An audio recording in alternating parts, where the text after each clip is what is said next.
Welcome. Welcome to Vibes and Stuff. I am your host right now, the original DSJ. And this is going to be a conversation about the profile and career of one Usher Raymond IV, better known to y'all as Usher. So I wanted to have this conversation based off the Super Bowl performance, his album release, and just kind of overall thought process of his whole, his discography and his status in the music business. So, who I have joining me with me right now, we have Ron from Still Knicks fans.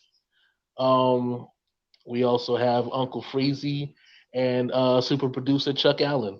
So, thank y'all for joining me on this panel. Yes, sir. Thank you for having me. Thank you for having me, brother. And Absolutely. so, I'm already in Uncle Freezy mode, and I'm here to throw the grenade in the room and then walk out.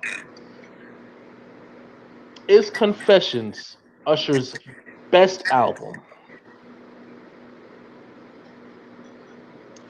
Huh.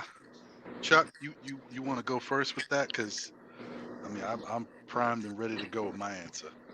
Um, I prefer 8701 after listening to 8701 and Confessions back to back. Confessions is a good album.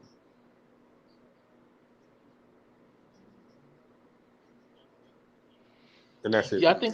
I think it's an instant classic. I think when you look at Confessions, you immediately say it's an instant classic. But the question that I battle with at times is it his best or his most popular? Mm. The reason that I came up with that is because the stories behind it, right? So the first thing that came to mind was Confessions wasn't even based on Usher's life. It was based on Jermaine Dupri's. And so the mystique around it at the time was, his high profile relationship with Chili, the backstory behind their breakup, um, her saying that, he did the ultimate no no, quote unquote, and then the records that followed seemed to kind of coincide with the album. So I think that there was like a rise in popularity with scandal behind it, with intrigue behind it. But I found myself listening to 8701 and being more captivated vocally and thinking that he challenged himself more vocally on that album. So, Wow. and shout out to my cousin. That's my cousin Anthony Escobar in the building. I appreciate you for joining us. Um yeah, so again, I feel like he has songs that rival the hits on Confessions on 8701. So you remind me, I feel is the compliment to Yeah in popularity. Um, I think vocally he just did more and didn't have to deal with a feature. Um, I think the song that put him in the R&B conversation in the stratosphere is "You Got It Bad." That's that to me is the equivalent to "Burn." And then you don't have to call. My personal opinion is better than "Caught Up." So those are three of his singles that were released um, to promote the albums. Now, again, everybody's entitled to their opinion, of course. It's not dissuade you from feeling however you feel. This is just a conversation using my opinion base.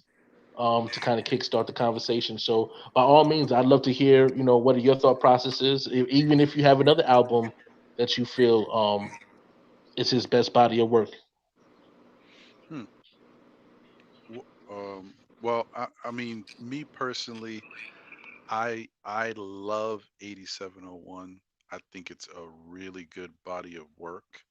Um, but I think there's, if I'm not mistaken, there's 14 tracks on that album, one interlude, or maybe it's two interludes, but it's definitely about 14 tracks on that album.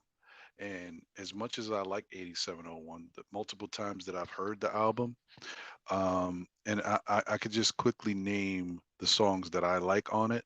Um, if I want to, I like the song, but I only really started liking the song because of watching the Usher concert and watching him perform it and the theatrics with it.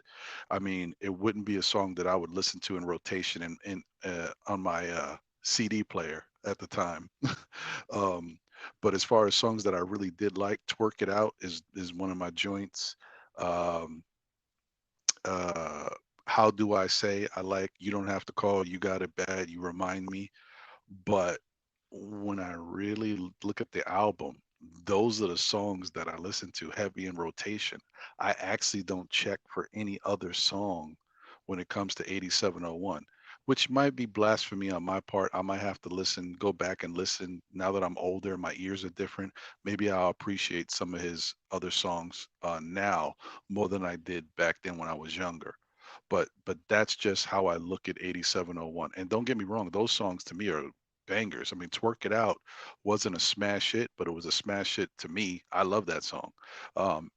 So that's how I look at 8701. When it comes to Confessions, though, I do think you are correct in saying that it was the perfect rollout. The situation with Chili, the cheating, then the songs and the titles and everything fit perfect. It's the perfect rollout, actually. And I think that's what helped rise it to superstardom. But that doesn't take away from, I mean, the biggest song on that album was "Yeah." And that wasn't even the song I kept listening to. Like, "Yeah" was fantastic, but I was like, I'm not here for "Yeah." I loved it. I was here for "Burn." I was here for "Superstar." I was here for "Can You Handle It." I was here for "That's What It's Made For." I was here for "Caught Up." "Truth Hurts." I was here for one of my favorite songs on the album that isn't a commercial song and nobody really checks for it is "Follow Me." I love "Follow Me." "Do It to Me." Like, all of these throwback. It just too many songs on that album for me not to think that that body of work is his best, and if not just his best, one of the best ever on an R&B album. The other thing is, I'm a little different than other people. When this album came out, I lived in Maryland and I didn't have a car. And so I used to travel from Gaithersburg, Maryland to Wheaton, Maryland by bus. It was an hour and 45 minutes each way. I listened to this album every day. So I might have a little different thought about it. It took me somewhere. So that's my thoughts about it. Confessions is a phenomenal album to me. This is starting to sound like it's Thriller better than Off the Wall. Oof. Oof. Yes.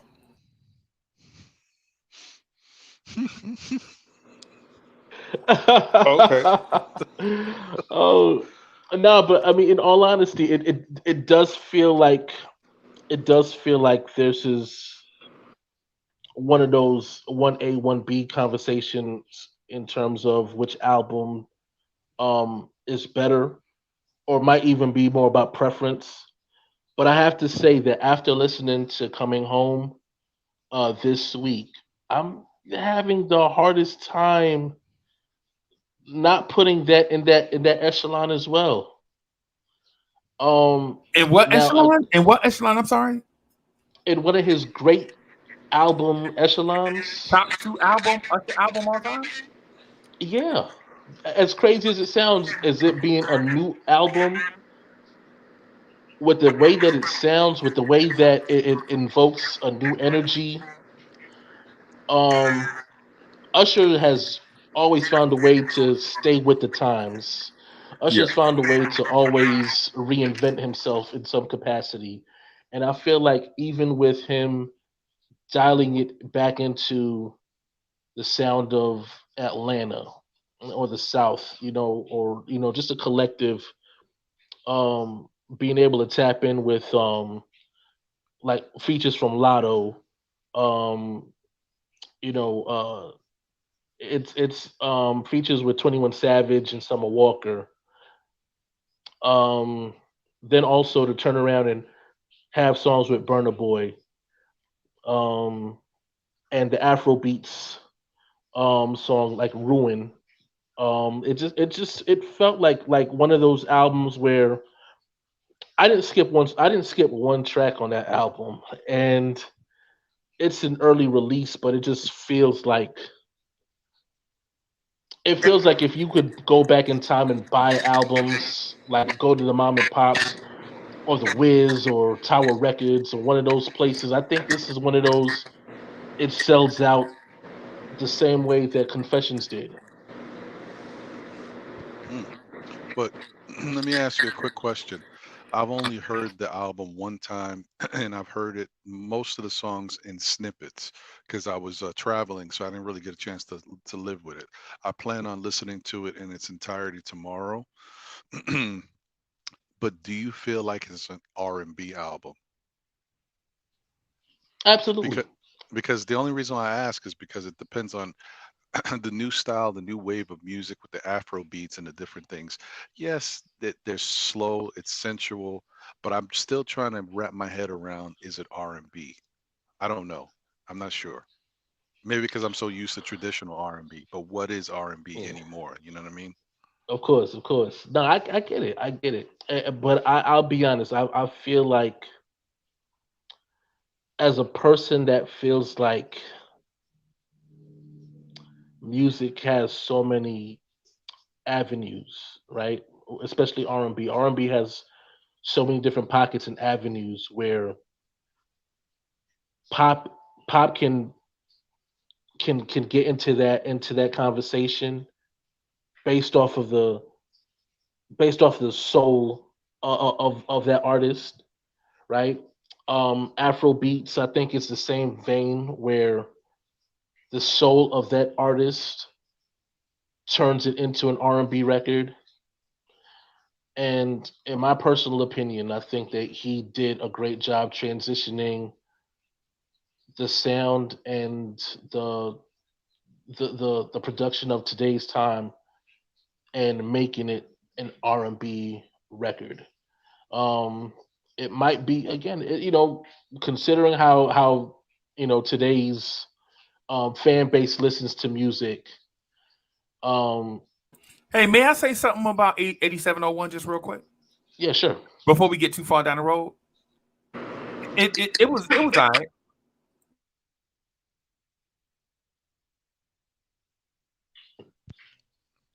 Care to elaborate?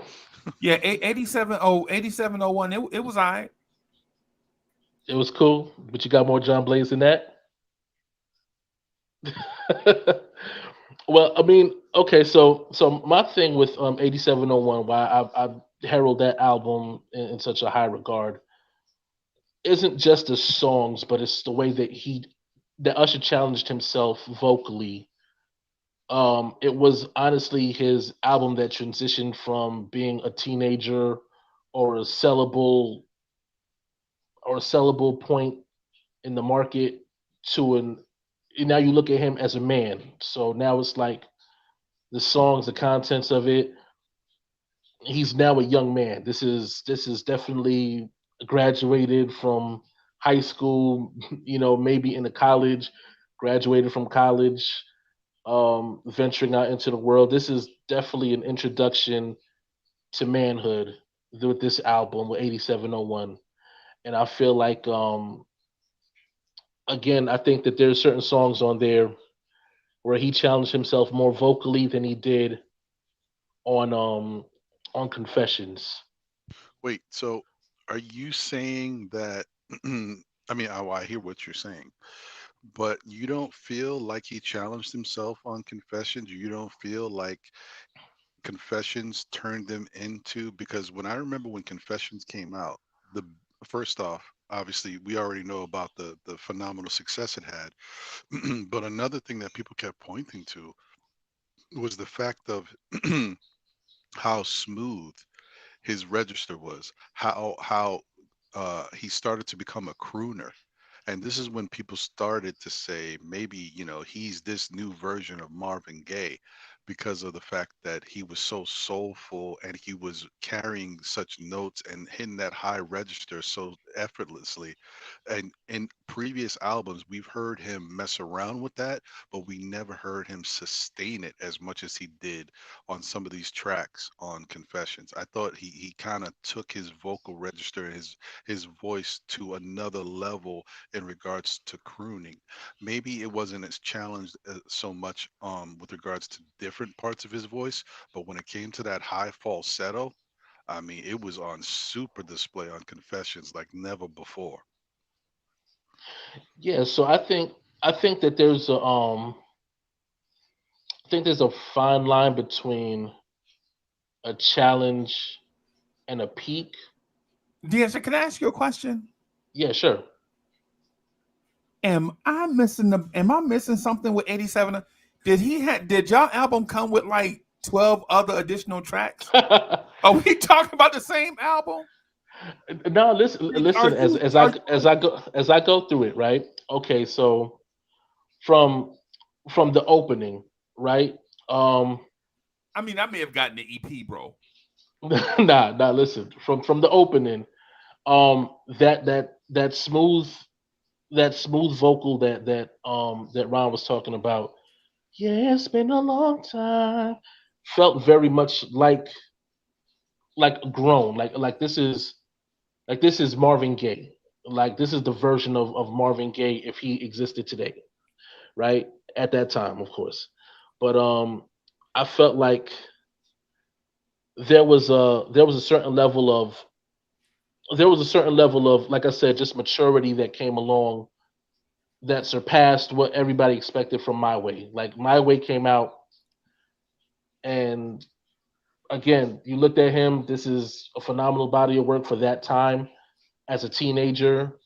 But I think with 8701, it really just kind of graduated him. And so I look at songs like, again, as Ron mentioned, Can You Help Me? The register that he took, the chances that he took, climbing those octaves with songs But like it's not that. chances when you in the studio, bro. If it's not a chance, because if you do it wrong in the studio, they tell you to do it over or they're gonna scrap it, Right. right?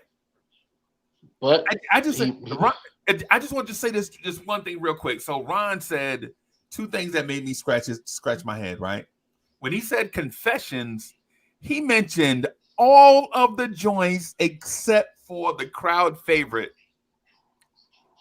Get at me, bad girl. What when bad girl come on, yo? I almost walked in the room right now and grabbed Mo just now. Right. When it comes to bad girl, you know what I'm saying?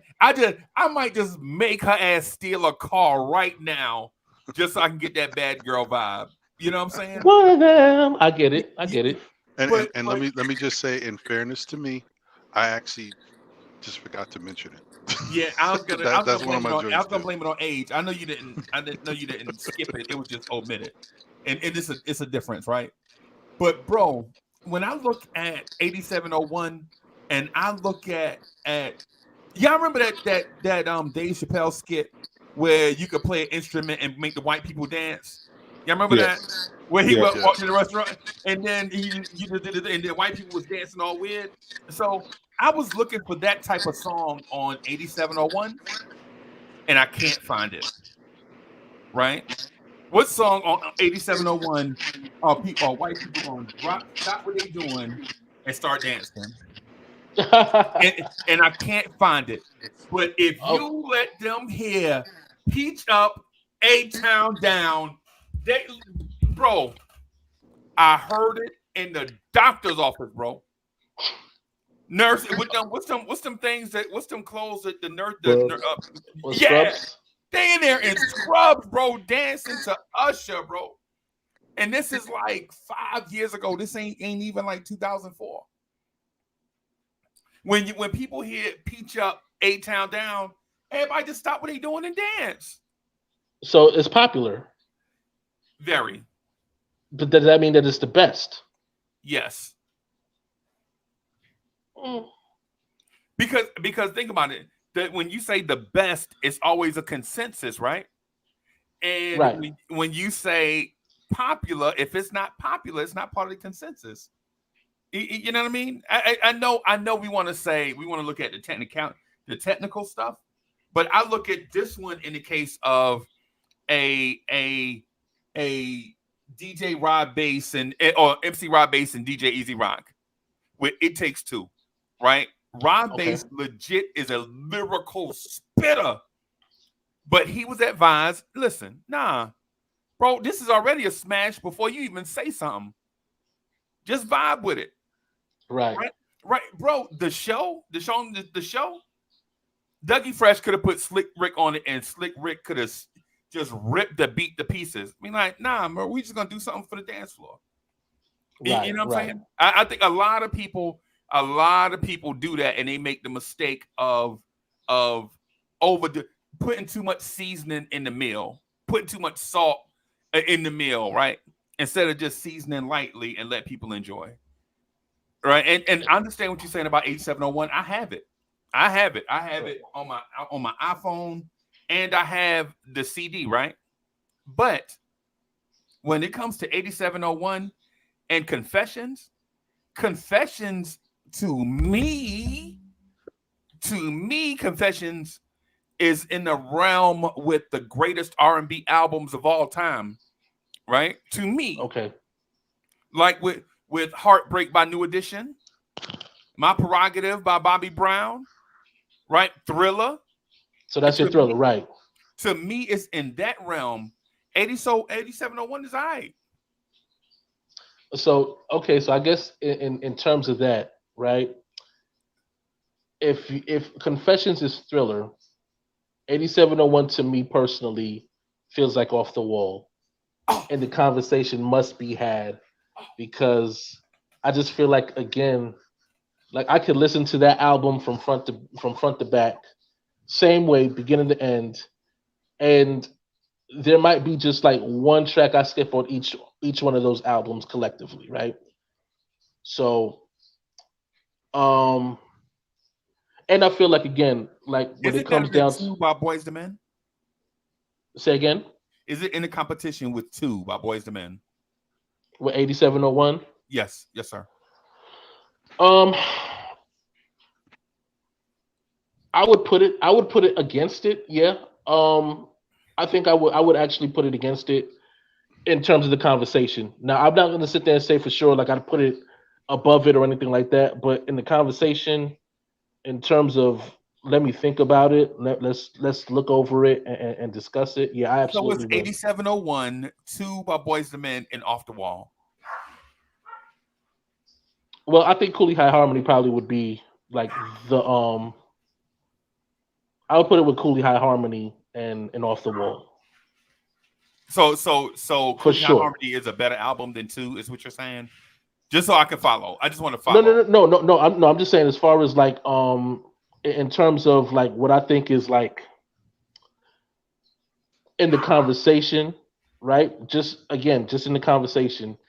Because I don't want to sit there and say like for sure definitively better or anything like that. I really just want to give it the context of the gravity of just, you know what, let's entertain it. Let's talk about it. Let's go through it and see if things line up.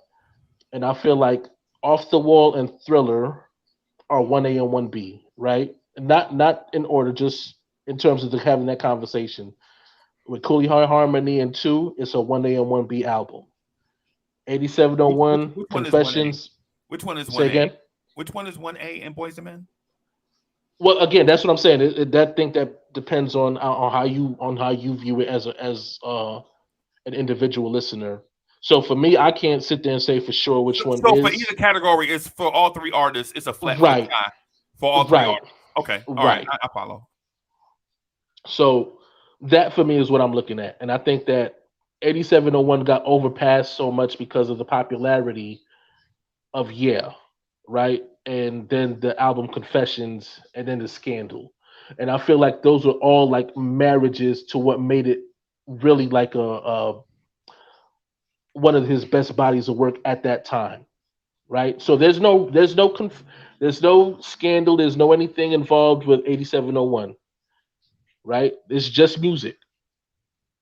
You find out after the fact that there's a high profile relationship after you see the video till you remind me, but it doesn't stop the music from being the music. I Hmm. don't care that, oh, he might have a baby on the way or anything like that. I just loved the music. I loved the videos. I loved the overall, the even the hidden gems, you know. So um looking at it from that aspect, it made me ask the question again, as much as we celebrate Confessions, was it because the album itself was an instant classic, or was it a perfect marriage of other things that made it that? And if that's the case, is it really better than 8701?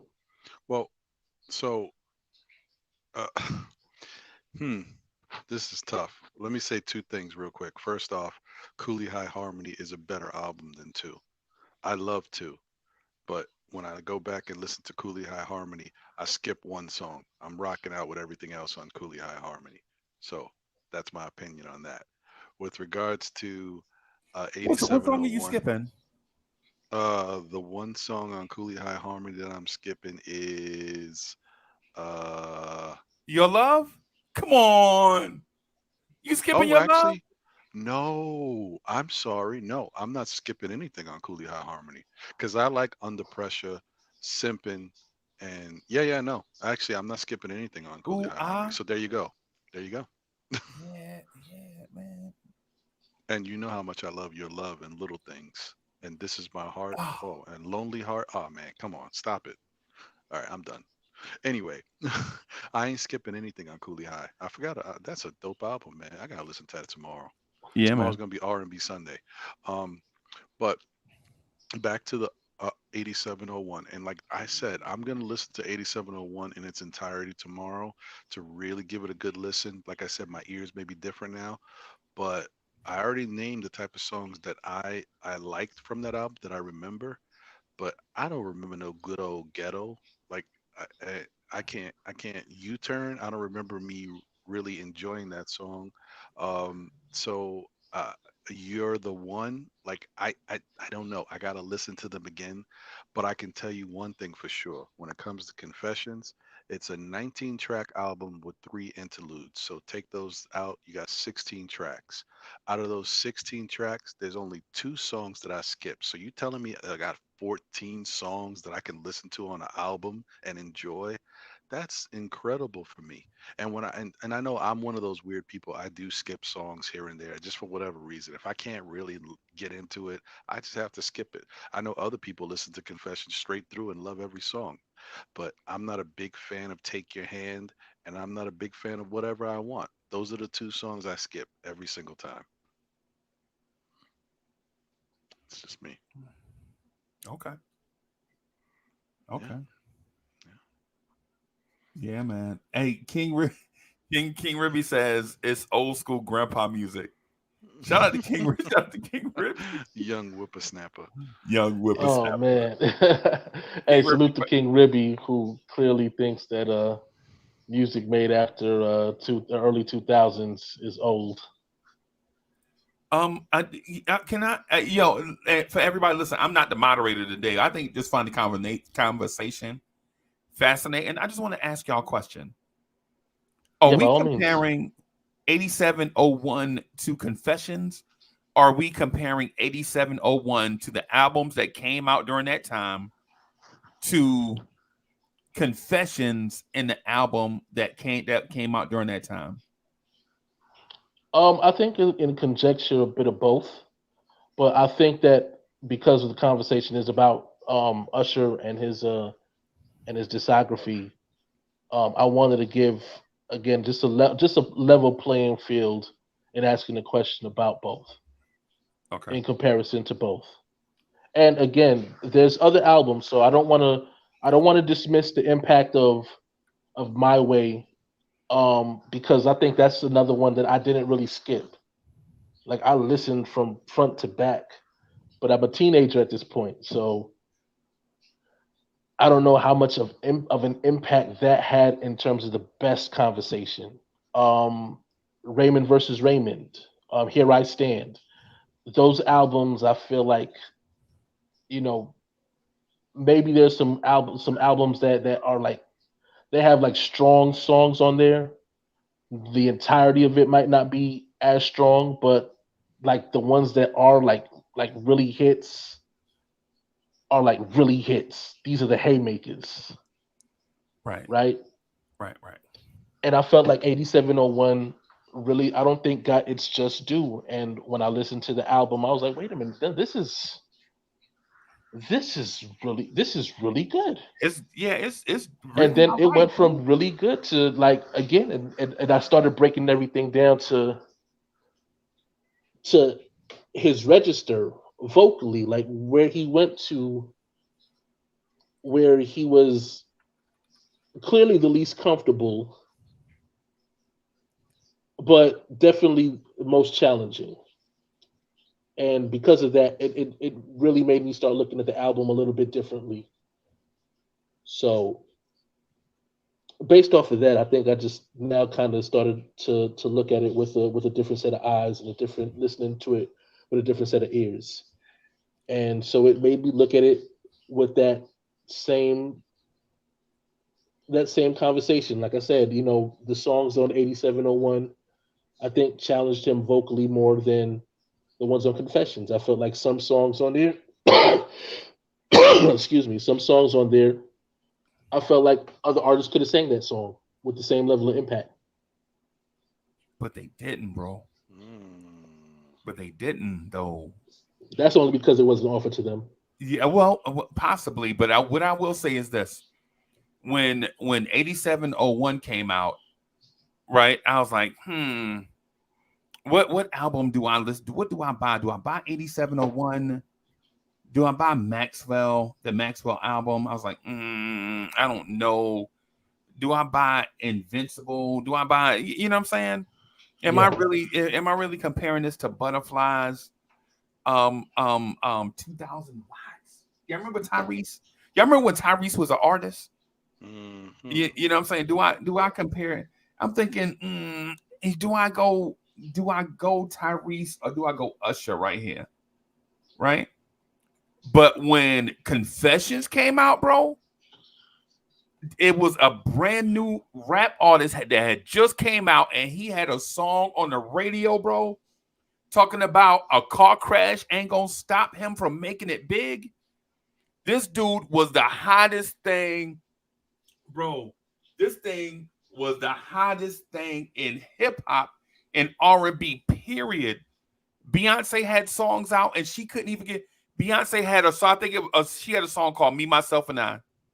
Me, myself, and I. And all of everybody was trying to knock this guy off, and they couldn't. And then you heard a joint go Peach Up, A Town Down, and that was it for the rest of the year. Nobody, who cares, bro? Who cares, bro? You know what I'm saying? I mean, No, I feel after you. that, who cares that the dude with the crooked face was doing a song with Jamie Foxx? Nobody cared after that, bro. I mean, Well, you know what, Freezy, you bring up a good point. It's actually a huge point. And so this is what I want to ask you to throw a little curveball in there. Confessions, take Yeah off the album. Is Confessions still that same type of album for you without Yeah? yes. So you're saying yes or you saying yeah? Okay. I'm saying I'm sorry, that I'm, was I'm too saying easy. it's I'm like sorry. if you take Billie Jean off Thriller, would it still be great? Yes. Yes. Okay. All right. I'm with Right. you. in fairness, but in fairness to that question, right? Because you asked, and then full disclosure, you know what I'm saying? If you take the number one song off of 8701, would it still be the same? Mm. I think so. Again, like I said, remember you had three hits. I think that were equivalent to what you had on Confessions. No, bro. Bro, no disrespect, but Confessions. And last when I checked, Confessions was a bigger song than all three of those songs. I think put together. And then you have on top of that, you're talking about one of the greatest, in my opinion, and based on research for this show, you're talking about Confessions being one of the greatest R&B albums of all time, and then 8701 being a really good technical listening album, kind of like in the vein of a Coming Home by New Edition. Okay. That's what I compare Okay. it to. Like Now, 8701 Coming Home by New Edition, you know, um you take Can You Stand the Rain Off? Is it still a good album? Yes. Right? Because Not My Kind of Girl, Coming Home, Boys to Men, Any Heartbreak. It still had a bunch of songs, still a bunch of good songs on there. Well, right. um, one thing I will say is that even though I have a bunch of different songs that I love from Usher, and You Remind Me is a great song, You Got It Bad is a great song. We know about Confessions, all these other songs that Usher has come out with. I will say that I have noticed from fans that have talked about it and from watching concerts and stuff, out of all of Usher's songs, outside of Yeah, it looks like the fan favorite is You Don't Have to Call. Right. They do love that song. I do too, by the way. Oh, I do too. But I mean, I think because it has a good combination of R&B, but it's the it's also the wording behind the lyrics in the song, and got a bounce to it. It's a pro empowerment song, so it's got the perfect storm in it.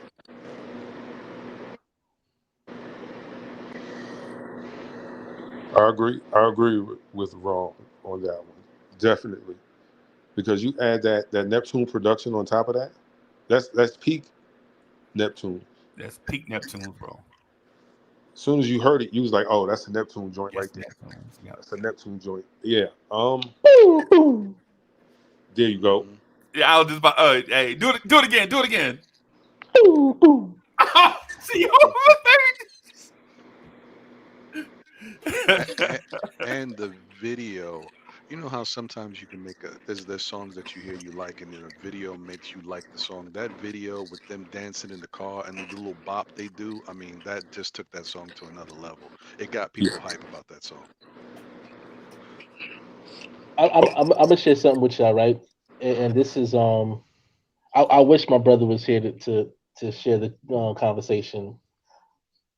Um, October 2001.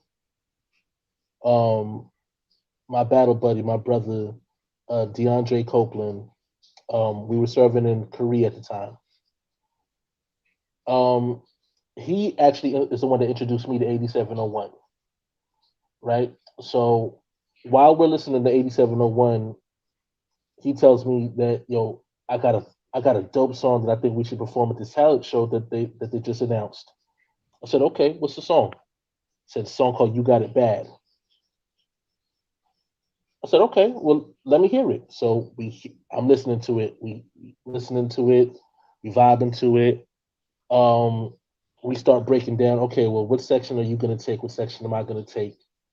Um, my register is a little bit higher, so I can initially hit the note that opens up the song, and he carries the verse while I carry the B section, the hook. So we perform this song, and we lose the talent show, Hmm. much to the chagrin of the crowd, who actually got rowdy enough to want us to sing the song again. Hmm. Though I forgot who the winner was, but these are great artists. So this I don't want to sit there and make it seem like, oh, we were the best and everybody else was best. Nah, these guys, whoever won, deserved to win. But listening to that crowd when we broke down "You Got It Bad," there was a lot of anger in that crowd to the point where they actually asked us to go out there and do an encore. I've I think this is the first time I've ever seen impact like that when it came down to Usher, because again, Usher at this point was still a kid artist who happened to feature in a couple of movies and TV shows. But that song, and then the movement that we had with it, then the video comes out, we see the video, and it's like, wow, this song carries weight to But where Usher's I'm a now great start. artist, though. Usher's a great artist. Anytime there's a visual or he has to dance, Usher's a triple threat, bro. Absolutely, So absolutely. anytime you see him like in a video, man, we just saw the Super Bowl this week, and at 52 years old or whatever he was, however old he is, he still look. Hey, how you know Usher age? Stop ear hustling.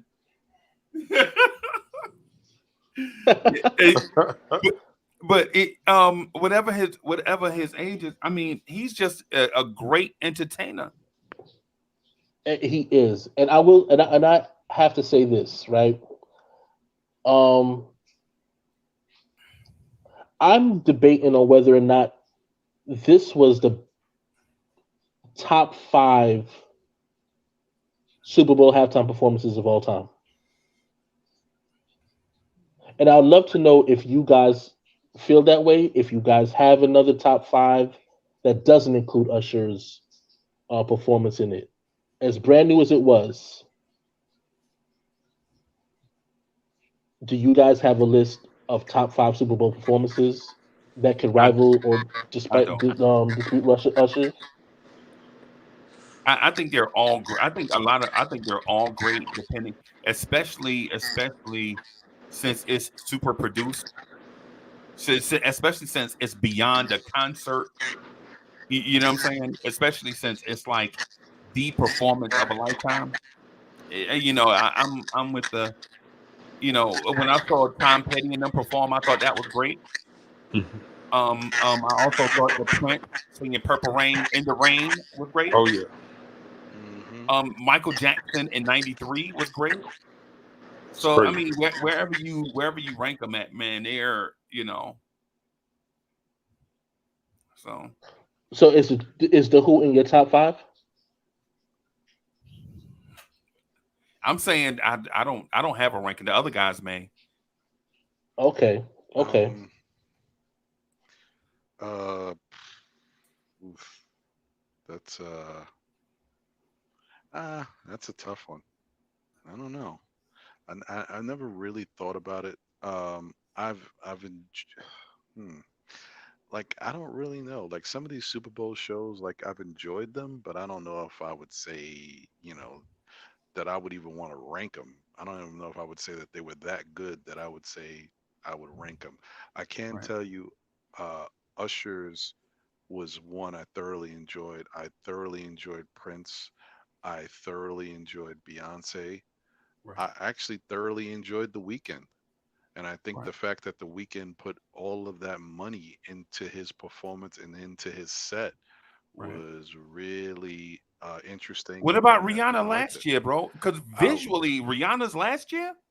Rihanna was the next one on my list, so I would say Rihanna was another one that I enjoyed. I don't even remember some of these other ones. Madonna, I didn't remember Madonna's. I don't remember Paul McCartney. I know Maroon 5 was horrible. I didn't like that at all.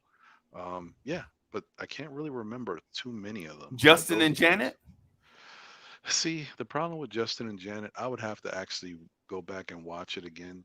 It was so much hoopla and so much controversy with the nip slip that I don't even remember what was performed, to be Right. honest. Right. Right. Right. Right. So I Um. have a ranking. Okay. I do Chavo? have a ranking, and I feel like I think that Usher's is top three, but but in my personal opinion, I think he's the second. Oh, I'm sorry to cut you off, DSJ, but shout out to Anthony Escobar. I thought Bruno Mars was one of the better ones too. Yeah. He would be in my top five actually. So go ahead, my fault, bro. No, it's all good. Nah, but yeah, as far as my top five, Michael Jackson in '93 is absolutely number one. Um, Usher's is second on my list. Before Prince's. Prince's is number three. Bruno Mars is number four, and surprisingly, Katy Perry. Katy Perry actually makes my top five Right. Mm, over Rihanna. mm. But Mm. you know what? Nope. You know what? Let me stop. You know what the problem is?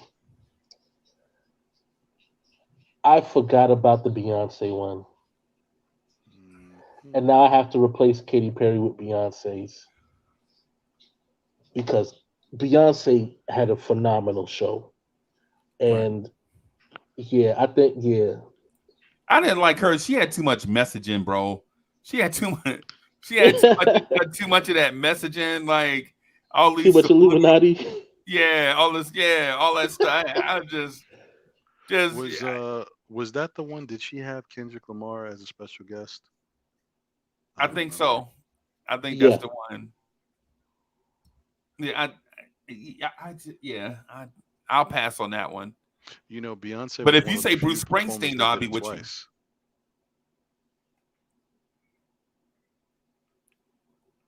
You guys remember that? which one? Beyonce was one of the few performers that did it twice. She featured one, but she was a special guest in another one. Okay. Hey, Okay, can I ask you a question? Hmm. This is a legit. I was gonna ask Chuck this via text, but since we all here, is Usher the greatest R&B artist of all time, male? R. Kelly. Yeah.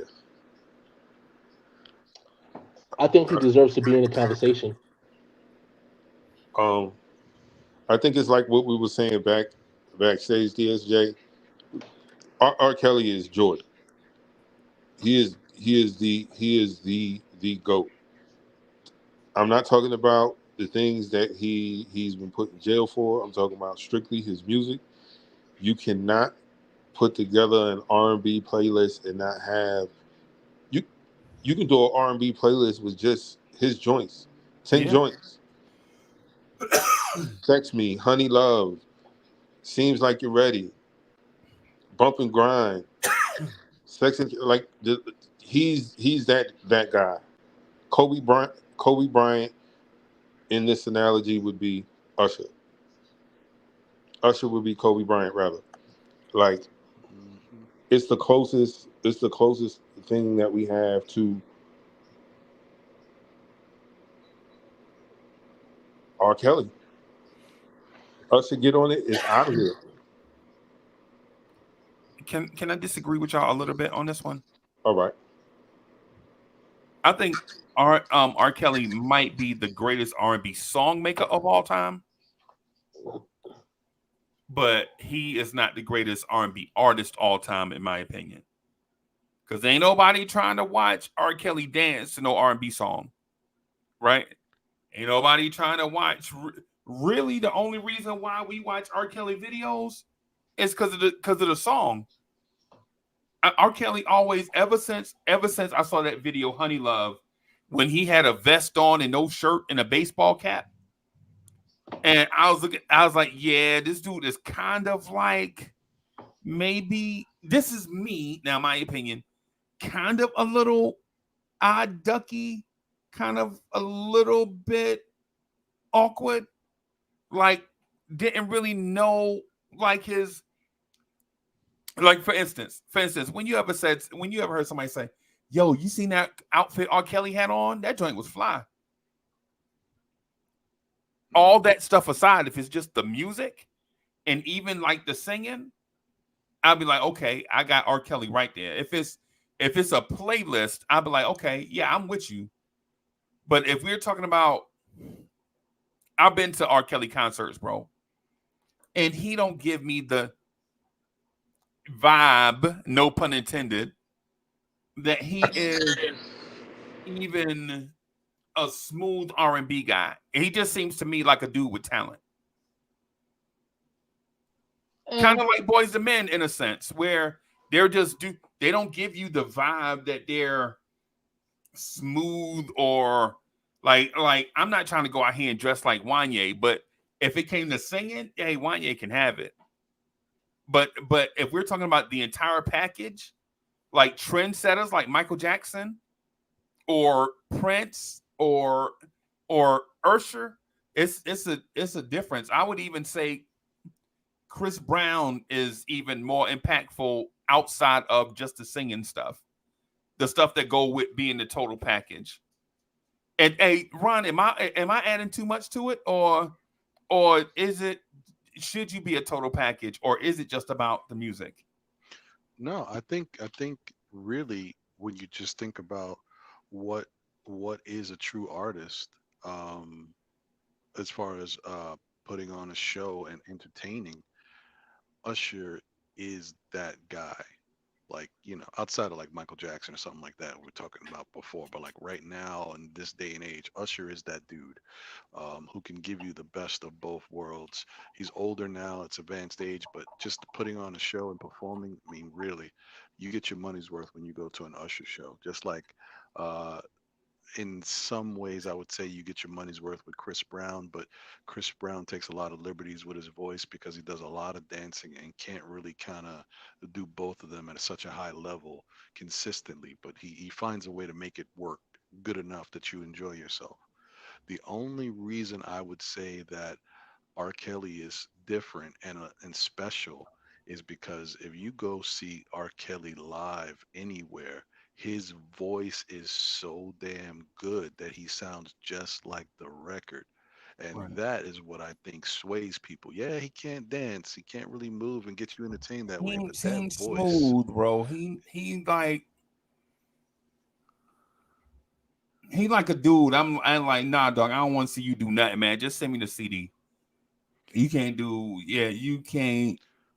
Well, I mean, really, R. Kelly. The thing is, a guy can go to a Usher concert with his female, or like if a bunch of friends said, "Yo, listen, we all getting together." It could be guys and girls. You could be single. We going to the Usher concert. A guy can go to the Usher concert and be like, "All right, cool, whatever. It is what it is," and enjoy themselves. After it all said and done, they'll be like, "Yeah, that was a good show. I had a good time." If a single guy goes to a R. Kelly concert, you gonna have to get the hell up out of there. It's not for you. It's So, not for you. yeah. And R. Kelly just No, nasty. actually, That's it he just that nasty, actually bro. it is for you. Yeah, Well, oh no, I see what you're doing. Yeah. yeah. It is for you if you're Yeah. going to an R. Kelly concert by Yo, yourself. Believe me R. when I Kelly tell just you. nasty, bro. That's it. That's the Your only, picture. man. That's it. That's the. Think about a song you heard from R. Kelly. If it wasn't about him being overtly nasty, right? Then like I heard him, bro. He had a song called "You Remind Me of My Jeep." I want to ride it. Something like my sound. I want to bump it. I want to bump it. Right? And we like, Okay. Hmm. Um, R. Kelly has an American standard. You'll hear that graduations. You'll hear that church. I believe I can fly. oh, I thought you were gonna say "Trade in My Life." That one too. I agree with you. I agree with you. Um, I'm with Chuck. Heaven, I need a hug.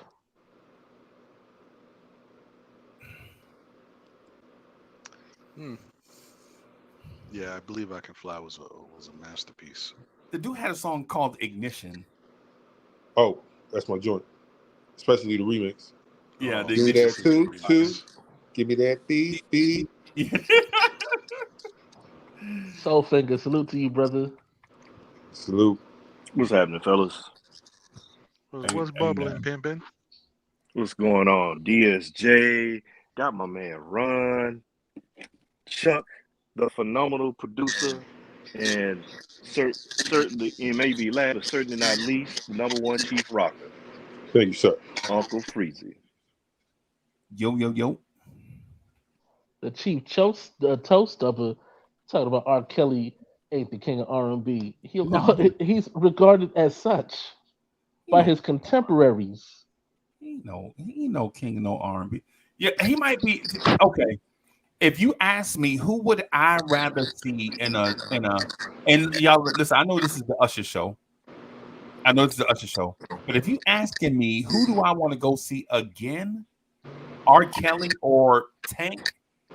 I'm going to see Tank. Oh I my thought you God. wanted to go see. I thought Oh you wanted my to see God. JJ Icefish or whatever, man. For sure. You know he do gospel now, right? He doing what? Gospel. Oh man, yeah. He's doing yeah. He is making a joyful noise, a joyful ass noise, bro. That's what he making. Yes he is. The Lord is my shepherd, and he know I don't want that. Yeah, yeah.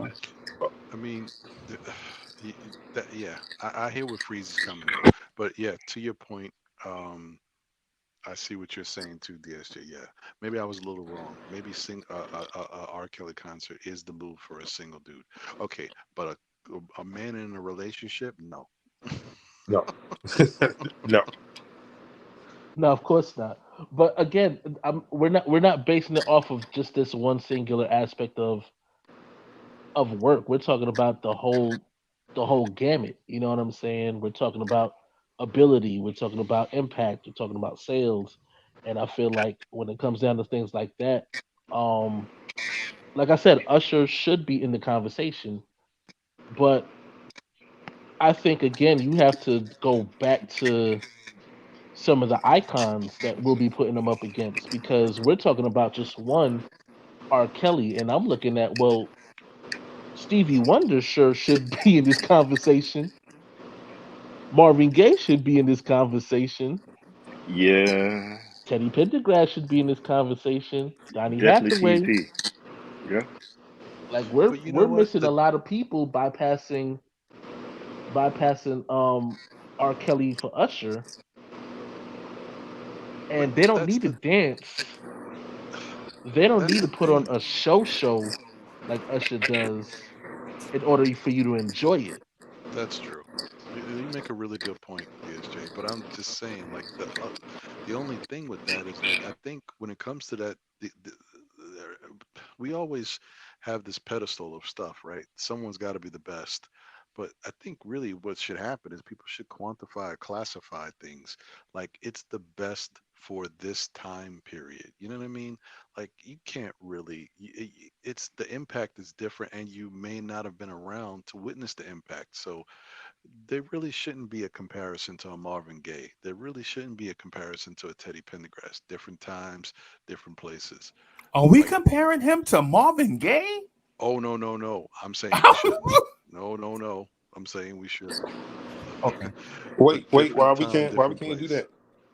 Nah, because the impact is just different. And unless you was really, able to witness and understand the impact of a Marvin Gaye, it's hard to classify that and talk about Usher's impact in this day and age and stuff like that. It's just too different. I don't know.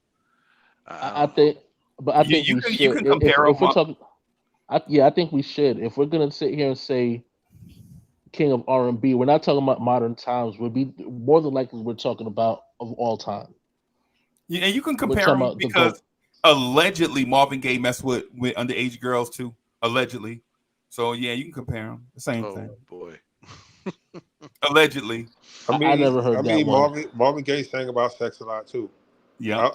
Outside of what's going on in the The Trouble Man Trouble Man soundtrack. soundtrack, bro. Oh my god. Oh. Uh, I mean, that's true. Yeah. There's a lot of truth to that statement. I Yeah, mean, he yeah, always yeah. I wanted to take mean, girls to dances, Uptown Saturday Night. hmm Hmm. right. Well, I mean, maybe Can, so, can, maybe so.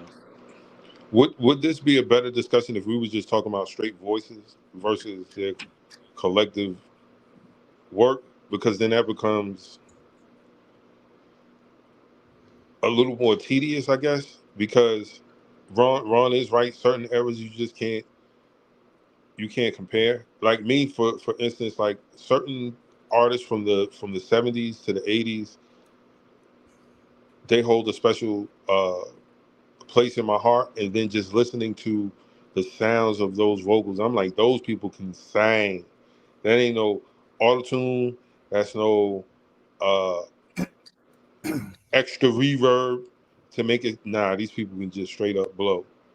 Um, and for me, that trumps everything else because Yeah. now you're doing all of this dancing and all this stuff to trick me into paying attention to you because you really can't sing. A lot of these guys that can dance, put them in front of a acoustic piano. I mean, a piano or acoustic guitar.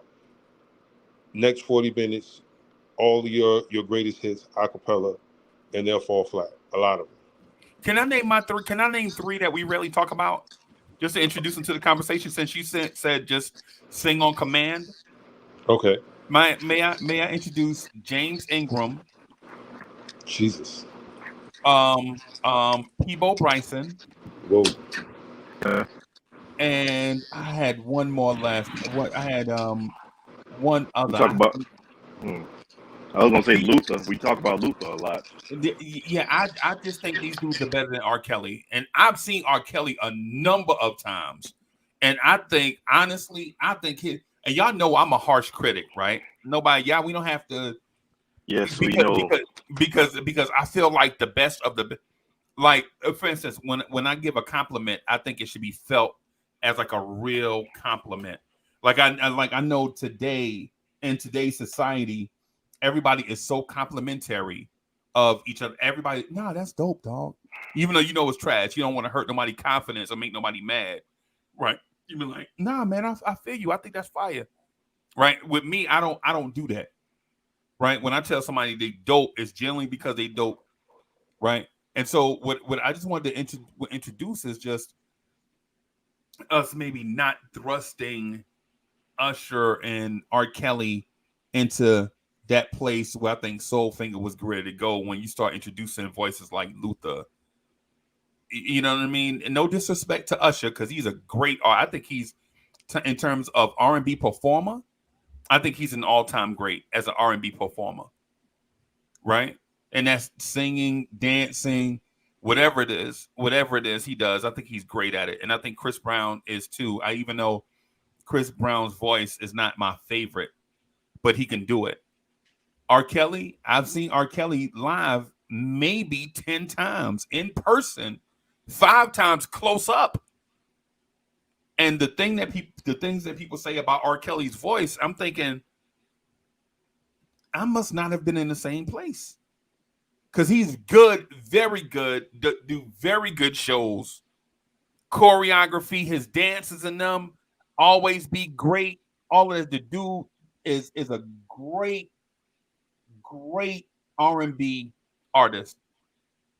But am I putting him in the same category as singing wise as a Gerald Levert? I don't know. Who I've only seen him 2 times. I've only seen him twice, and he blew me away both times.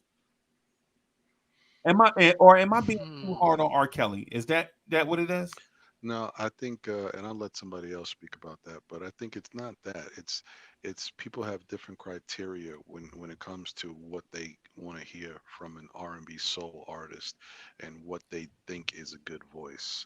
And it you know think DSJ has talked about this in the past when it comes to talent, range, and all these different things that make up a good voice and what a voice can do. If you judge things, if that's what your ear tells you, you're gonna look at certain guys differently, and maybe Freezy to a certain extent that's kind of how you look at certain singers because of what they can do and just the impact that that voice has. But then there's a certain dynamic in that I am a part of. I like both sides, right? But there's a certain dynamic that some people just like the fact that when I hear you, you sound like what I paid for.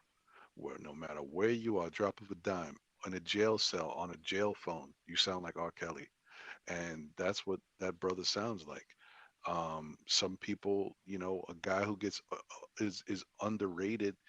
It sounds incredible live, and he sounds just like the record. Is Avant, and also kind of sounds like R. Kelly. But there's guys who just people appreciate them because they sound like what you're purchasing. And in a day and age where there's a lot of bubblegum artists that just put out music and be inflated in the studio, Marion, um you know th- that part kind of gets recognized, and people love people for just that. But I don't doubt, like, if I had to go, I love R. Kelly's voice, I love his music, but I think if I had to go and choose between R. Kelly singing me a song or James Ingram, I'm rocking with James. But you know, R. Kelly's impact is just because he makes such good music, not only for us, but he's kind of shaped a culture and has shaped the time frame. He's made so many hit songs for other people, Right. and That's that is what that's his people niche, remember. right? That's what I was gonna say. I think DSJ, in fairness to the conversation, like where you started, I think that is what is putting R. Kelly in these places that he shouldn't be. Like his production. Now, is he the greatest R&B producer of all time? He's in Possibly, the conversation, It could right? possibly, be right? one of them. It could be one of Possibly, them. Possibly, yeah. right? I don't And, know. but when you add the R&B production, his singing talent, right, and then all the collaborations he's done over the years, which also boosts his profile, we start thinking this dude is Donny Hathaway or Larry Ingram or something. So here's for me why I do put him in that conversation with the Marvins, with the Stevies, Oh because now hear me out. no, I'm R. listening. I Kelly can't believe it. R. Kelly can actually listen. R. Kelly can sing "When a Woman Loves" in front of a mic, nobody else on stage, no theatrics, just him and the mic, and captivate and hold an audience just off of hitting a note. DSJ, You have to do DSJ, more work. can you sing a song in front of a woman and captivate? Man, that's DSJ. Of course he can. I'm asking Not to DSJ, to can you that to that you are degree, a talented R&B artist, right? to Can that degree you of what R. Kelly has or has done. I don't know. I don't know. I don't know if I could do what Uh, he's done in that arena in terms of being on stage. and I wasn't wagging my finger at you, by the way. I was just No, talking. oh man. Don't No, take don't come take on, that don't come take on, that personal. come no, on, come on, I didn't get them a DSJ. tumble. I didn't get them a Come on, tumble from you or nothing. But no, I'm just saying, as far as like I said, just seeing that performance alone, when he gets to when a woman loves and holds that note, and the crowd goes crazy while he's still holding this note. They're still clapping, and he's holding the note. Oh, The clapping dies down, and he's holding the. I've yet to see anybody in his contemporaries and into today's modern time do that. come on, DSJ. You know That if you get a impact is it come it on, it inspires DSJ. me Yeah, I know to become DSJ. the artist. Look, I was just gonna say this, DSJ. You know, you did that show, you did that performance, and I thought Big Shirley threw her bloomers up, and you thought he did, the but curtain it was looked coming like it down. looked like a jellyfish flying at DSJ. Yeah, like yeah, Big Shirley did that. He was hitting that note. He just came on. It's like, oh no, the show's not over. It's just Big Shirley throwing the draws. You know, Oh Like no, somebody they threw a parachute on stage. Oh man, I got hit with Big Shirley's bloomers. Like Lord. somebody, it's like somebody threw a suicide slide on the thing. You know when people jump out the window, that slide, they be jumping on them. Oh Just go. no. Like, oh, Big Shirley got hey. Someone threw an open parachute at me. Lord have Oh mercy. my god, bro. Yeah, I don't know, bro. I just can't see him. And I know this is a Usher show, right? But I guess we're trying to establish guardrails. I don't think R. Kelly is better Guardrails than and Gerald Levert. parameters. Yeah, I don't think he's better than Gerald Levert, bro. Levert is a very, very, very, very, very slept on group that we don't often Yeah, talk about. look, Gerald you know Levert, that's my bro. group. Gerald You Levert know, is absolutely a showman. But you know what he is? A showman. He Right. gives you everything, the vocals, the dancing. It's his repertoire. It's what he's known hmm for. He give you a R. curly Kelly, kid. He give you a curly kid with a bang in the front. yeah, hey, listen, he's that guy. He really is, and I think I think for him the fact that what I'm saying he's plus size makes it even more. It makes it more impressive. Yeah, Right. well, a lot of women like they love the singing teddy bear types. Yeah. Oh, And I think Ron, the third person. Just real quick, DSA. I promise I'll get out of the way. Ron, the third person I was thinking of is a dude named Will Downing that people Mm. never Oh wow. bro. Will Yeah, I remember Downing Will is Downing. so smooth, bro. Will Downing's voice is so smooth, bro. People fold their laundry on it, bro. That's how smooth he is, bro. I smooth mean, voice, but you could replace him with Eric Roberson at this point. uh, Mm.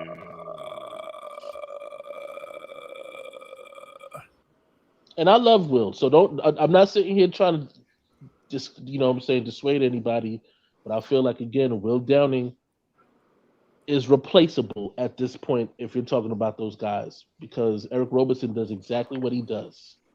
who is Eric Roberson? I don't know who that is. Oh, you heard? Oh, Ero. Ero is yeah, man. Look, Ero is what you considered. I guess they consider him more neo soul, but he is smooth. He's like he's like silk, smooth as silk, easy going. He's like a nice summer breeze on you know, a Except Will nice cool Downing does spring it. breeze. He does it a cappella, bro. They He stop the does it music too. and he just Ero does it too. go. Ero does it too. Ero does it too, and he's got some stuff out there. I'm gonna have to shoot you some of his music, Freeze. I got his music, and he's on point. Ero is somebody. We got to get you on the Ero. He has one hell of a cut with Layla Hathaway too. That's my baby right there. So Yeah, where do we yes, go from here? Feelings. yes, Yeah. yes, Yeah, yes. that's my track.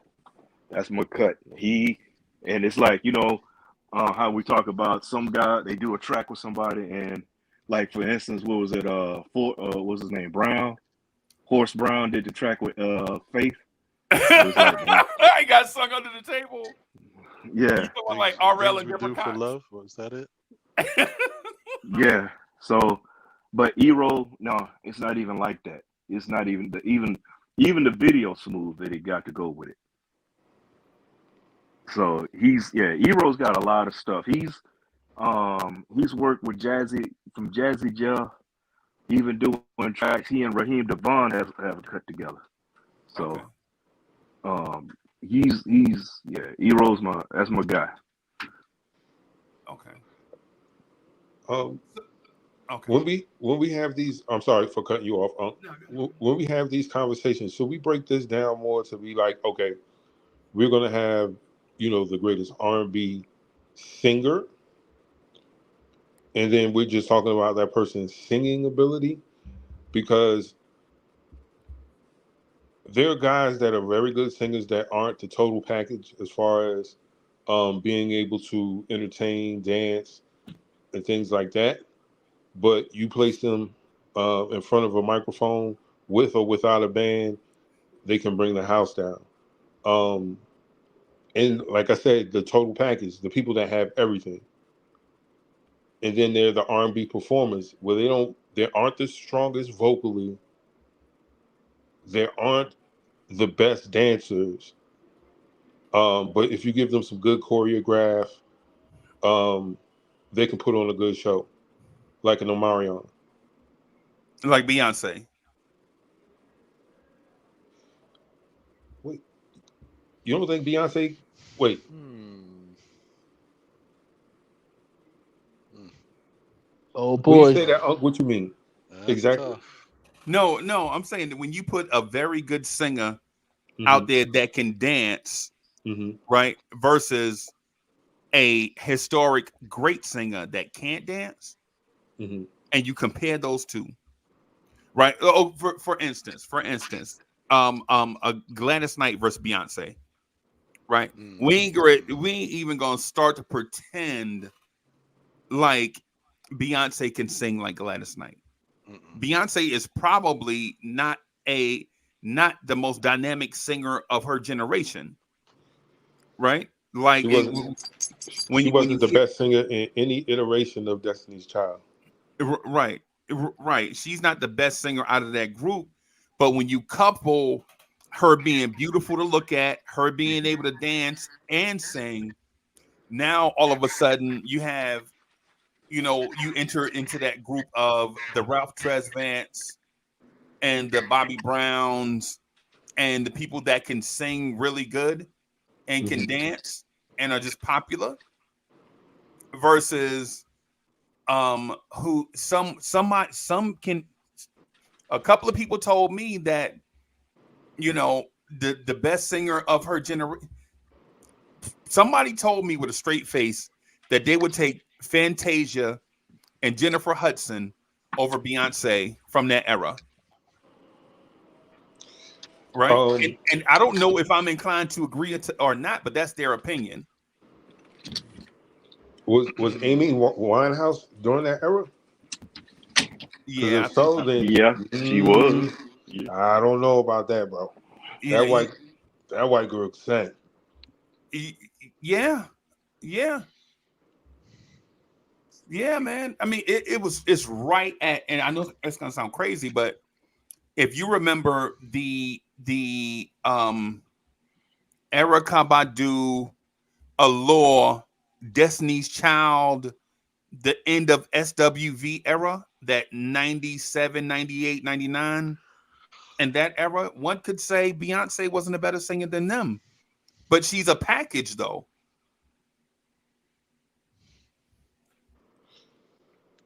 Hmm. Okay, yeah, I agree when it comes to it, she was the total Uh. package from the looks to she can sing, Right. um, but there's a difference Hmm. with a lot of those women, the power in their voices, and that like Beyonce can't go there. That's why Jennifer Hudson swallowed her up in that movie role. I'm like, yo, her voice is just crazy. Yeah. Yeah. Like, and this has nothing to do with anything, but Fantasia won American Idol because of her story. You can't tell me. Go back and listen to Jennifer Hudson's "Circle of Life" and tell me that wasn't one of the greatest renditions of that song you've ever heard. Right. And she's lost. So sometimes you got in the music business, narratives and things get sold more than the actual talent of the artist. You know, DSJ, that's exactly what I'm saying about R. Kelly. That right there, what Chuck just said, is exactly I, what I'm talking about. I didn't phrase it well, but that's how what Chuck just said is how I feel about R. Kelly. okay. Um. That's interesting. And don't get me wrong. I'm not gonna say that Beyonce is a singer on a level of a Gladys Knight or stuff like that. But when it comes to her peers, I think what gets lost in Beyonce's ability is the way that she is displaying that ability. certain things don't get the same type of hoopla that they should because it's not easily distinguishable. It's how difficult it is to do. Um, Beyonce's live rendition, I Rendition, can't even say the word. Say that again. rendition. Rendition. Thank you. That's what I was looking for. Live rendition. I can't say it again. You just Oh said man, rendition. Ron got the bow-legged What tongue is tonight. happening here, yo? I got the Mackie Sassa He of the spent all tongue that right now. time on. He spent all that time with the All Star panel this morning. I Right? got I I was got gonna. the yips, B. I got the I thought it yips. was a reggae hour. Bium bium bium bium. Bium bium bium. This Oh is my an gosh. original. Real Booyaka, love. booyaka.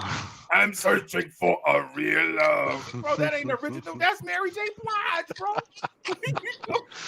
Shout out to Okay, Mad Cobra I or I Mad got it Come Lion. now. down, selector. Her her live rendition of Halo is remarkable to me. It's one of the Yeah. best acoustic performances I've heard of a songstress in a long time. But something that is not as beautiful, but is very difficult to do, especially performing live with breath control, is the song Love on Top. Some might say, well, all she's doing is just singing Love on Top and she's repeating it over and over, but she's going up an octave each time she does it. And it is more and more difficult to sustain it and take minor breaths. So it's like certain things you won't consider difficult and tough as a singer is very difficult to do, but it's just not as appealing vocally. Like you can say, wow, could you see what she just did? But a vocalist tries to sing that song Love on Top and do the runs at the end of the song like she did, and they'll realize, oh, this shit is difficult. Yeah, I think. Yeah, I just think she's Janet Jackson, bro. I ain't got nothing else. Oh, I think no, Beyonce Janet can never be. yeah, I think Let's they the wait a same. while before you make that comparison. It's funny how Ah, time you flies, see what right? he did? Yeah. Funny how time flies when we have the Beyonce conversation, right? Okay. Mhm. Ron just want I to guess be in that's the way it control. That's goes. all. Ron just want to be in control. That's all. Hmm. Y'all are Yeah, crazy. man. Yeah, I, man. I would say Beyonce is more Diana Ross than anything. That I was gonna, yeah, I was gonna say Absolutely. that too. I I was could gonna see say that. that too. I could see that. Especially for the if you do the Diana Ross comps of her contemporaries, Aretha Franklin and Gladys Knight and others, yeah, I think it's the same thing, Chuck. Mm. So And let Mary me ask this Wilson to and go ahead, do shit. no, you were saying about Mary Wilson. That we always forget about Florence Ballard. Florence Ballard, Everybody yeah, forgets about Florence those were Ballard. better vocalists than Diana Ross. Period. Yeah. Can't argue with me. Go I listen got to one. the I got records. one. I got another one for you, Chuck. You remember a lady named Denise Williams? Man, I was just listening to her today. I was helping my neighbor. We were playing. He had Denise Williams playing while I was over there working on his car. Yeah, that's funny you said that, Freeze. Yeah, man. Yeah, she's dope. So I was going to ask. So instead of putting him in the conversation of all time, should we just limit it to modern time? Like if you're looking at the king of R&B today, is there anybody that rivals Usher? I don't think so. I don't think there's No, anybody I that would rivals say, Usher right now. yeah, I agree with Ron on that one. If you're looking at today in today's standard, because and also, I mean, you got a lot of guys. It's not. I mean, well, the total package that he has, you know, he can sing, he can dance, he does it all like that. So who else is out there doing it? You have some that are singing, and they may do a slide or a James Brown, scoot to the left or right. But That's the group I think in Usher's in the James Brown category, personally. And I Right. know well, but we're gonna say James Brown is the father of this and the originator of that. And just because you do it first don't make you better. Right. Absolutely. No disrespect to James Brown. I'm a big fan. James Brown had a 7-minute song where he said one word for the whole song, and the background singers just repeated the same. He just said, please, please, please. And the background singers was like, please, please, please, please. So, when you that dope way, all you got to do is beg through the whole song, bro. But And until you, in the middle of all of that, he probably lets you one time, but that's Mm. James Brown was legit a pain singer. He could get your girl because he looked like he was in so much pain, so much love. Like he legit was like made you or made women, and maybe some men, say back there, you don't know, but he made people just gravitate to him because of that. And I think part of that, I think R. Kelly has part of that too, where you hear an R. Kelly album and you just gravitate to. He's appealing. He's appealing. And Usher's songs, maybe he don't have as many appealing songs where you just want to, Boys to Men do it all the time. Boys to Men do it so much it make you want to just vomit, right? Where they feel like they the victim. Yo, they boys. I try to listen to Boys to Men.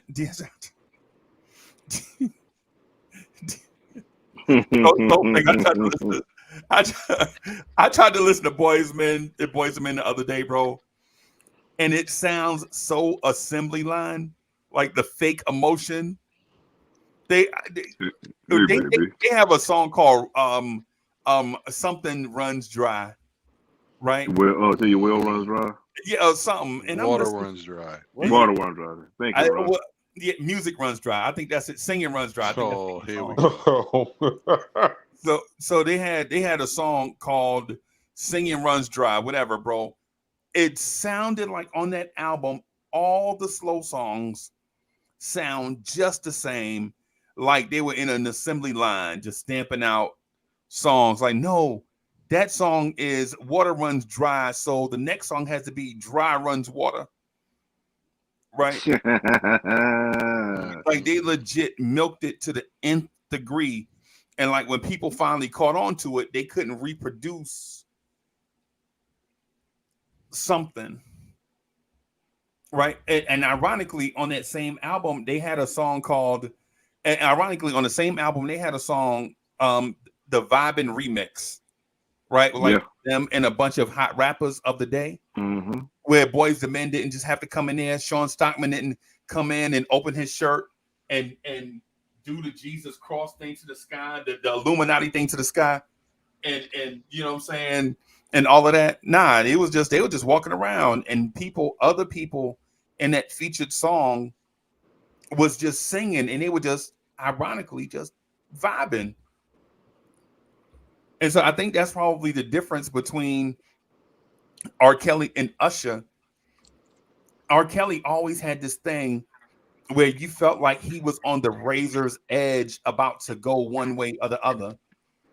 Like I think there was a song called "Down Low Brothers," when like brothers in the closet. Remember the song he had when dudes is hiding in the closet and you felt like he was gonna die or something. Anybody remember that song? Sophie, you remember that song? Yeah, nobody wanted to be trapped in any place. I think it's you're talking about I definitely didn't want to be. I didn't want to be trapped in that closet. Yeah, he was like in the closet and looking at in any of those chapters. Not one of them. Yeah. Yo, R. Kelly was in a closet looking at a naked 70-year-old man and his woman or something. Am I bugging? That's the Ron Isley one, right? No. Well, it's one of them. I guess he has so many series; it's hard to keep up. Yeah, he was trapped in the closet. He was hiding under the bed. But he had a song, sleeping in the Foot Locker. Yeah, sleeping in a Foot Locker. He had the song "I Can't Sleep." Y'all remember the I Can't Sleep remix where he was like, of course, doing the Illuminati pose and all of that stuff.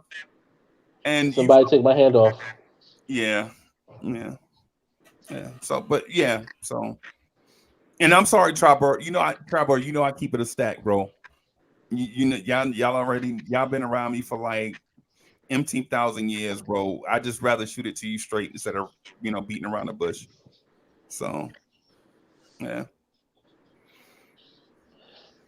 Yeah, but that's a lot of I think that's honestly where R. Kelly really is the niche in terms of that because there's a lot of emotion that you feel off of those notes. Well, the other thing too is R. Kelly's a little bit of a cheat code because there's something to be said about a person who does have the chops to sing a song and can hit different notes and octaves. May not be the best at it ever, but he can do a really good job at it, but also writes the music. So he can invoke the type of passion and reaction he wants from the song because he wrote it. Yeah, the Oh connection, yeah. bro. I wish Rick James invoked that same emotion when he did Party All the Time so that Eddie Murphy could sound better.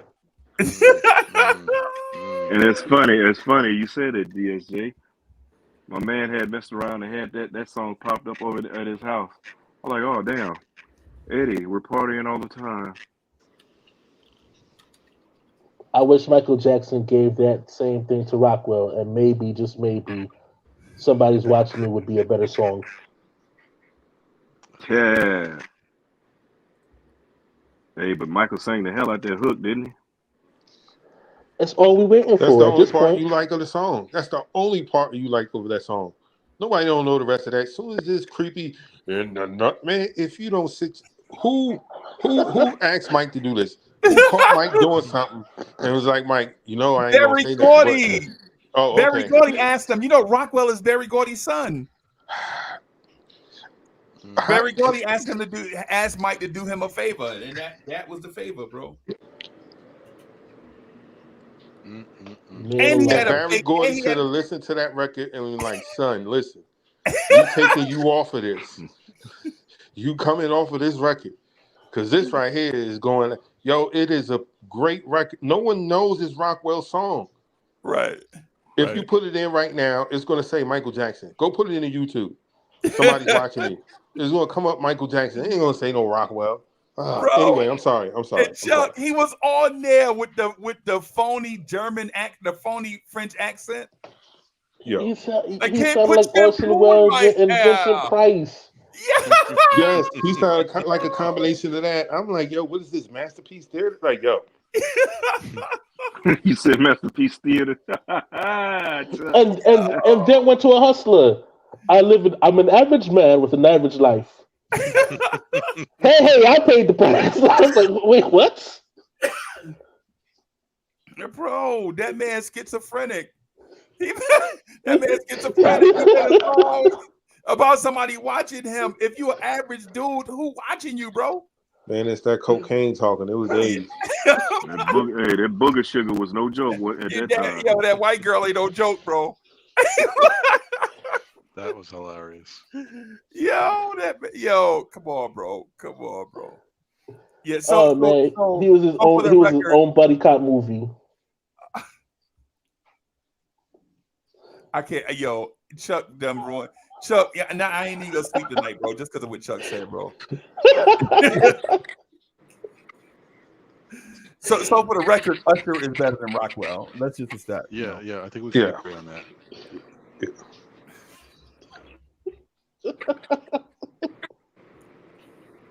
Nah, I man. can't shake it now. But, come on, man. It was the 80s. I'm gonna let it rock because I did my little 80s journey the other day. Oh man, we throwing some good old 80s movies. I was like, how was this released? Howard the Duck. Yo, is the Yeah, worst. man. He said I with the duck. Yo, it is the worst. Yo, Walk Like a Man. Oh, Yeah, that's bad. I was like, what the? Yo, yo, it was getting high, son. It was like, yo, we shooting it. We shooting this. Yeah. So, And Howard the Duck is Marvel too, by the way. that's right. Yeah, Marvel. That's early Marvel. Early Marvel, bro.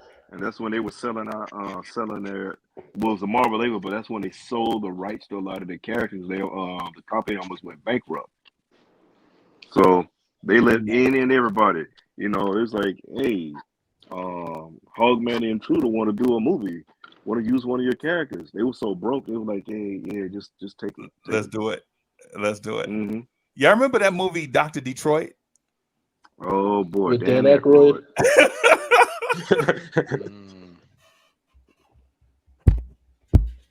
And Dr. D. Oh my god, bro. Just like I remember Night Shift. Oh my god. Oh my god, bro. Oh my god. Y'all remember that movie Iron Eagle with Lou Gossett? Lou Gossett, yeah, Iron Yeah. Eagle. I remember that. Me and my moms went to see that. She loved us a Lou Gossett. We went to see Iron Eagle. Oh my god, bro. Yeah, I love Lou Gossett so much. I watch Firewalker until this day. I don't know what that movie is about. Oh, it's an All I Indian remember- dude that likes to steal knives. every time I see Lou Gossett, I think about Mr. Brady saying, "Fiddler, you my nigga. You always gonna be my nigga." Every time I see Lou Gossett, bro. I don't even like to say the N-word. Y'all know that ain't me, right? I ain't that type of bro. But when you watch Mr. Brady do in Roots, y'all remember that? When Fiddler came on and Fiddler was like, "Yo, I'm just at the end of the line, man. You know, whatever." Like, nah, bro, you mine, bro, and you always gonna be mine. No, Mr. Brady, you supposed to be drawing architect pictures, bro, and be giving Peter money for the prom, bro. You ain't supposed to be saying that to Lou Gossett Jr. That's a different level right there. Yeah, my fondest memory of him is in The Principal when he tells James Belushi character, "You are on your own." That's all I remember from Lou Gossett at this point in time. Well, you know, between Iron Eagle and Officer and the Gentleman. Yeah. I never saw it. What? So DSJ, let me just ask you this just real quick. Yeah. So do you think this new Usher album is has a cultural imprint? Does it have a cultural imprint? Like, will people be playing this album in 15 years?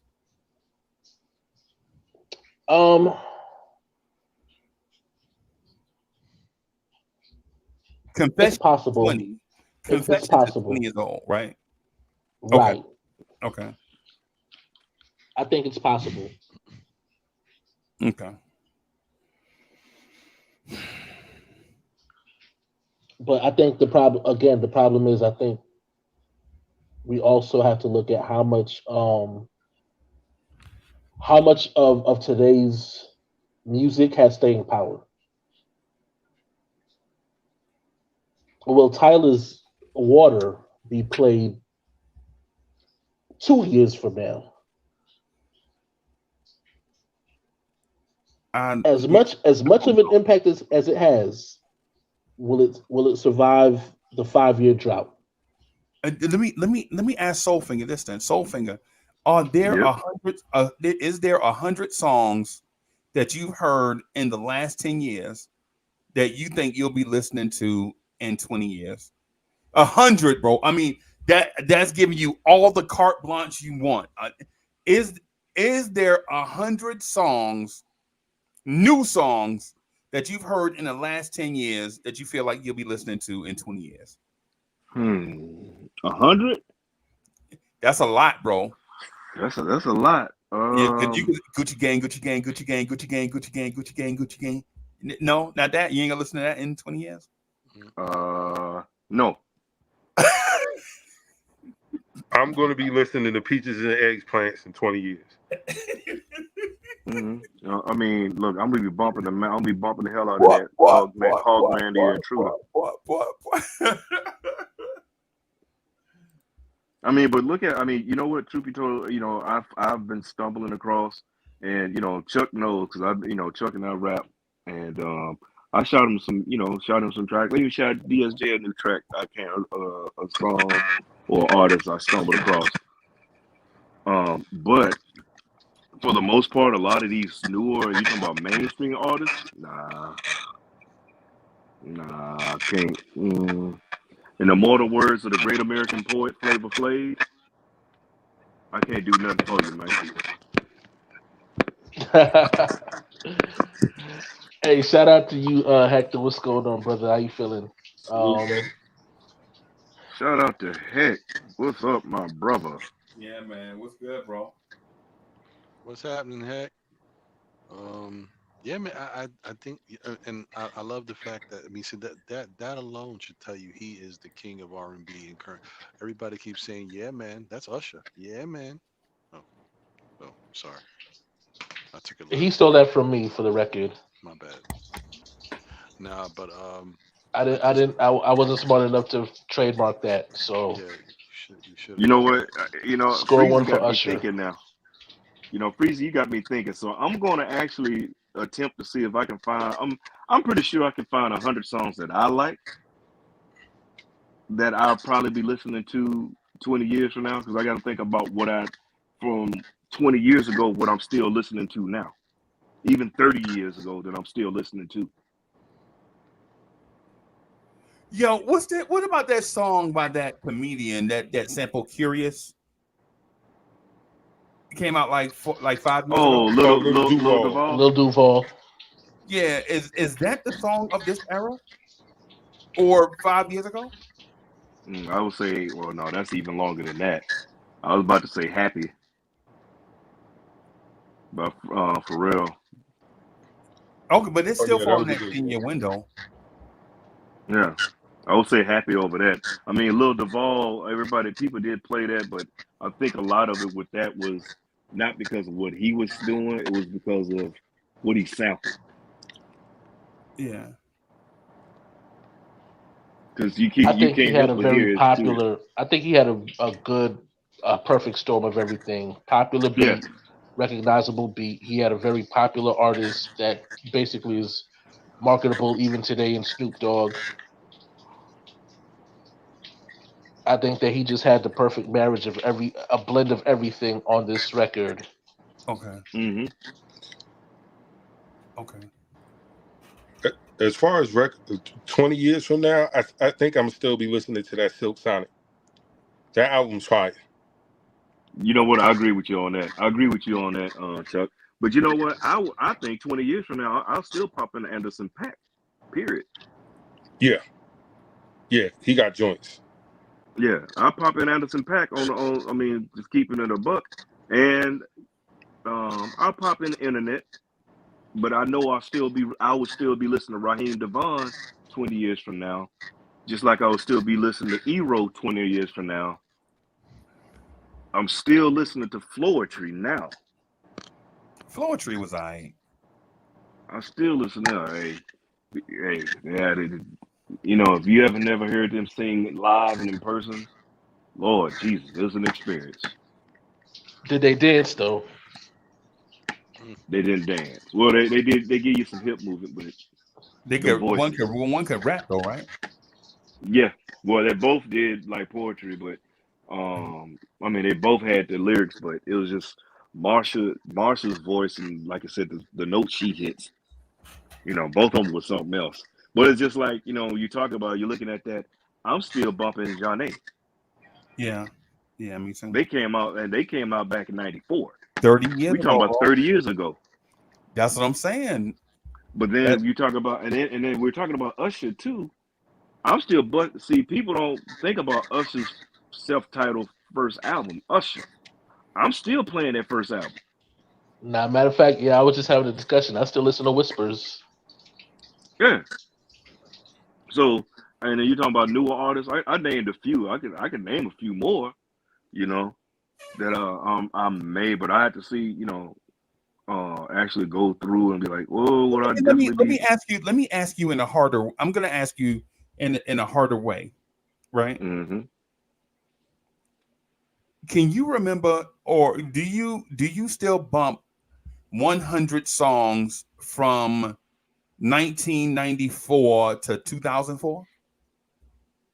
I do. Like for instance, do I you do. do you bump at least 100 songs from the 90s? Yes. Oh man, God, yes, yes, Yes. without a doubt, hands down, no problem. Yes. Easily. I probably bump about uh 30 something songs just listening to some of Donell Jones' early albums. Yeah, man, look, Donnell Jones, um, the Case. I'm going back to Case and Donnell. I'm going back to see, Levert came from the '80s and in the '90s. A lot of the stuff from the Right. '90s. Silk, you know, yeah, Jodeci, Man, you y'all know, keep somebody Chicago else. '85. yeah, it's Oh yeah, Dave Hollister. yeah, But yeah, Ryan, Blackstreet. why do we sleep on maybe the best artist of the '90s? Like we always sleep on him, bro. A dude named Nobody Joe. sleeps on Mark Morrison. You know No, what? Joe. You remember Joe? Oh, Listen, the things your Freezy, man you won't know, Yeah, do. you I know could hear what's that happening. Joe. Yeah, You know what's Joe and happening right now. yeah. Joe Mm-hmm. is actually starting to get his just due. I'm listening to more and more conversations in chat rooms. Joe is being talked about a lot now. Joe was that dude, Mm-hmm. bro. Joe had the sneaky club bangers, Yep. Yep. but mostly known for like mid tempo to slow ballads. Hmm. Mm-hmm. But don't forget, he had a song with Big Pun. Yeah, David. I'm Whoa, not whoa, a player. I just crush a whoa, lot. whoa. Yeah, the dude had a song. Um, um, I heard the Caribbean remix and the original version, and I'm in it's love. I'm in love, bro. Come on, bro. When they put Mm-hmm. that song on in a club, I remember they ran. I remember the DJ was playing not Scarred. What was the there was a Luke song that came out at the same time as Joe. I think it might have been Doodoo Brown or something. Whatever It it had to was. be Doodoo Brown. Yeah, he was playing that, and then he mixed in "I'm in Love" afterwards, and you was like, "Yo, wait a minute, the Hmm. audacity, bro!" But you can't go nowhere. You on the floor, like, come here. You know what I'm saying? Yeah, Joe is one of the few artists that can make a really good ballad and also a very good up tempo. Like he can do both. And like because he's got two songs with G Unit that are bangers. Like who does that? The And power theme that's is a banger. the power Mm-hmm. theme is a Yeah. This banger. is the Yeah, I know. biggest town. Yeah. bro. Didn't he have a song with Case? He had two.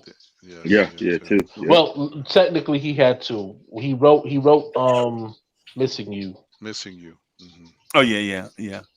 And Yeah. then of course he had Faded Pictures that he did with them, which is funny Yeah. because initially Case wasn't even gonna get on Faded Pictures. Bro. Why we sleep on dudes like Joe, bro? Cause he's unassuming? Because You R. know, that's Kelly a good overshadows question. him.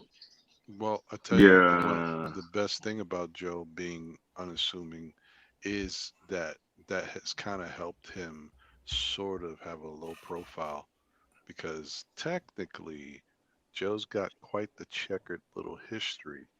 And, if he was more assuming and more out there, I think more of that might come up. So I think I'm glad that he's kind of under the radar and just appreciated or underappreciated for his talent because he does have some stuff that follows him that the cancel community would definitely love to get him for. Mm. Yeah. Yeah. Yeah, like rigging dice Definitely. games. Hmm. I won't forgive you for that $200 you stole from me, Joe. Just for the record. In 91. Yeah. Hmm. Ryan, okay. Speaking of unassuming artists, him or Maxwell? I'm telling you off rip, I'm going Joe over Maxwell. Joe See, or Maxwell? Yes, I'm going Joe over Joe all Maxwell. day. d- Yeah. well, No I, Maxwell supporters? no, I'm gonna say that Maxwell gets a lot of support from me just Mm. from the Because he's from talent. Brooklyn. No, it's because he's super talented, bro. Early Maxwell was a beast, I like, a yeah, monster. yes, yeah, you're right. But I'm gonna give Joe the nod because Joe is so slept on musically. Like his talent, his songwriting, his ability that I mean the songs. There's songs that Joe's on that people don't even know Joe's on. Like I can't take that away from Joe. But I The, will tell you, Maxwell is just ridiculous, bro. yeah, Yeah, I Maxwell is mad crazy. because at the time he came out, it was like you had Maxwell and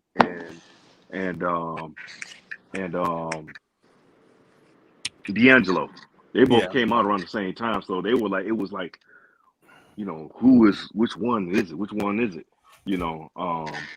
Before I got into Maxwell, I was hard on it. I was bumping that bro. You ain't D'Angelo hard. Soulfinger. It wasn't just those two, bro. It's another dude that came out at the same time, right? And shout out to Bilal and Myron. Yeah. Anybody remember a dude named Jaheim? Yeah. Well, I mean, you had Jaheim, and he had that he had his, but he had a good album. That first album was good. I like it. I think I played the hell of it.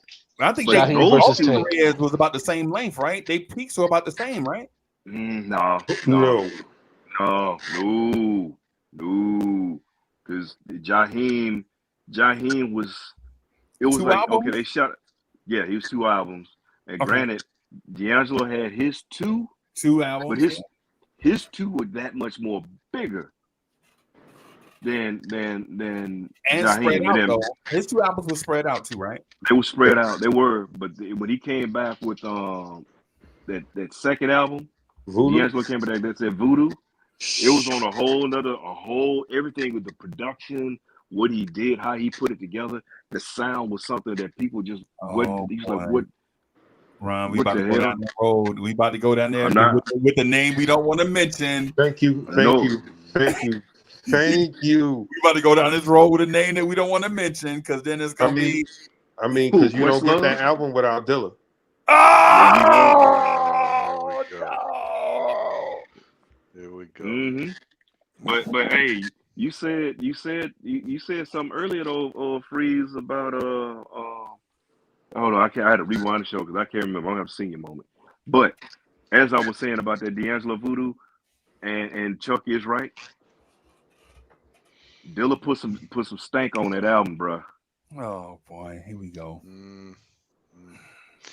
He and the whole thing with Questlove, that whole thing, that was a whole nother kind of different kind of masterpiece he put there. But then Maxwell on the other side was coming on with, he took that neo soul smooth rhythm and blues thing to another degree. You ain't gonna give Raphael Sadiq no credit for that, for none of the production. I think didn't Raphael Sadiq do Untitled?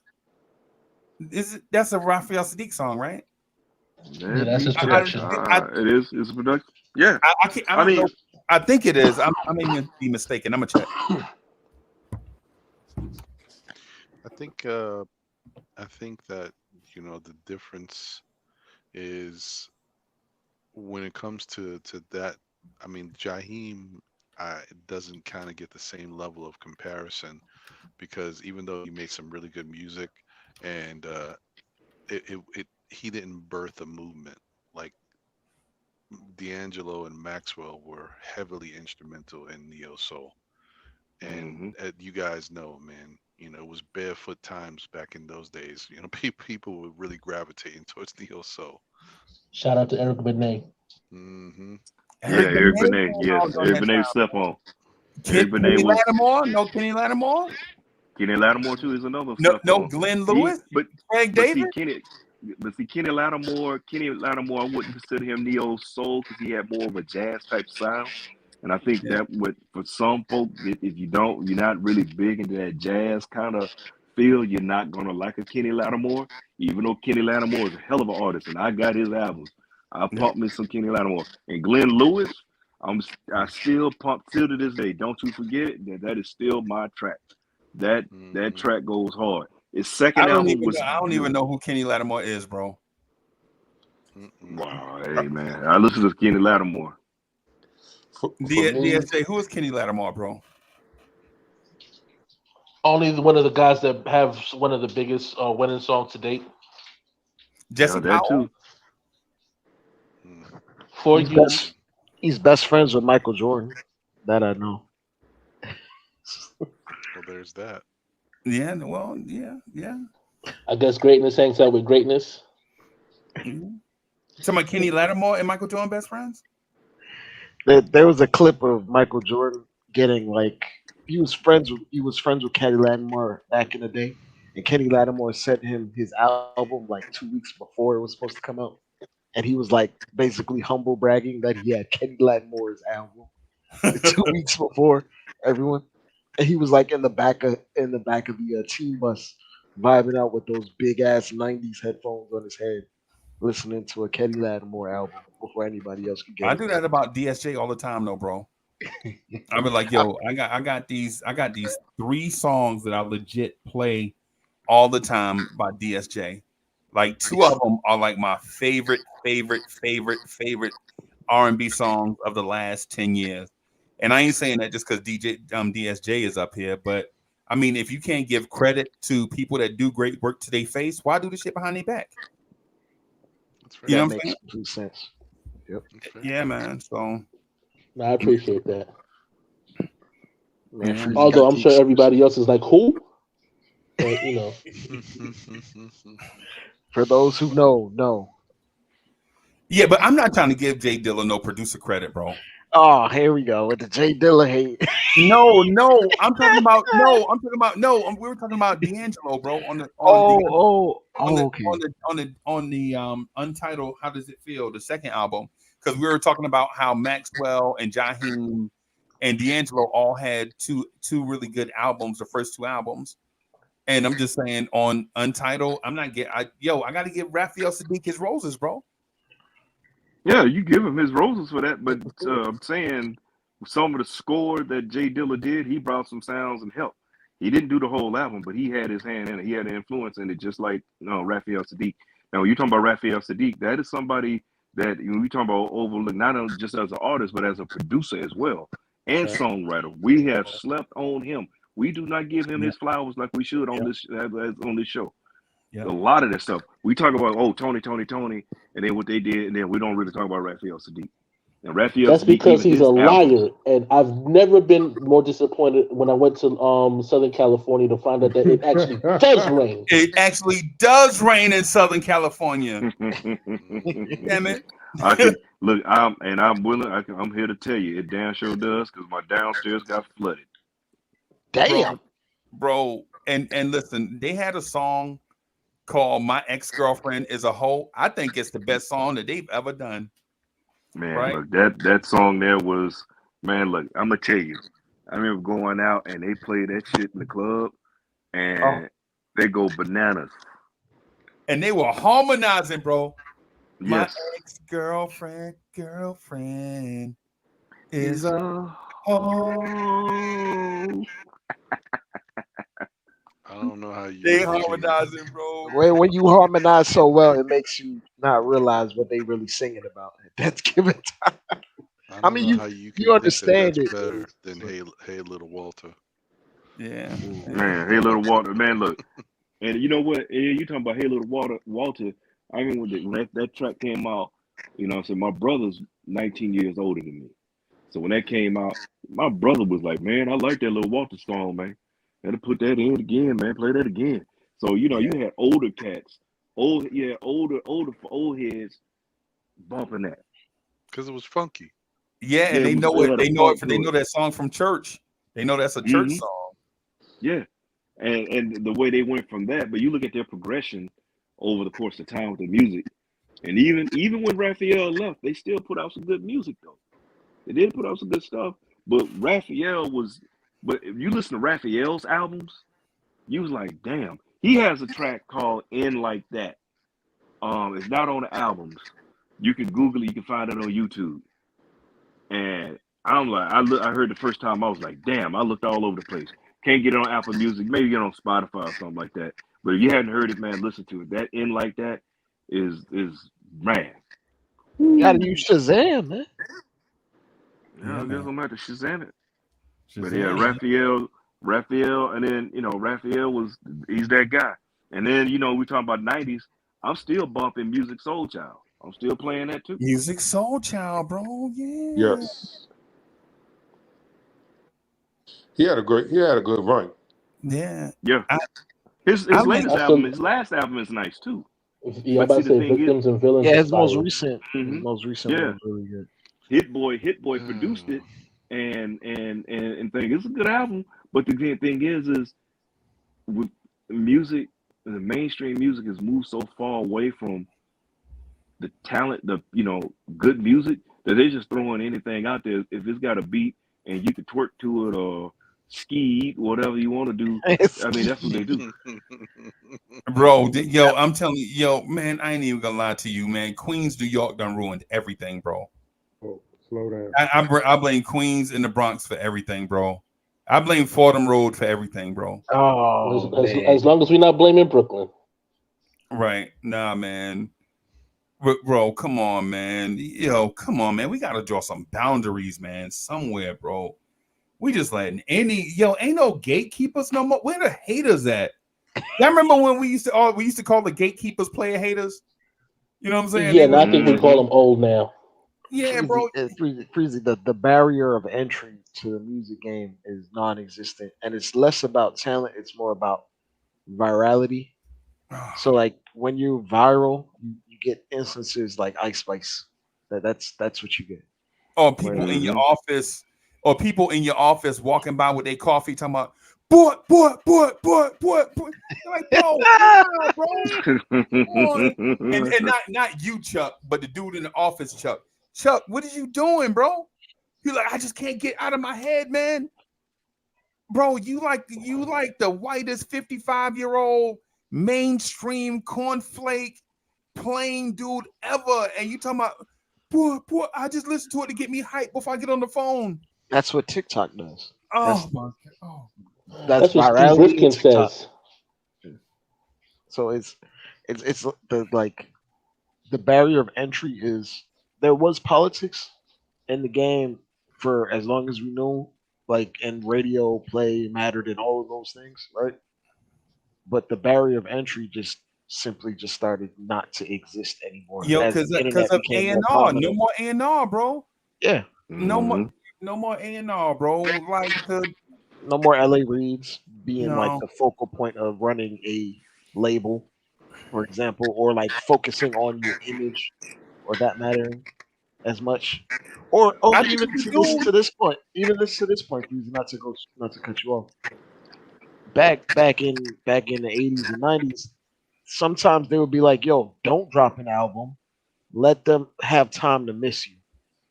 And then There, you there, have a there you go rollout, with that. and then you put something together. When there's no barrier of entry, dudes could drop. It's a gift and a curse because some of my favorite artists they put out a ton of music.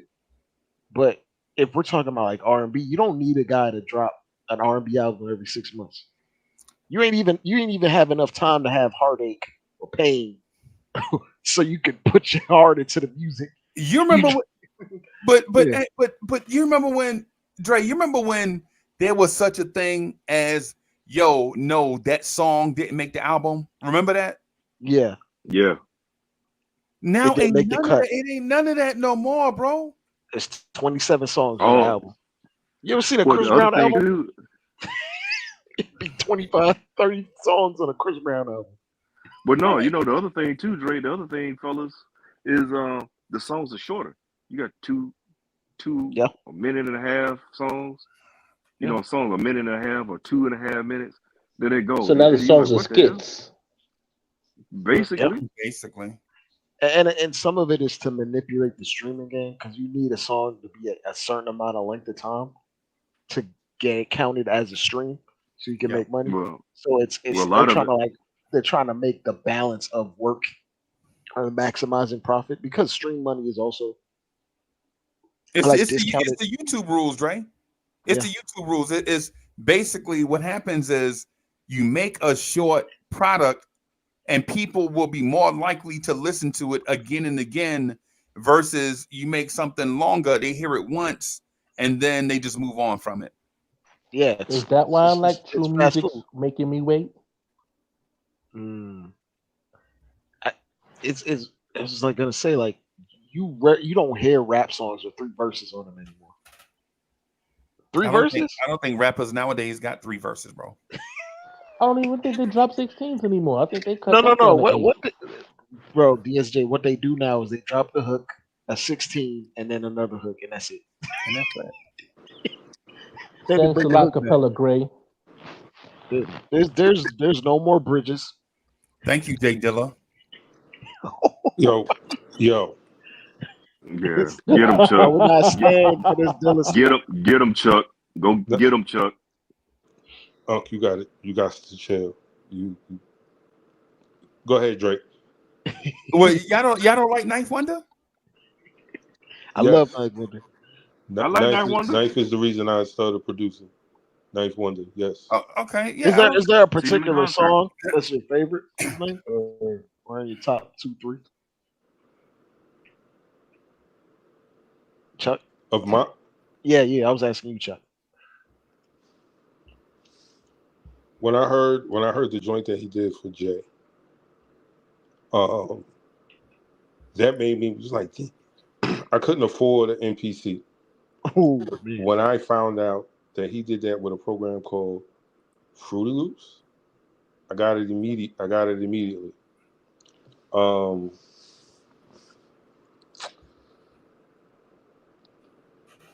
Because he did a couple of like you talking. It like couldn't be threats. It couldn't have been threats. I'm trying to think of which Ninth Wonder song. yeah, it was a threat. That was the It was first. threats. It was Okay. threats. It was Okay. threats because I actually saw the video of them being in the studio and they're being amazed that he's making the beat on a computer. And it blew your mind. It blew it blew my mind because I didn't producing was never something that I wanted to do. I always wanted to, you know, rap, grab the mic, and That's like I was gonna say as time went along and technology kept up. That's part of like the barrier of entry. The fact that you could the fact that Madlib literally makes beats on an iPad right now. dope.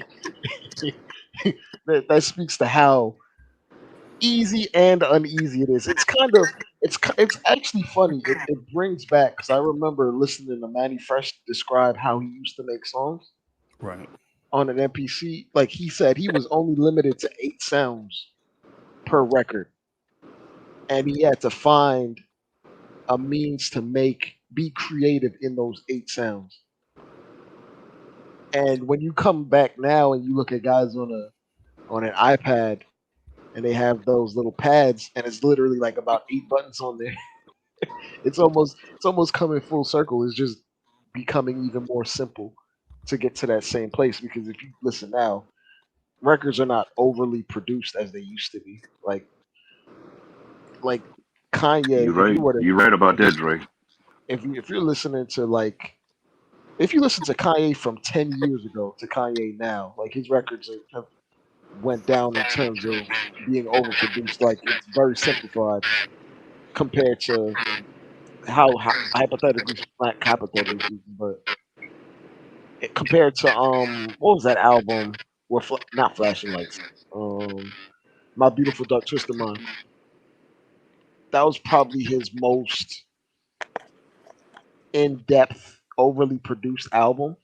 And then if you listen to his stuff now, it's kind of dumbed down. Like I guess there's a tide in music, but it, it's kind of hit the ebbs and flows where things are not overly produced anymore. It's like I have my drum pattern, might have my sample.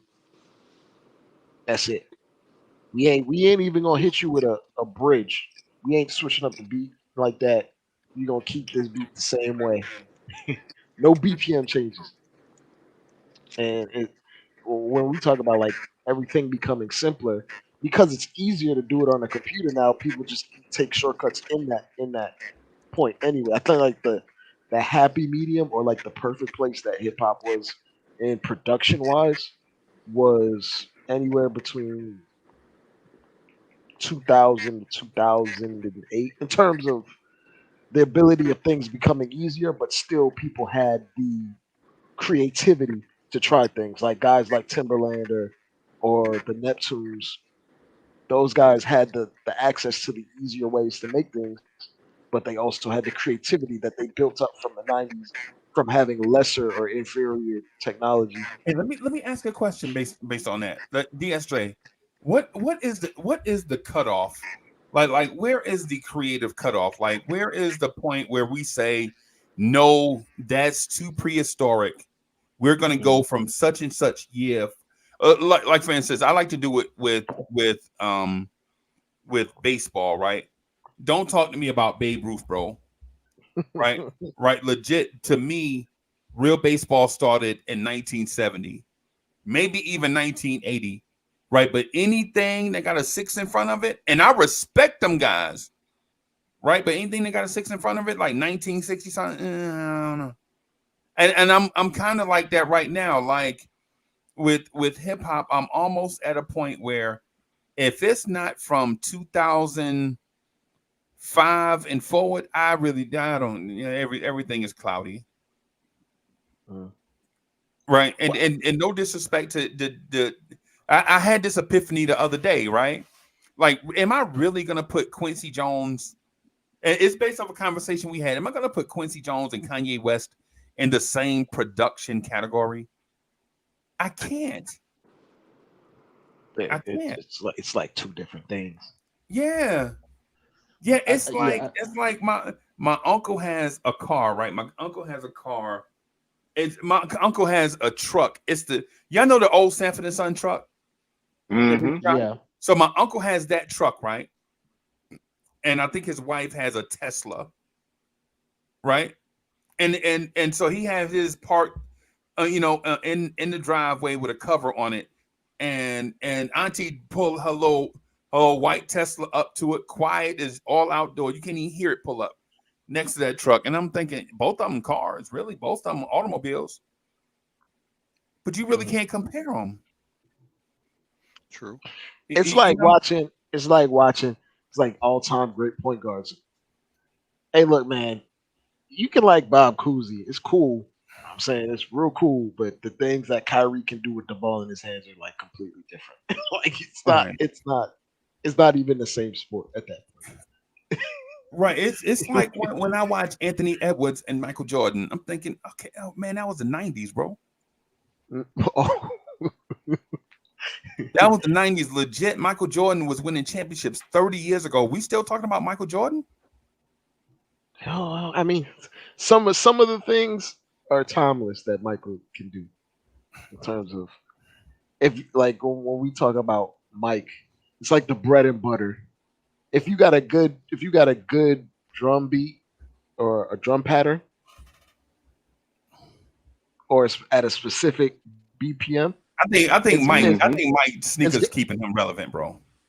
I mean, If it wasn't for yeah, sneakers, yeah, we probably forgot about him.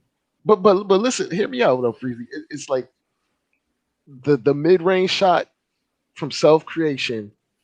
If your money from that, it's the shot that takes you to superstardom, right?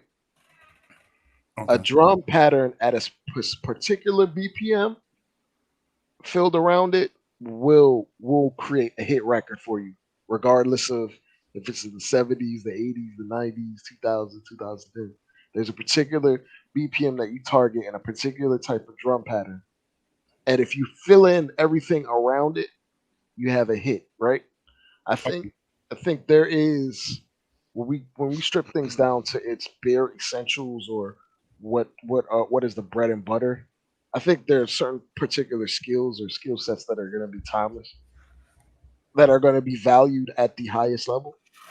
And when we talk about like guys that have particular skill sets, Pharrell could roll over in his bed tomorrow and make a fire beat that would have been fire in the 90s, fire in the 2000s, 2010s, 2020s.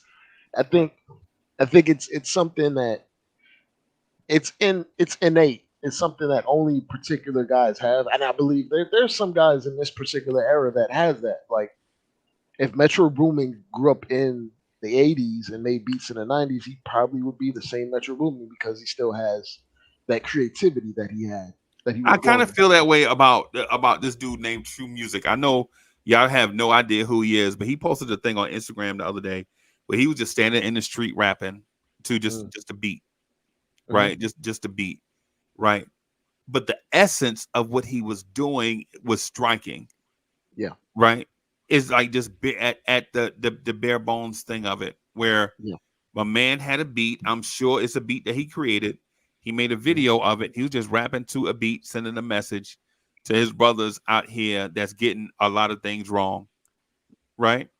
And to me, and our society now, where the buffet, yo, Soulfinger, you remember when you used to go to the buffet and the buffet had like 10 or 12 things on it? Oh yeah. Now, when you go in the buffet has thousands and thousands of things. Bro, any of y'all have y'all been to a buffet in Vegas? Man, Mm-mm. that thing is endless. It's Bro, it's endless. You yo, they got separate rooms, bro. yeah. You can They go got in a different room. look. They got not only got different rooms, but they go. They got the theme set up like you walk into a different country. Yes. But it freezes like you have all those options, but when you have so many options, how many of them can you actually rely upon to actually be decent? And that is the point that I was gonna get at. Like It's the reason why some people go at places and be like, "Yo, I'm gonna just get the chicken tenders because I can't. I don't know what yeah, you're I not ain't gonna screw up chicken tenders." yeah, you can't mess it up. It was like something. You remember the morning when Chuck sent us a beat? We played it on Vibes in the morning, and Man, yeah. the beat was so dope that we spent the entire show trying to come up for a Talking to some with name a name for for the that beat. beat, right? Mm. It was like the most. It was so random, right? You know, we got the show all lined up. Yo, we're gonna talk about this for 15 minutes. This we're gonna get relationship corner. We're gonna hit this. We're gonna to Uncle Freezy story time. We're gonna do all these different things, right? But we We get do the that beat. one segment. Name that beat. Yeah, and we heard the beat from Chuck, and we scrapped everything and just listened to that one beat, trying to name it. I think Man, we we played the Mm. paid. song like 3 times. No, we played it more than that, Freeze. Y'all played it. We played it more than that because everybody was like, "Play it again, play Play it again. it." Yeah, man. I mean, That's then he what. had That's the what other I'm. one was, and you're not talking about the one who called Players Paradise or Concrete or the Concrete Jungle. I mean, 'cause It, Chuck it, had a few of those like that. You it had was the the other one one where where was we it did the vibing on? video where the car was driving in the rain. Remember Yeah. to it Oh yeah. We and look and then he had to come because he never came up with a title for it because he had so many. because we talked about the song the whole time. Yeah, that's what we did. Yeah, bro. That's what I'm saying. That's why I'm saying like now when so many different people have access, it's kind of like playing the lottery, right? Yeah. It's kind of like playing the lottery when you picking music because you know you'll be fortunate enough to get a hood goddess, which to me at some point is going to be, in my opinion, I think at some point it's going to be a cultural classic, right? When enough people get ears on it, right? Hmm. And then, but you also have dudes putting out music every day. But if y'all remember when y'all used to walk, DSJ, when you walked in a record store back in the 80s, guess what, bro? That record store was full of records, bro. Hmm. Absolutely. You ain't never walked in a record store that was empty, bro. That Called record it store digging was in the full. crates for a reason. Yes. To find gems. It was all good music because the record shop owner wasn't gonna put whack music in there because it was his Hmm. business. He had to keep dope music in there to keep you coming back. But see, And and the also record with that, label and the record label wouldn't produce them damn vinyls if it Right. wasn't yeah, worth a damn. If it there wasn't you go. selling. There you go. Because that you beat me to it, Drake. Because you had to have artists, you had to have talent, you had to come out with some fire. Because Freezy just dropped the album, and it already in the first week went gold. So now Mm. DSJ dropped his, and they said that Joker's already about to break records. His debut album about to go platinum. Right. So here now, Ron got to come in. He's got an album. He's pushing his date back because he's like, nah, I need to work on a couple of things on this track. Let me hit Chuck up so he lace me with some beats and everything, and we tighten this up.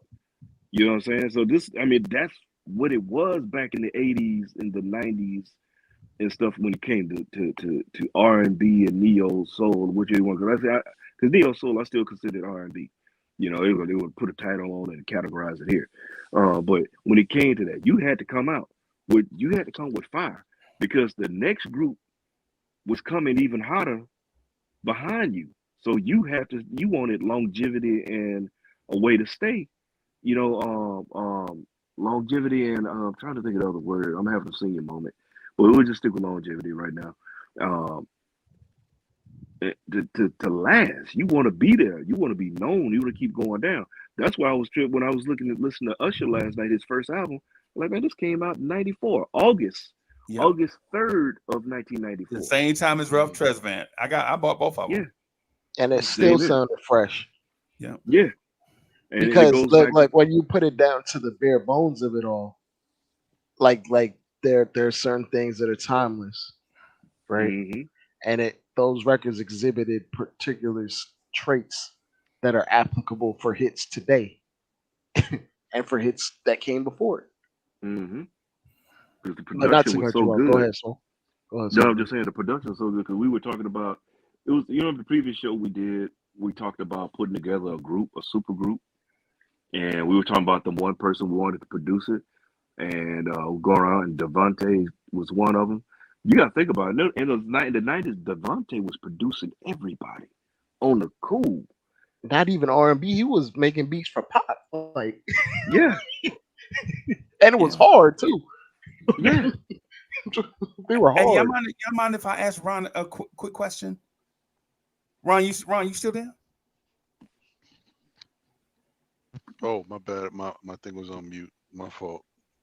Oh, you brothers probably thought we were ignoring him this whole time. Yeah, nah, Ron. Yeah, We because before I apologize. Before I got kicked out, my app froze, and I was like, "What the hell happened?" I'm just looking at y'all. You good, Repeat man? that again, Freezy. um, how am I wrong on my view of Jay Dilla and Boys the Men? Hmm. Hmm. Because if I do top groups of that era, I don't have Boys the Men ranked there. The way I have it ranked, and this is gonna sound wild OD, right? But I have it as Jodeci, Tony, Troop, New Edition, and Guy. Am I Chuck? Does That's it sound rough. like I'm intentionally being disrespectful to Boys the Men? I think you don't appreciate Boys to Men. Uh, I don't think you are rocking with what they brought to the table.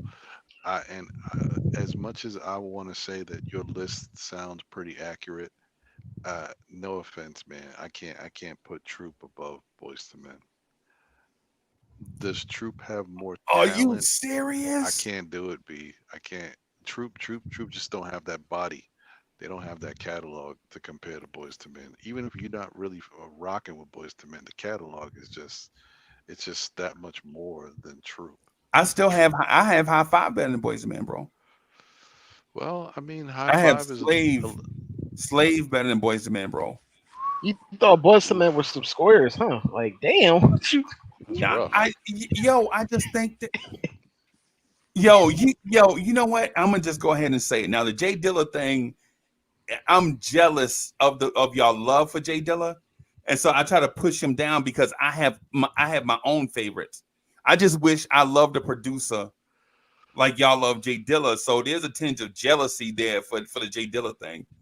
But Boys to Men, bro, Boys to Men to me, and Ron, I'm sorry, I didn't mean to cut you off, but No, you good. Boys to Men to me are the Quentin Grimes of the New York Knicks. Oh my God.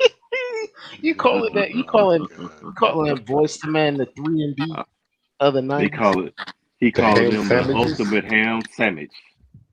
You calling them 3 and D of the '90s? They ain't no superstar, but they And exist. Nah, they and the then nah, when they the third 3 and D off the bench. Oh my Nah, god, the no, third I one. can't do it, man. Freezy opened my eyes up more about who Boys to Men is people, and for that, I don't look at them the same, but I can't take away the talent them cats had, man. The harmonies and the individual talent, hmm I can't do it. Freezy, I hey, can't. Freezy saying there's a ham when base left, they became ham, no cheese. Hamburger. Quentin Grimes ain't never hit you with a triple double that broke a record. Boys to Men then broke a record. I'm rocking with Boys. They didn't You even want know, to sing the song. They called it trash to Babyface face. Listen, no The one said record they. company had to curse them out over the telephone to make them do it. No one said they were the smartest Sound like the artists. same thing that happened with Usher. Yeah, Oh yeah, you're Usher right. didn't You're like a right. certain song. That's one of Touche. his biggest hits ever. Yes, we know that. hmm Look, I mean, this happens with artists. Artists, and notice, just want to throw something out there. Notice in particular these two artists that we're talking about that don't really like songs and can't see the vision are both known for not being able to write songs. Just saying.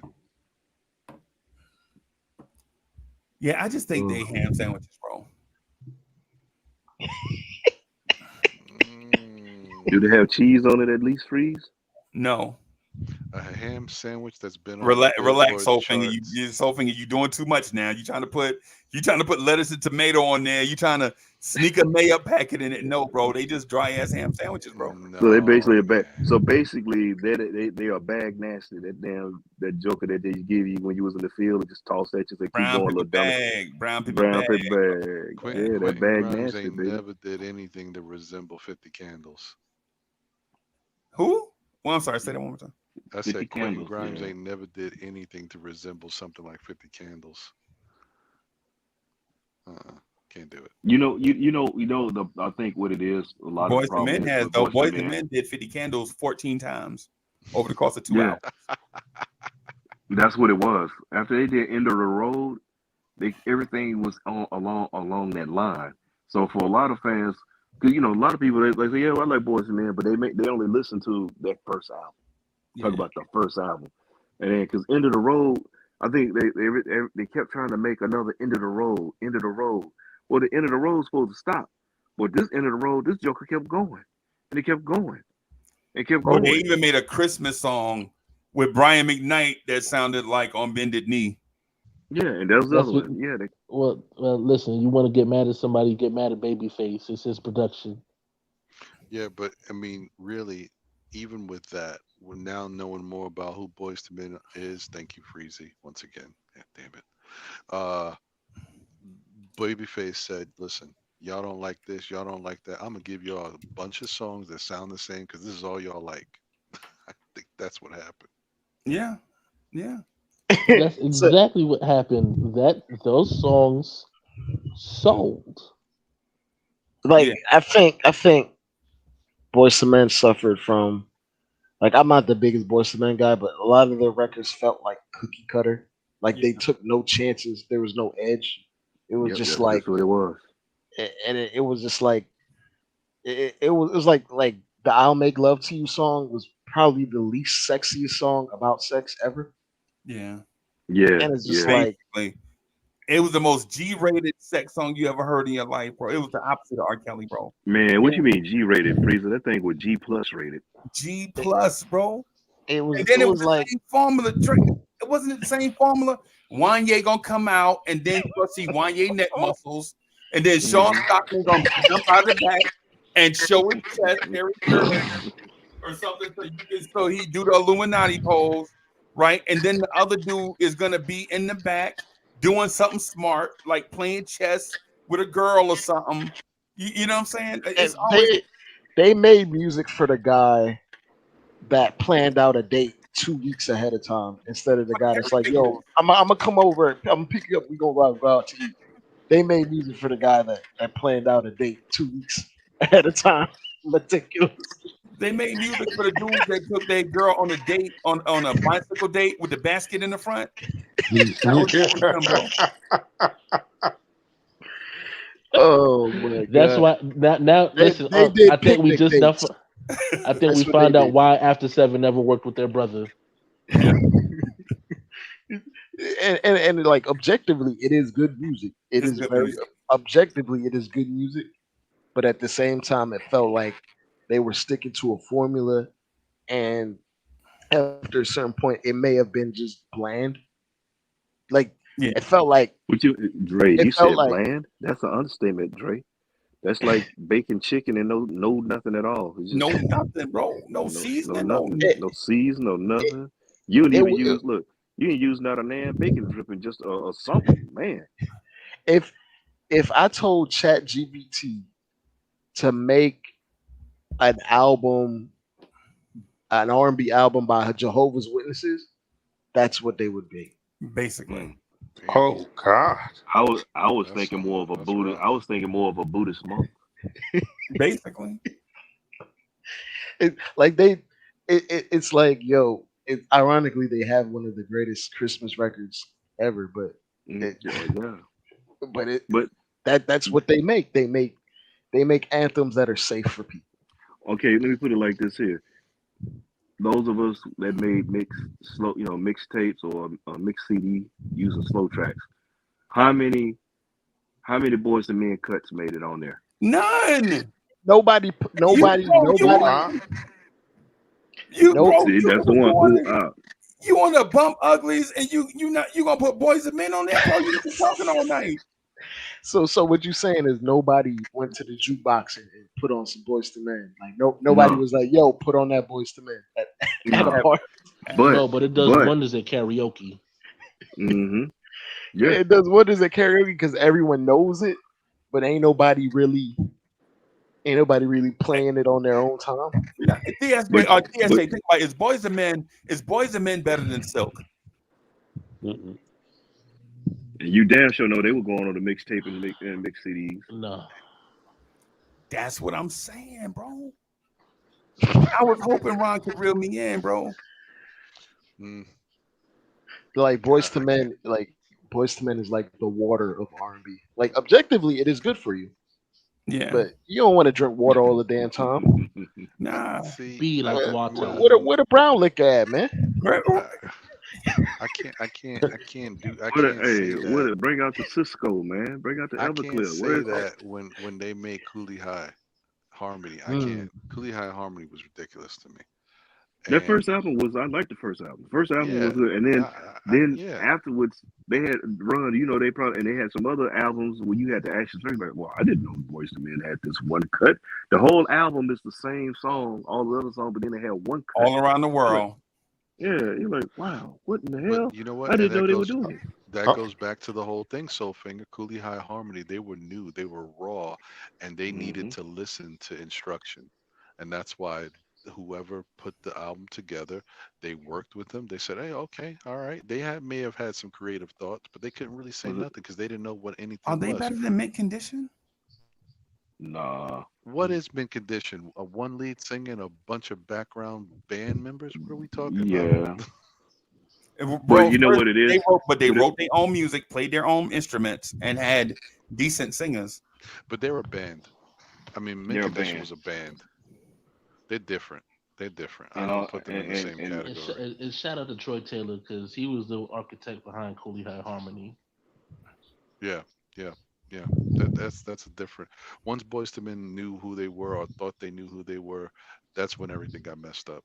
That's when they wanted to start saying, "Okay, this is what we should be doing, or this is what we think we should." Yeah, yeah. That's when things changed.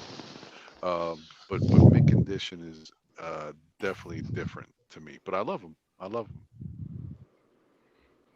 I don't think Boys and Men is better than Ready for the World.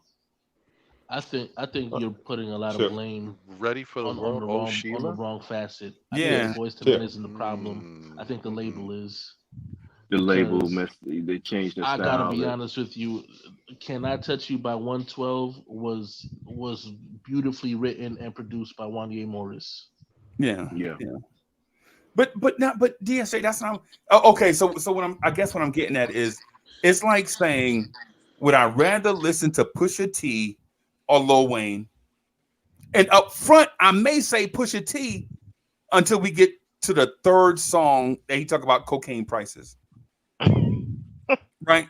And then you look at the thing and you're like, damn, I got 14 more songs just like this. Where that Lil Wayne at, bro? Mm, DS, I don't know. am Yeah, I that's what I'm wrong? saying. I think no, but that's what I'm saying. I think you're blaming the wrong facet here.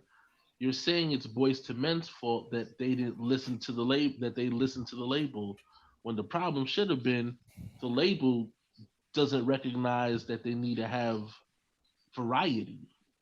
I don't think Mm. they had variety, bro. I think they're Quentin Grimes. Exactly. But that's what I'm Quentin saying. Grimes. Blame the. It's almost like it's They should almost have the same thing. Like found if we writers sit to here and talk push about them Tom in a Thibodeau's different rotations, direction. and we sit here and talk about all these injuries of Tom Thibodeau's fault because he overplays and wants to play a 9-man rotation, overplays certain players. Instead of sitting here saying, well, if there's another system that he can utilize, we're sitting here blaming the wrong people for getting hurt. Julius Randle, I can't believe you did this to yourself. It's not all on Julius Randle. You know, So I basically, you're saying, At some point you gotta start looking at the label heads because they're the ones that control the fast of the music. And I think that when it came down to the numbers, they were so focused on how much money our end of the road made that they wanted another end of the road. While Right. Boys to Men was like, I Right. don't want to do another end of the road. I want to do your body's calling. yo, let me. so I you're gotta saying be they should have disrespectful. passed the jelly. Yo, Ron, can I be disrespectful for just a minute? Oh, Not to you're gonna you. I'm just start saying now? to a thing, right? Yeah, I remember the group EPMD. Hmm. Ooh, business as usual, business never personal. A little bit. Yeah, I remember when EPMD first came out. What That's they would chill do crazy. is they would take an old funk record and just Hmm. rap on it. Yeah, like they took a record for by the Hold On Family. Boom, boom, doom, doom, doom, doom, doom, doom, doom, Hmm. doom, doom, doom, doom, doom, doom, doom. My uncles and them have been playing that forever, and all Hmm. EPMD did was took a formula by the Treacherous Three, take some old funk hit smashes in the club, and just flip it over to the instrumental and just rap on it. Treacherous Three, that was Capital their formula. capitalize off of familiarity. Yeah, yeah. EPMD did, and then Whispers was like, "Yo, all they do is," and then they came out with a song.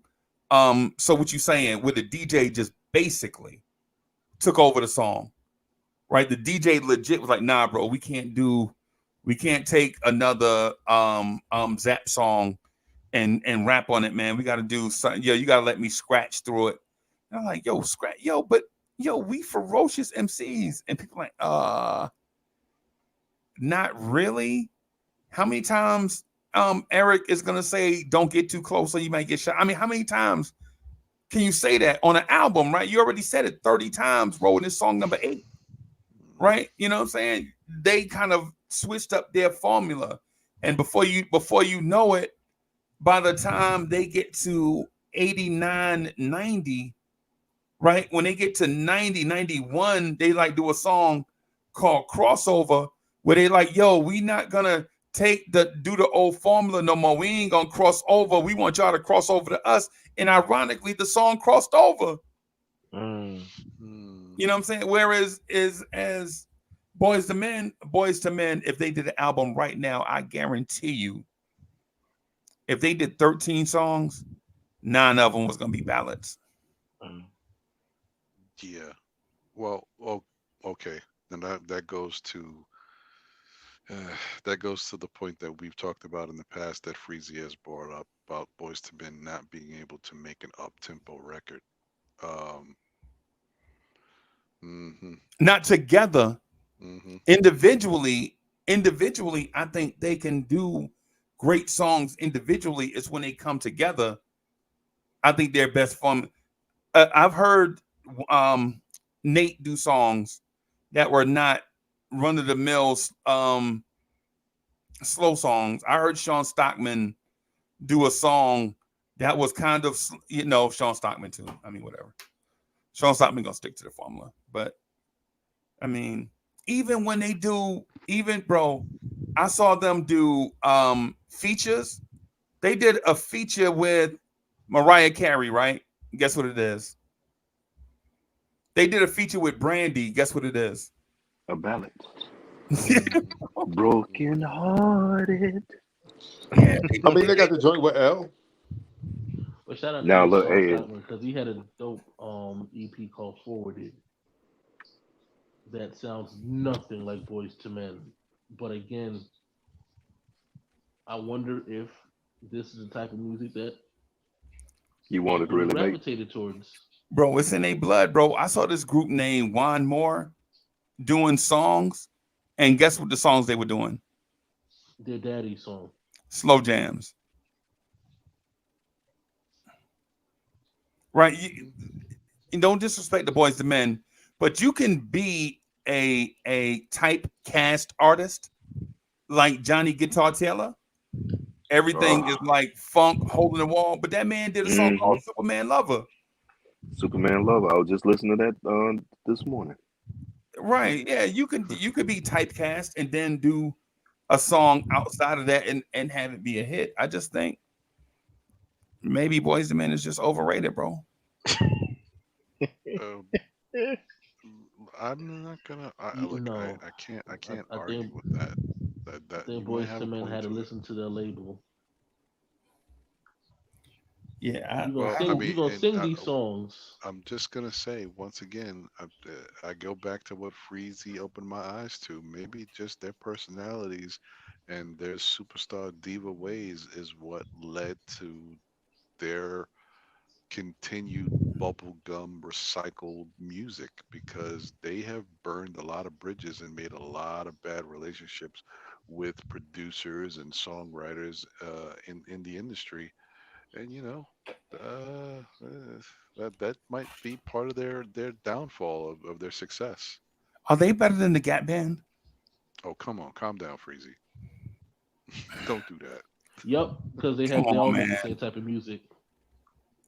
So I is was there, I was oh gonna sorry, say, like this because you mentioned the Gap Band. It reminded me of a conversation that Dave Grohl from Nirvana had with Pharrell, where he said the entire inspiration for his like the album, the Nirvana's album, Nevermind, they basically took so much from disco in terms of their drum, in terms of the drums and their bass lines, that people didn't really realize it. But like he said explicitly, like he took from Cameo and Gap Band and Tony Thompson on all those songs in terms of disco, like on Smells on Teen Spirit. If you hear the drum patterns at the beginning, it takes direct like rips from Gap Band, and people don't realize it. But that's like when we talk about like the skeleton of what's good music, like a lot of good music shares the same characteristics, regardless of like genre or perception of genre. Like, like they were taking directly from funk, like the greatest funk you've ever heard, and Hmm. just planting it inside of quote unquote grunge rock, which was supposed to be something completely different from that. Like Hmm grunge was supposed to be sad, and not, and and disco was supposed to be happy, have a party type music. But you see like the similarities and how like the greatness of that can transfer over, and the same characteristics you could say are in what Pharrell does, because when you listen to Pharrell or like the Neptunes and they start a song, you hear it's that 4 beat count, yep, they that call it boom boom four on boom the boom, floor. and that's a direct rip from disco. Like that's existed for for years and years. So there's so much overlap in terms of what great music is, and the basics. Once like it's funny. It's almost like basketball. Once you master the fundamentals and build from it, all the great players have the same types of fundamentals at the base form, but they built off into their own type of player. Right. But the fundamentals are still there. The footwork Yeah. is still there. The IQ is still there. So it's one of those things where you kind of you think things are so much different, but if it's great, if the music is undoubtedly great, it shares a ton of similarities with music from the So Dre, past. So it's great. based on your point, who's better, Boys to Men or the Temptations? Oh, that's not even a real comparison. Not even. That's Boys not to even Men is not close. even. DSJ couldn't even finish the Freezy is sentence crazy, bro. without laughing. He couldn't even finish it with a straight face, and that's the troll master. Freezy's so funny. Oh my goodness. I mean, because it's the Temptations, right? I think. No, I'm just joking. Um, But if you ask me who's better, Jodeci or the Temptations, oh see, boy, I'm having a different conversation with oh you. boy, Ooh. But boy. see, this is No, where you're not. Yeah, they I am. Yeah, I am. Oh this is boy. where you're talking about two groups of artists that push boundaries and Yeah, attempted things. You yeah. and Mm, it's like comparing, who can I compare to? It would be like comparing Joe Johnson to like Luka Doncic. Oh, they're both big two guards or big. Both they're both 6'7", 240. Yeah, yeah. I see what you mean. I But mean, the thing, on paper they should be able to do the same things, but one is not like the other. but Dre, but here's the reason why I asked the Temptations or Boys to Men, Mm, because in theory they are the same group. In theory, mm, right? Right? Because one is from Philly, but use the Motown Temptation sound, mhm, right? And the other is the originator of the Detroit sound, right? Right? They were legit. They were popping before the Spinners, because to me the Spinners are better than the Temptations, right? And that's my opinion. I know My mother everybody would has fight their you own on that, opinion. Freezy. I'm I, just letting I, you know that. I understand, but the thing about it is the Temptations were legit hooked up to on life support to the Motown machine.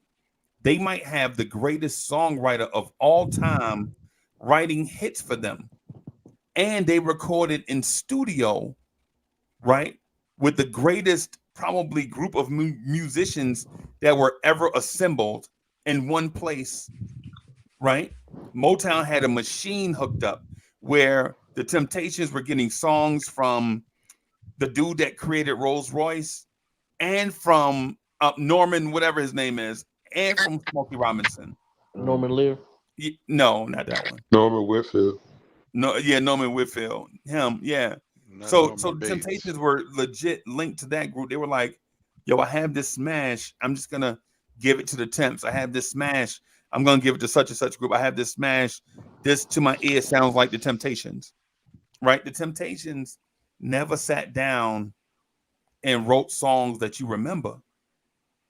And neither did Boys the Men. Right? I'll say this though, Mm. Freezy. I will say this. It's like execution matters too, because Yeah. or delivery matters too, because if Bernie Mac had a joke, but a lesser comedian told the same joke, it wouldn't work, right? Right. Mm-hmm. I think that what gets lost in the shuffle is, yeah, they might have had help. Absolutely, they got help. That Motown machine was vicious, Right. but Right. out of all the acts on Motown, would any of those acts on Motown deliver like how the Temptations did? Hold Those on No. a minute. records. Hold Right. on one But second. that's the thing. Free I'm not questioning their talent. Freezy, you Okay. just said something that I'm a little perplexed by. Maybe I And shout out misunderstood. to Anthony D in the chat. I Salute see you, AD. man. Salute AD. Yeah. Did Yeah. you just say that the Temptations didn't make a song that we can remember? No, no, no, no. No, that's not what I'm saying.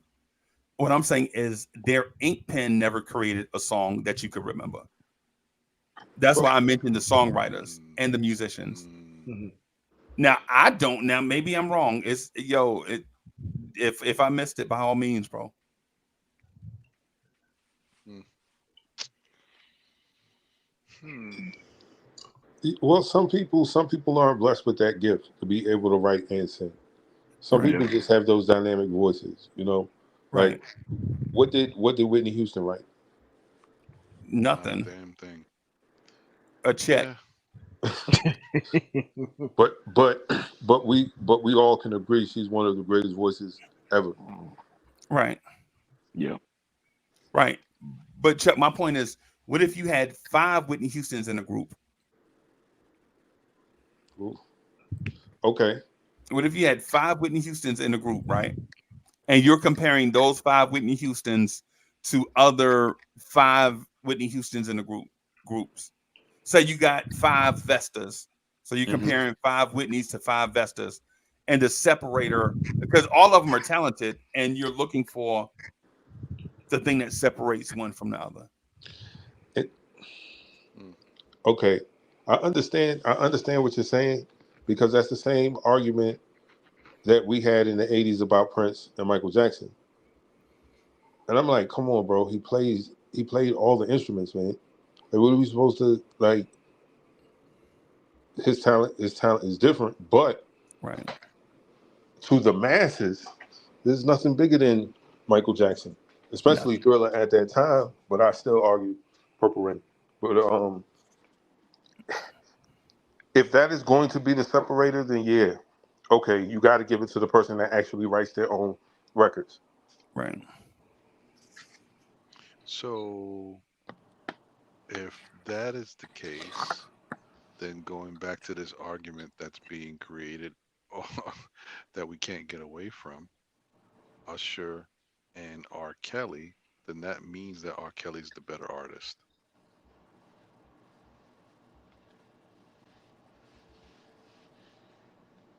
Yeah, Usher doesn't write Yes. anything for himself. Hell, I'm trying to write for Usher at this point. Yeah, I feel you on that one, but if in that case where it's R. Kelly and Usher, and we're looking for a separator, does it just have to be writing, or could we add other elements of entertainment? Performance. But here we go. If that's the case, then when you say is no, because that kind of plays into your theory. So forget it. I was just about to bring up the Boys to Men Temptations thing that you were saying, but yeah, Yeah, Temptations are better I just think performers. yeah, the Boys to Men was just a part of. They came along at the perfect time. They got Yeah, the Motown machine. Philly. Yeah, they got the machine behind them. They messed around and walked them. Man, they walked away from Michael Bivins. Mike Bivins had them on a path to be something, and they left Mike Bivins to become something else. And then by their third album, we're like, yo, I wish they wouldn't have left Mike Bivins. It's like Silk and Keith Sweat, right? When Keith Sweat was making them sound like five Keith Sweat. Well, no, let me take that back. When they were singing Keith Sweat songs, we were like, yo, you know what I'm saying? This right here is they're gonna be huge. And their second album they did on their own, the second album they did, it was DSJ. What was the lead song of their second album? Meeting in My Bedroom. No, that was their third album. Tonight That was was the the third third album. album. The lead on that one was deeper. I can go deeper, deeper, baby, Yeah. deeper than I've ever gone. And the Yeah, third album is when they got back with Keith Sweat, right? no, that's the one with that's tonight. That's the one where they did "If You Meet It in My Bedroom."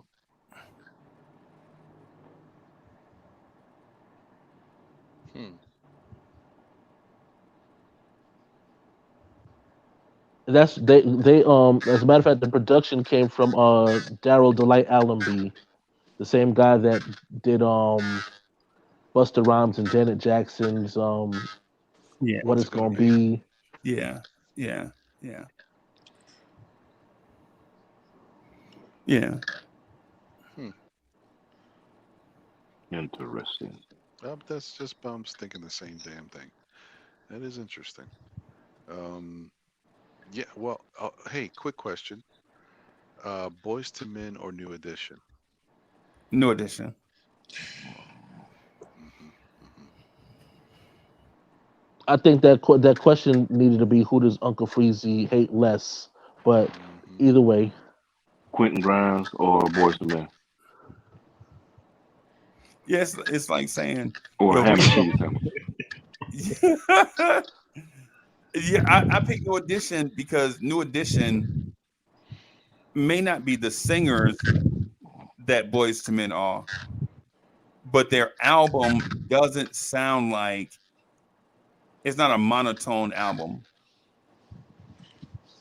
New Edition have songs on there. New Edition have songs where they have two members rap, and the raps will be whack, like backstage, underage. The raps will be whack, but you know what I'm saying? At least Adolescent. they'll But be doing but something different. I wouldn't even compare that. I wouldn't even put that part Shout out in to Busta top. Rhymes. Just I would just go New Edition, just pure New Edition versus Boys to Men. No BBD, no Bobby Brown, none of that. Just New Edition versus Boys to Men. Who you got? New Edition. Yeah, I New I would have Edition to has go with New tend Edition. to they have agree with that. iconic songs, I bro. tend to agree with that.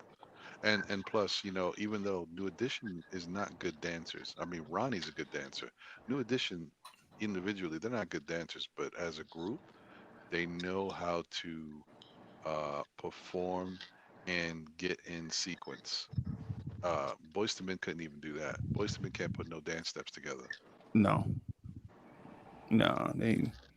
no, they heads too big, bro.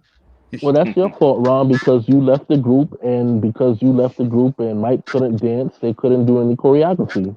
Well, Well, let's put it place the like that. blame where it needs to be placed, Ron. Yeah, my fault. Sorry, I apologize.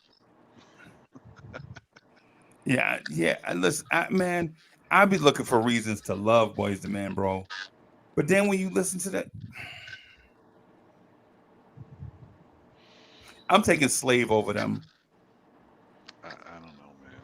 I just I'm Walking not down the doing that. street, watching ladies go I'm by, not doing that. watching you.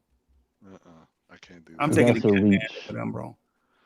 And the other thing about Boys to Men, I mean, is I get what you're saying. I understand totally all the bubblegum stuff and then songs sounding the same and not a lot of diversity in the music.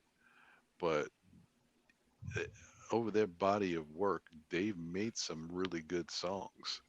Now, I'm not saying their albums have been cohesive and something you want to listen to, but they've made some really good songs. So, but Did they I hear make you. did they make the songs or did they just show up and sing? Okay, okay. Well, every time you say that, I think of Whitney Houston, though. I can't avoid it, man. You think of Mariah Carey? Nope, Mariah Carey writes. She's in the Okay, Songwriter Hall of Fame. okay. You know how I have to defend Mariah Carey with all the vitality in my I, loins. I love Mariah. I love Mariah. But you come on, man. You don't like Slave, bro? You don't remember the song Just a Touch? Oh no, I like Slave. That's just But they're not as talent. That's not the same level of talent as Boys to Men. Come on, DSJ. And we're Don't just talking about pure talent. We're not talking about song making. We're just talking about talent. come on, bro. um, man, Boys to Men's gonna have to look back at their I lineup. may take Timex Social Club over them, bro. Jeez Louise, man. Come on, bro. I might take Midnight Star over them, bro. Well, Midnight Star is very talented. Yeah, Next yeah, thing you know, definitely. Uncle's gonna be singing. I wish I could just hear more rumors and water run Next dry. thing you're gonna say, I'm gonna take Club Nouveau over Boys to Men. I'm like, oh boy. I just might, bro. Yeah. Look at all these rumors. Okay, DSJ, when you do a project, bro, when you do a project, do you have 13 songs that sound exactly alike? Or is there diversity on the album? I have to have diversity. I have to. Bro, listening to Boys and Men is like saying for dinner you having 3 cheeseburgers, bro. So you having a cheeseburger, your side is a cheeseburger, and your dessert is a cheeseburger. But what if one cheeseburger I got mayo, the other one's ketchup, and the other one's barbecue sauce? That's diversity. That's Quentin Grimes, bro. That's Boys and Men in a nutshell. Mm-mm-mm. Jeez. Sound like Freezy would take Drew Hill over them Oh, dudes. definitely. Oh, that's Definitely. easy. I Yeah. think Easy, bro. I think Drew Hill is highly slept on. If you're talking about a Yeah. because the Boys and Men fans are gonna say, but Boys and Men had 19 albums. No, they had 2. They had to. I bought the album with a song from Mama on it. I was so mad, bro. I started to take it back and go buy Goodfellas. Evolution. Oh my god. I, I guess they were Shy involved in your eyes. I get it. taking Shy over them. That's a good yes. one right there. Yes. Mm-mm. Oh, Boys the Men? Yes. Mm. I don't know. I don't know about that one. I'm I'm not gonna have to saying I listen don't to like Blackface Shy. before I I can make don't that know. Shy assumption. showed a lot of diversity. I don't know about that either. No, Shy didn't show diversity, and you're right. And you're right. I got caught up in the moment when you said that. So I apologize. I apologize. I Because got caught up if in the you said moment, that, bro. then I just would have went out the window and said Black Street or something. Like, I'll take Blackstreet over them though. Well, Blackstreet ooh. did show diversity. I mean, Teddy Riley is Teddy Riley. So Yeah. And they may have just as good singers, bro. I think the Black Street singers. That's just as Blackstreet. good singing. I don't know about Yeah, that. man. Well, let me Well, I tell mean, you. Listen, they have such a revolving door of them, so you might as that's the well. thing. If you put them all together, they're incredible. So did the only yo, the only reason why boys and men don't have a revolving door is because their ego's too big, bro. They like, nah, we ain't letting nobody else come in here and sing verses. No, they singing all the Oh, man. verses, bro. And they're gonna sing it in the same order. And Wanye, you gonna see Wanye neck muscles, and Sean Stockman gonna walk out the back and try to show his chest. You know what I'm saying? And the other dude is gonna be in the back fixing a car, and you like, yo, come on, bro, y'all. That's how creative y'all are, bro. Oh man. I mean, that. Listen, I can't. I can't argue And with some of that, man. but full disclosure, I had an argument in this house that I'm in about is Boys the Men whack, and people think I'm crazy. And then when I say, are they better than Jodeci, and I start naming groups, and they go from being number one to like number 17 really fast. Oh damn. Well, here's what's the biggest problem, and you could do this with a lot of artists, but you can really do it with Boys to Men. After all the stuff that's been said tonight about Boys to Men and Freezy's clear hate, but seriously, you throw End of the Road out. What is Boys to Men? They're Oof. still great. They're still a They great group. they're a great group, but they're not the group that they are without Boy. With End of the Road, it takes them to another level. That's a crown jewel. Yeah. Mm. But the great ones have songs like that, right? But that's like saying, "Hey, take the step back away from James Harden." Please. Now, I'm not gonna lie because I still feel like because End of the Road and I'll Make Love to You have the same chord progressions and basically the same production from Babyface. I think you just replace What's the Crown Jewel. Okay. Mm. Yeah, but I just don't think "I'll Make Love to You" was received. It was a big song. It just wasn't received the same way. Like End of the Road's harmonies just gravitated. It gave The people that runs. barbershop quartet thing, and it resonated with, you know, y- different races. You It know. hit at the right time. Hmm. It hit at the exact Yeah. right time that it needed to hit. Yep. I think the point that Most Def made about Drake is the point that Uncle Freezy's trying to make about Boys to Men. They're safe. They're the Yeah. type of music that you play and you will hear over the speakers in Hotline parties. Bling. There, That's there's what they are, no, bro. there's no visceral reaction to Boys to Men in one or the other direction. That that Where, is that's it. Yeah. where like Jodeci might throw off your Bible thumping auntie. You know what I'm saying? But but your auntie's kids love them. Your That's my cousins. song, baby. Turn that up. Yeah. Yep. So it's one of those things where it just doesn't elicit any visceral reaction. It's just it's Boys to Men. Right. It's like Yeah, I agree. It's just like people forget about the Manhattans, the Spinners, the Delphonics, Surface, Atlantic Star. Shower me with your Yeah, love. because Boys to Men has a song called "End of the Road," So and I it forces respect you the to skip others. the They have line. about 8 end of the roads. About 12 "End of the Roads. Yeah, about 12 "End of the Roads. Yeah, maybe. DSA, you probably right. Maybe 8. What's up, 80? Hey, what's going Salute on? 80. What's going on, fellas? What's happening, A Dizzle?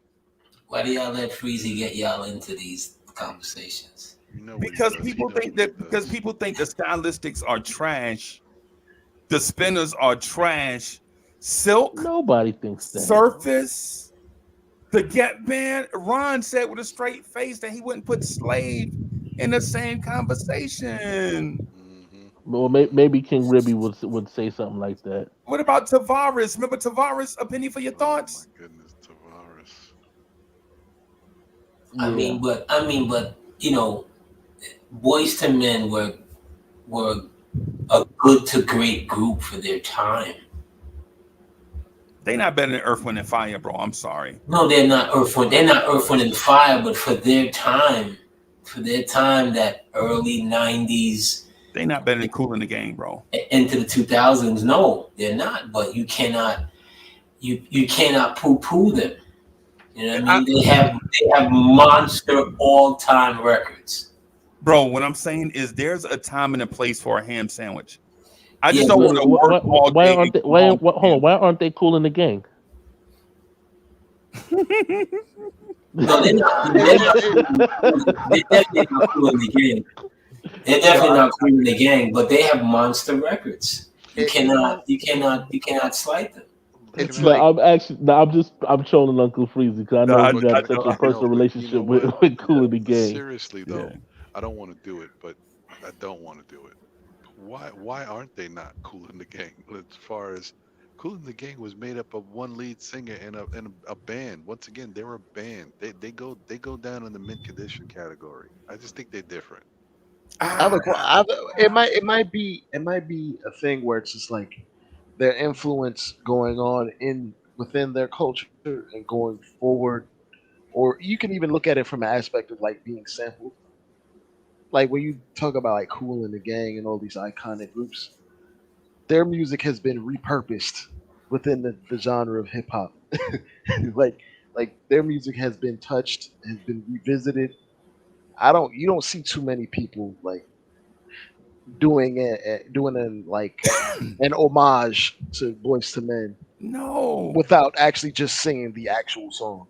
bro. Other than people just doing the actual rendition of the entire song, you don't really hear guys like sampling or like doing certain lyrics Well, in other records. that's because they're recent, Dre. Yeah. Well, And they kill no, at no, no, no, karaoke. no. They're still in like they're still in that modernish. Their music is not their music is not going to get touched yet for another like 5 to 10 years.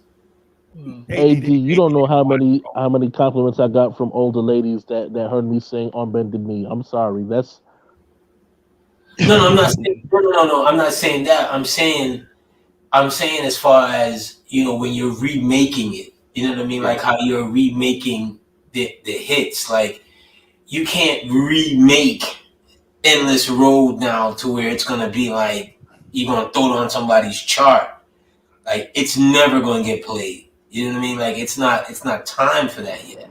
It's a pocket and it's a time in a pocket that they dominated and well, I want to say exploited, but they took advantage of like that Motown It Philly wasn't sound. them, no, bro. But it wasn't them, bro. again. Okay, so let me. I'm gonna say this just real quick.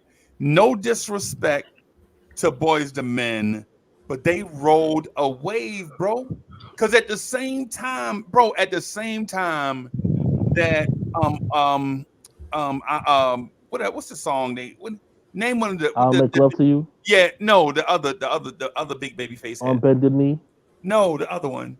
End of the road. End of the Road. The same time End of the Road was out, Troop remade a song by The Deal called Sweet November, right? That was Mm. also a babyface written song that was also hot as a firecracker at the same time. Yeah, but it wasn't. It wasn't Endless Road. No, it wasn't. It wasn't. No, it wasn't End of the Road, bro. But what I'm saying is Babyface at that moment in time, 92, 93, had a lot of artists with mega smashes on the Billboard. And if you don't believe me, look at After Seven and Johnny Gill, who also at the same time had smashes on the charts from Babyface. And It there's a wasn't like reason they Boys the stopped. Men did something. Boys the Men were like, "Oh my God, it's this song rewrote and we played all the instruments on it and we performed it live and such and it went viral." Nah, bro. Babyface was a hit making machine. They got a song from Babyface. It was gonna be a smash whether they sang it or whether No, Bo that's not sang it. fair. No, Yeah, that's not yeah. fair. The deal wouldn't have made the deal. You can't say that if the deal had sung that record, that Endless Road would have been the same effect for the deal. If no, that's not fair. That's not fair. Bro, when Now does you totally poo-pooing. Now you totally poo-pooing their talent of I them getting up there and I am, going. and Now maybe you I'm totally poo-pooing their overreacting, but the talent. man said, spinning around and around. Yeah, Bro, yeah. that's not And talent. and Mary J. Blige once also said, secretaire. You know what I'm saying? Sometimes I can go on and on. LL Cool J once said AD, what she say? Stevie AD, what she say? Secretaire, right? And that was a monster record, right? That was a monster record, right? LL Cool J said, Skeevy Delicious. What the hell is Skeevy Delicious? I'm still trying to find out what a skeevy is. Yo, I'm sick, bro. He Skeevy. actually he actually said on Twitter what it meant. He actually said No, what it meant. no, I get it, but in I'm the sick, bro. in the record, in the song, it's just like when you start breaking it down, you're like, damn, did he really say that? Like, am I really singing that? Yeah, you know why? Because it goes good with everything else. Bro, was that on the preacher movie soundtrack? Or was that Waiting to Excel? What? Which one? The Mary song. No, Oh that's yeah, on. that's on Waiting to No, that's Exhale. on. Nah, yeah, you're right. Yeah, Okay, not okay. gonna cry. Yeah, Yeah, I yeah. was your lover and your secretary. Yeah, Oh my You goodness. know what I'm I, saying? and she had me Secretary is convinced. not a word, but She it goes. But she AD, had me convinced because I damn sure looked in the dictionary like it's secret. I'm gonna find out how do you spell it. You spell it with a U. bro, how you let Is that out of the studio? How do you let that out of the studio? Well, I It mean, it goes. happens. It happened when with you feel Jamie it. Foxx on Unpredictable. He said he hit you with that long S. I got a strategy. Nobody knows what it means, but it gets the people going. Oh my They gonna god. feel it. They gonna know. Hmm. When you hit a certain level of stardom, you can just get away with a lot of nonsense. That's just really what it is. Yo, you said spinning around and around to the I end of the will road. say, I, you know what? Let me tell you one thing about that, Freezy. I do think that a lot of people could have sung that song and made it a hit. I just watching Babyface perform that on his own with his background singers and stuff, or watching his tiny desk with the background singers that helped him perform it. They could have made it a hit song, but Boys to Men's harmony and the bass, the 4-part harmony, made it a smash. Just the way they carried the end of the road part Yeah. took the song to the Yup. next level. That's what did it. Yup. Yup.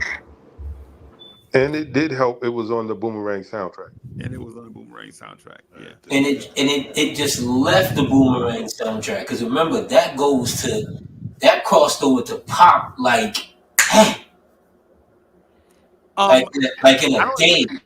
Well, I don't think it's the best song on the Boomerang soundtrack either.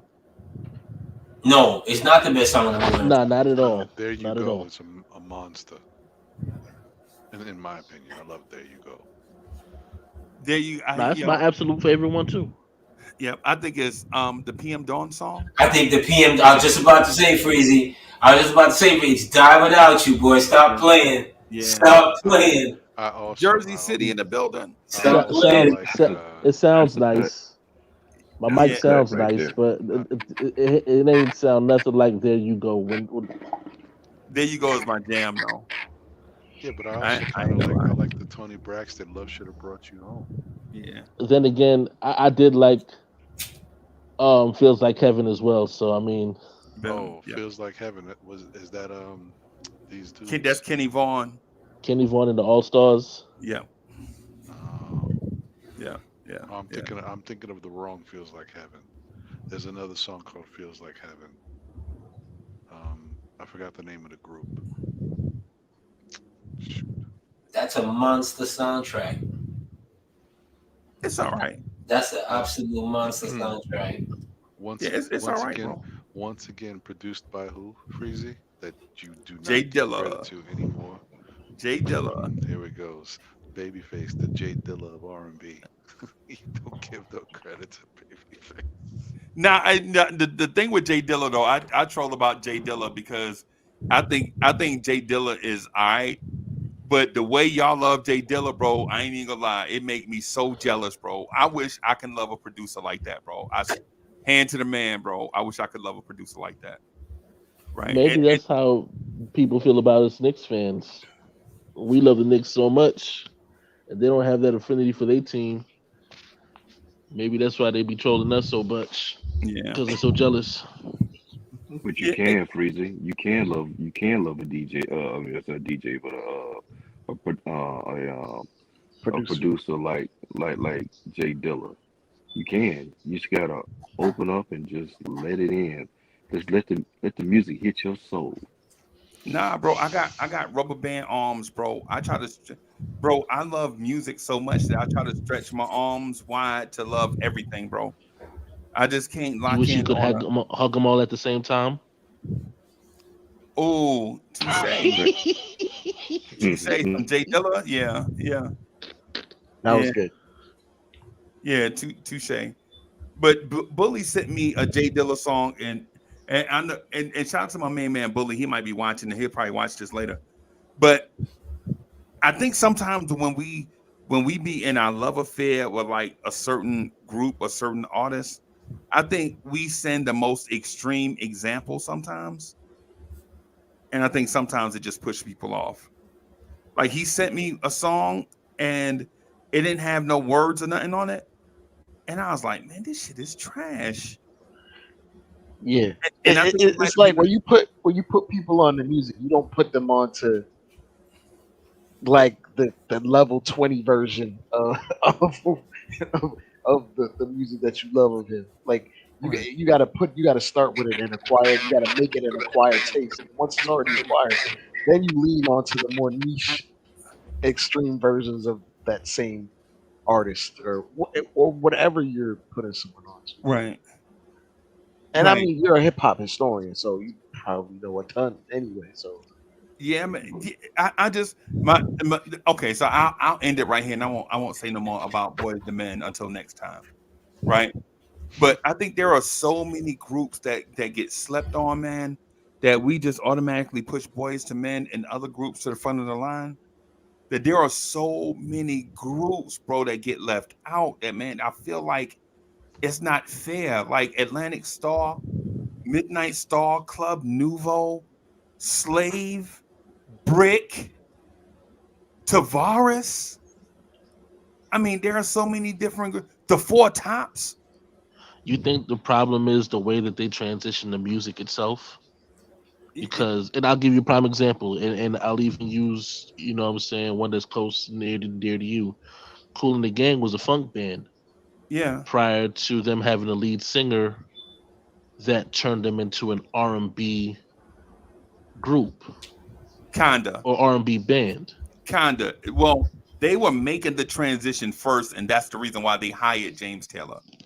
You know what I'm saying? Right, He didn't turn them into, but I understand he helped in the new direction, right? But right. they were already a band. They from Lincoln. They went to Lincoln High. They were already a band, best friends. all of them. I used to see them in Miss Lemon backyard at least once or twice a year, right? And we just talking. I'd be like, y'all ain't that good. I'd be like, y'all ain't better than Boys to Men. No, I'm just joking. I'm just joking. I'm just joking. I'm just joking, right? But I used to see Yeah. them. Well, I used to see them, and they used to be like, "Yo, Uncle Freezy." No lie, these dudes was like, they was old as dirt, bro. I'm talking about these dudes was old as dirt when I was talking to them. They had to be at least 22, 23 years old, right? When I was talking to them when I was little, right? And they was like, "Yo, Uncle Freezy, we got a song on the radio right now." And I used to talk hand to the man. Right now, I can text him right now, bro. I used to be like, "Yo, y'all not better than the Jacksons. Who y'all think y'all ain't better than the Jacksons?" And that's another group, the Jacksons, that we don't even. But Mm. anyway, the point that I'm making, man, is of all the groups that I've heard of, man, nobody ever worked harder than Cool in the Gang, bro. These dudes in restaurants writing songs on napkins, bro. These dudes used to get brought to showcases, and they'd be like, "Y'all the third one up," and then people used to bump them to the back, like they used to play when people was leaving. They did all that stuff in the '60s to kind of make their way up. They climbed their way up the thing, and then they had a breakout song. And people, what happened was people went back and listened to the other stuff and was like, "Yo, they dope." And Cool in the Gang would be like, "Yo, we've been trying to tell y'all the whole time." Yeah. But And you then got was Boys left. and Men who come out with End of the Road between a first and second album, and we got them on Mount Rushmore. No, I mean, they, Two like I said, albums, bro. their love for their time, for what they did. You know what I'm saying? Cool in the Gang was just, when they finally got on, it was jab, hook, left, uppercut, left, uppercut, uppercut, uppercut, uppercut. It was just hit after hit after hit after hit after hit after hit. But then, you know, the way how music delivered changes because radio changes.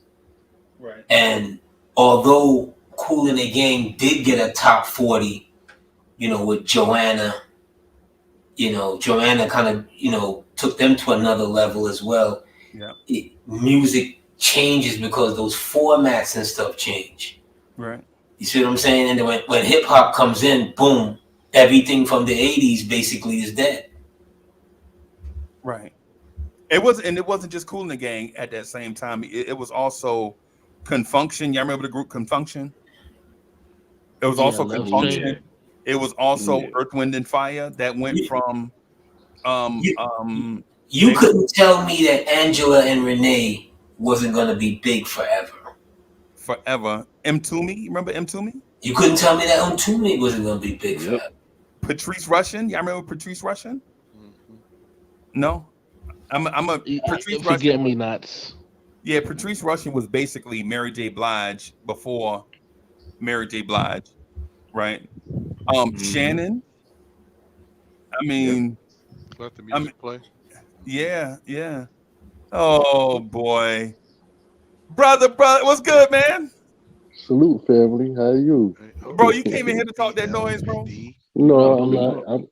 What's up? First of all, what's up, Uncle Freezy? What's up, Salute, y'all? salute to Cookie. Happy. This my brother. Everybody, this my Peace, brother. peace, That's peace. my brother right there, Freezy, man. Happy All Star Weekend, I Lent, guess you want to happy say it, Lent, President's Day or whatever. Lent, What's yeah. up, AD? Cold Duck. What up, Soulfinger? What up, Ron? What What up, up, fellas? Peace, Dre? What's peace. up, Bullet? DSJ, what's Salute. popping, man? I'm sorry I missed your call. What up, Chuck? That's all DSJ, I'm good. sorry No I missed doubt. your call, man. I sent you out a text though. But I'm in fabulous Syracuse University here with my son. We over here chilling for the weekend and whatnot. Salute. And yeah. Alawaz, what's up? Peace. I was just listening to some Jazzy Jeff and the Fresh Prince over the weekend. They had a Jay Dilla um celebration tribute, and it was dope. I know the track that you were saying. I heard it. When as I walked in to my son's college room. I know the track is by Far Side come off that BS, bull crap, bullshit, whatever, and stuff like that. It's a dope beat. I mean, I sent you an instrumental, but yeah, you could have heard the words and stuff like that, but it was a beat that I thought that I liked. It kind of got me through a little transition phase and stuff like that. I think me and Soulfinger kind of touched on it a long time ago and stuff like that. Mm-hmm. But Jay Dilla is a dope dude, You and man. Soulfinger touched on it. Pause. Paul. Yeah, the combination of him saying him and Soulfinger touched on it, and it was a transition phase. Yeah, it was a bit much. Yeah, Yeah. I mean, you poured it on too thick, bro. I'm yeah, sorry. I did. Put it on too I thick. mean, Pause on that hey, one too. Bullet good for the pause. You go for the pause. I'm like, man, the hell with the pause. I'm keeping it pushing. Oh yeah, yeah, man. You Pause know on I'm a that. grown man. You know what I'm talking about. My brother. Nah, but Jay Dilla. I mean, not. I know y'all talking about Cooler Than Gang and Confunction and To Me and you know what I'm saying. All them groups is dope, man. But I mean, just to get, I'm not gonna stay on the phone long and whatnot on the joint long. But Jay Dilla has some transitional music, man. That was. I'm not knocking Primo. I'm not saying that he the best. I'm not saying that Jay Dilla is the best or anything like that. But if Jay you Dilla into is that, alright, bro. huh? Jay Dilla is in that RJ Barrett class. See, that's your opinion. I'm not even going there with you. We're not gonna go there. Yep, I'm gonna leave it alone. No, I'm no, gonna let no, you no. hold Yeah, it I'm up gonna leave there, that bro. alone. You see, Come on, you already bro. said you do that. You said you do that because you wish you could have the love for Dylan like everybody else. We're not about Exactly. to. You said you had rubber Look, band arms or something like that, right? He said rubber Yeah, Yeah, my band man. Uncle arms or Freeze is a something like that. Barretier, so I don't get the. I Oh, don't get it. Barretier. Right? I Yeah, don't okay. get I how mean, you. I get you. I mean, well, everything ain't for everybody, and that's understandable, and that's at the end of the day, much respect, respectfully and Jay stuff like Dilla is. that. But What about Ninth Wonder? Can we talk about Ninth Wonder? Knife One is a dope dude too, but he ain't on Jay Dilla status. I'm sorry. He's definitely Jay Dilla is definitely 10 steps above Knife One. Yeah. Hmm. Nah, I don't. I disagree. I think they're about the same. I think they about the same, Nah. bro. I mean, okay, vibe and soul wise, but when it comes down to breaking down them elements We acting and like putting Jay Dilla certain, is beats or something, bro. oh, but this is my opinion. This is my opinion. Whatnot, you know what I'm saying? I think how I feel how Jay Dilla is or JD, he got soul. He from the, he got that. Yeah, okay. He taking other people's music, but he doing it masterfully and breaking it down and putting certain elements in there to make you feel the track even more. Um, from the words of Rakim, or not even Rakim, Big Daddy Kane. If we ain't sample y'all, we ain't create beats. Y'all wouldn't be allowed. Y'all be memories to us, ashes to ashes and dust to dust. To understand the way that I live, and yo, you know what I'm saying? If we wasn't sampling what y'all was doing back then, y'all would be memories to us. So when I hear certain vibes and certain cadences and words and maybe somebody hollering something and Jay Dilla laid it down, he made it so soulful and relaxing and peaceful that you can learn to respect it. But you got to be on that type of level and whatnot. Knife Wonder is dope. I ain't gonna front. He dope. He from that Pete Rock and Premier School. But I think Dilla I think JD took it to a different level, yo. Hmm. He all right, bro. Yo, Come on, bro. Come on, bro. little Rod said what up to the family. I mean, he about to jump in the shower with all musky stuff. When that boy was out here, he was doing his thing out here today. And when I go jump in the shower, but everybody heard you. Anyway, go ahead. Yeah, he musky. Yeah, he musky, man. He musky, man. Boy, you got need a couple of degrees up under them arms, boy. I ain't fronting on you. But go ahead. Nah, Go man. ahead. Nah, go ahead, please. Jay Dilla is all right, bro. He all right. Hmm. Hmm. Yeah, yeah. He like Jay Dilla is he's a like ham and cheese. flying. He's a ham sandwich with Like cheese Alec Burks. and great performance. No, he like flying business class, bro. It ain't coach, He said it's but it fine ain't business first class. class. You know what I'm saying? He in between. He's in Yeah, between. yeah. Okay. Well, I mean, I'm not saying he the number one dude in my. He's not the number one dude, but I'm going to give him his respect on how he put a lot of dudes on the map and whatnot, especially after that. He ain't Larry I want to Smith, say bro. Trout. We gotta relax. No, he far from Larry Smith now. Come on now, that's the original. That's the original right there. He the But father. hey, but Freezy, didn't you say just because you're the first to do it don't mean you're the best, right? Right. Word. Right. I didn't call. Are we? What I'm saying about Larry Smith is Jay Dilla, not him. Right. Nah. Nah. Jay Dilla ain't. Jay Dilla is alright, bro. He alright, bro. He a pair of forces. He's a ham and cheese sandwich with He grateful said, palm. wait a minute. The Vending man said, machine, he said the man is a pair of forces. Oh, wow. Okay. Hmm. bro. Uh, He. uh, you- I you- didn't say he but was he ain't stiff, bro. but he ain't No, no, black no, no. forces, right? He not the black He forces, ain't, the one that you he do ain't the black the forces. dirt in the Oh no, ground with. talk about the stalker shoes. No, he ain't the stalker. Yeah. He He ain't the stalker. He the sniper, though. He bro. definitely a sniper. Every time I see a pair of black forces, bro, I think that was the third shooter. Oh, snap. On the grassy knoll? You better stop. Yeah. That's the third shooter right. That's the third shooter right there. The one with the den up black forces. Oh, They man. built the yeah. Oh man. No, no, no. I just wanted to holler real quick and stuff. Like I said, I'm up here and I'm chilling and stuff like that. But I heard it. I heard it. I was like, yo, my man Freaky still jumping on Dylan. But I sent y'all, matter of fact, I sent you the link. Oh, so did you catch it? Yeah, you talking about the Jazzy Jeff Dilla? Remember, I Yeah, sent the yeah, link yeah. to everybody. I sent the link to everybody too. Yeah, Man, man. that, And then they did a live correlation of it, man. That was funky, man. I don't care what nobody talking about. Black Thought and De La Soul was up there. And whatnot, man. They Hmm. killed it, man. Moo Fresh and the boy Chemistry or whatever his name, Chemist.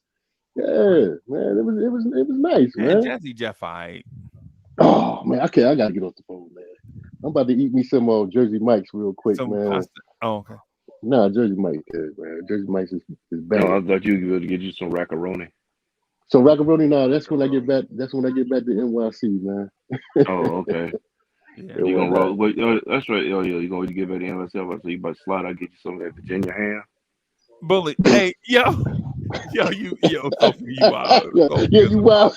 you wilding right Hey, now, but man. real quick, I just want to ask y'all real quick, man, Uh huh. before we wrap up or whatever. But did y'all Mm. see the interview of that black lady that talking about she ain't no magician?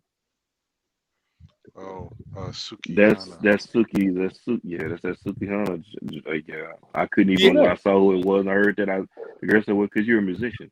Oh, I'm a musician, huh? I don't I I ain't no don't damn I don't musician. believe that's real. Oh no, you gotta send me a link. I ain't see that. yeah, Hold on, y'all. yeah. I ain't see, I didn't even bro. watch the. I didn't even watch the whole thing. Hey, but I hey, I saw who it was and immediately was just disappointed. bro, I'm Same not here. gonna lie to Same you. here. Sophie, I told a story about a lady that says she not articulate, Mm, and Oh, she mm, yeah. looked mm, mm. just like Hmm. that lady, except Artillery. yeah, except the That's lady a that classic I was right on a there. date with had extensions that when we were sitting down, her extensions was touching the floor from her Mm, seat. mm, mm. And she said, I'm not articulate. That's a classic. Artillery. You told them that story, yo? My mother saw that story on Instagram, bro, and she called me. My That mother story is legit, funny. my mother saw that story. My mother saw that on Instagram and was like, that's what y'all be doing? And I was like, no, Oh no. man, And then she asked me what happened to the girl. I don't know. man, that's a funny story, man. Artillery. Where y'all was at the Hold on, y'all was at one of the little Asian restaurants and had the And menu upside down. yeah, so we was at a restaurant in Columbia. The place is closed. I forget the Oh name of it, man. but it's no longer open. And Mm. it's on a side road uptown. It had weird parking. Like you know how the restaurant is here, and then you got to walk down two buildings and park in like a designated parking spot, and then come out of there and walk back up the street to get to the restaurant. It was one of them Yeah. type things with the big green canopy that reach all the way to the street in case it rained or whatever. You know what I'm talking about? Mm-hmm. Yeah. So Mm-hmm. I put that in there, and she was like, "Yo, I'm not a Tillerit." Mm, mm, mm. Crazy. And, Artillery y'all had the remember menu when upside ladies down, used to get man. when ladies used to get their fingernails real? Hmm. Yo, you know who she looked like? You ever seen that movie? Don't Be a Menace. Yeah, The don't be a lady menace. with the Rob real Debbie long get Jennifer to the fingernails. hood. Mhm. and all the extensions. Dashiki. Yeah, it was Dashiki, like yeah, yeah, Dashiki. yeah, it was like in that era. It was like in that era. Ah, So that it was in And them the big Nipsey she old was Hussle era. braids. Them Janet so she Jackson wasn't braids from a Poetic Justice. yeah, she was an Yeah, artillery. She was an artillery, and I bet she drank Covasil. yeah, COVID still. Oh man, yeah.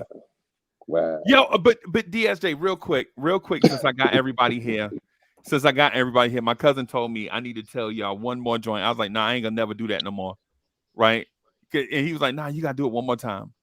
So I got one more joint, man, that I wanted to tell y'all, man, just in case y'all got like a few minutes, like 3 minutes. We going. All right. So I was dating this lady, and she was like the jealous type. Like, like no lie, when I saw her, I was like, yo. I walked up to her. I put the no lie. I just talked to her like the regular, just spit that game to her. Like I saw her, we was at the softball field. It was hot, right?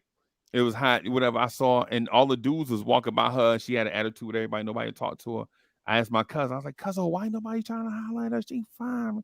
Like, man, that mean. She's like a damn. Well, you don't want to highlight her, bro. And Mm.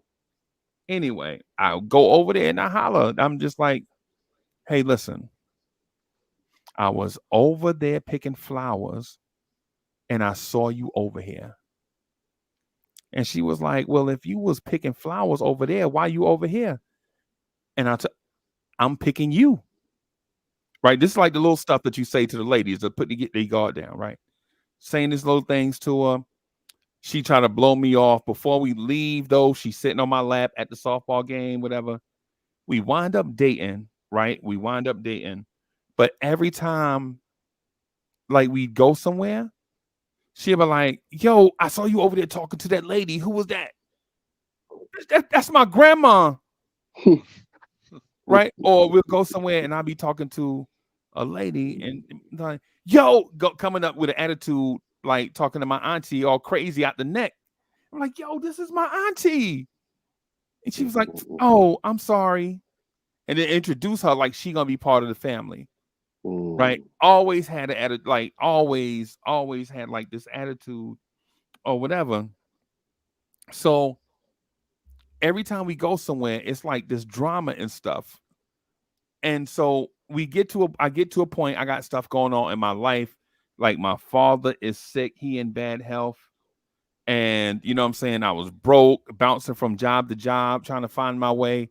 And listen, and you don't feel sorry for me because when you're a young man, sometimes you're just gonna go through that, right? Like, you know Mhm. what I'm saying? You 21, 22, you trying to find your way, you don't know what you want to be, you take a job, you trying to make your way up. I was going through that stage, Super right? facts. Right. And so we get to a point one day where we at the softball game, right? A lady come up to me and asked me for change.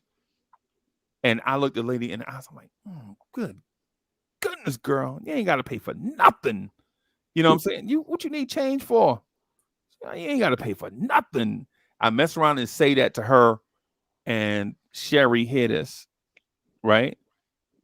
She goes off. Mm. We break up on the spot. She trying to scratch me up, like trying to get them. You remember, yo? So hey, Soulfinger, you remember when they had them nails like this long?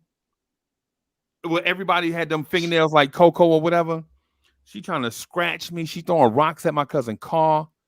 We leave. We break up, bro. I go 2 days later. I go down there and try to talk to her. Right? I'm like, hey, listen, I was out of line for what I did. I'm sorry.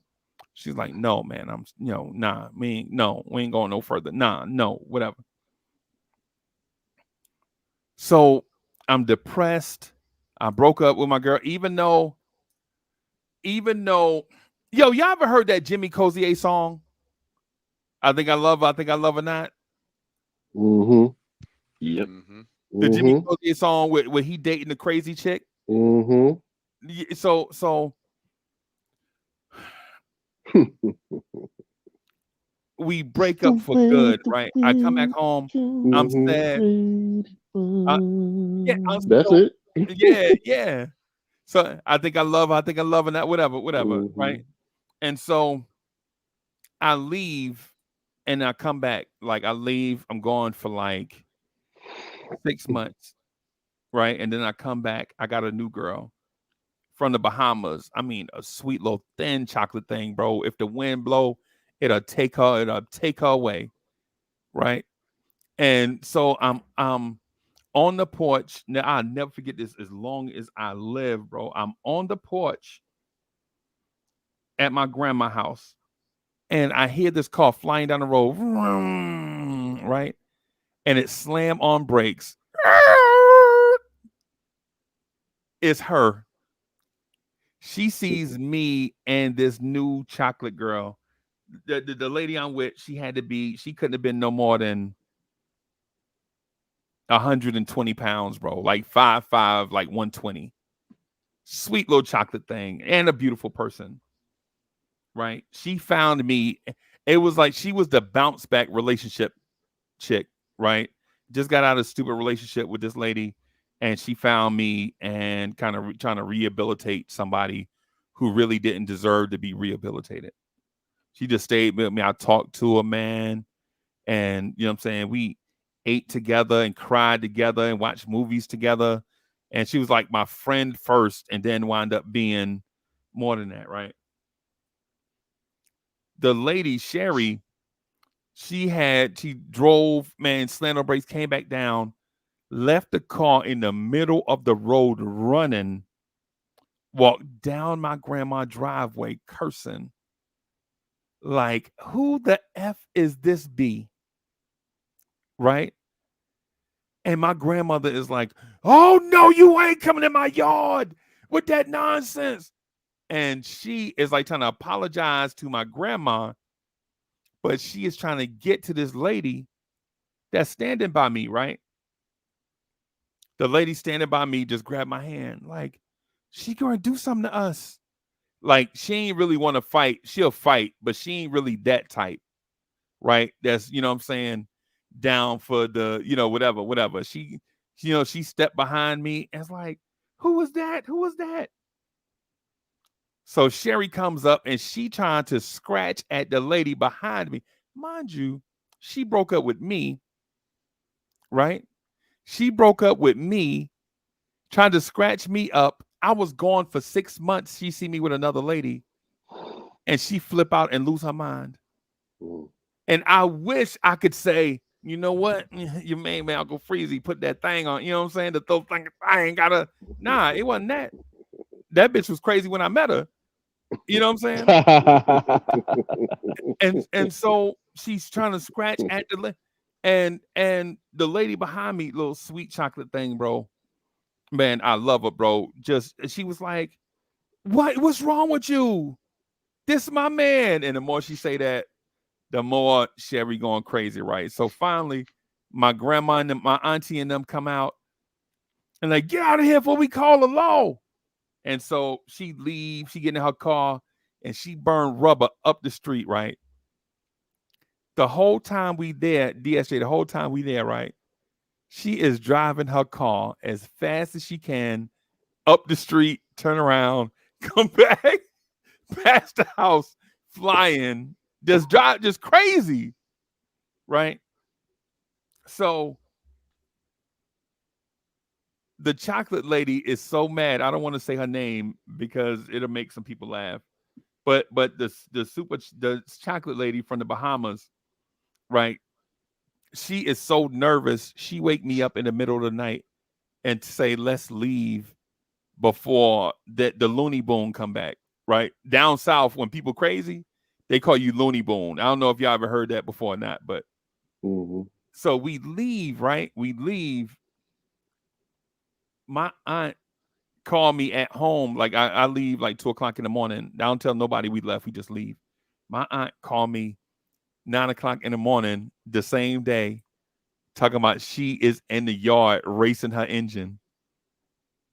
She just out there. I'm like, what'd you say? She was like, no, she's out in the yard pushing the gas, just revving everybody, waking everybody up. I think she think you still here, right? And so I'm like, oh my God, I'm so glad that lady probably would have killed me, right? I'd have probably been sorry. Y'all would have never met me, bro. I'd have been in the upper room, right? So 4 years go by, bro. 4 whole years go by, right? I don't visit, I don't go down or whatever for a number of reasons, right? So I got my car parked in the grass because it's a family function, right? You know how like the yard be so full, you got to leave the driveway open. You be parked like off the edge of the driveway. Everybody be parked or whatever. Mm-hmm. No lie, I had this thing. I had a brand new Dodge Durango. Yeah, remember those Of Durangos? course. Yeah.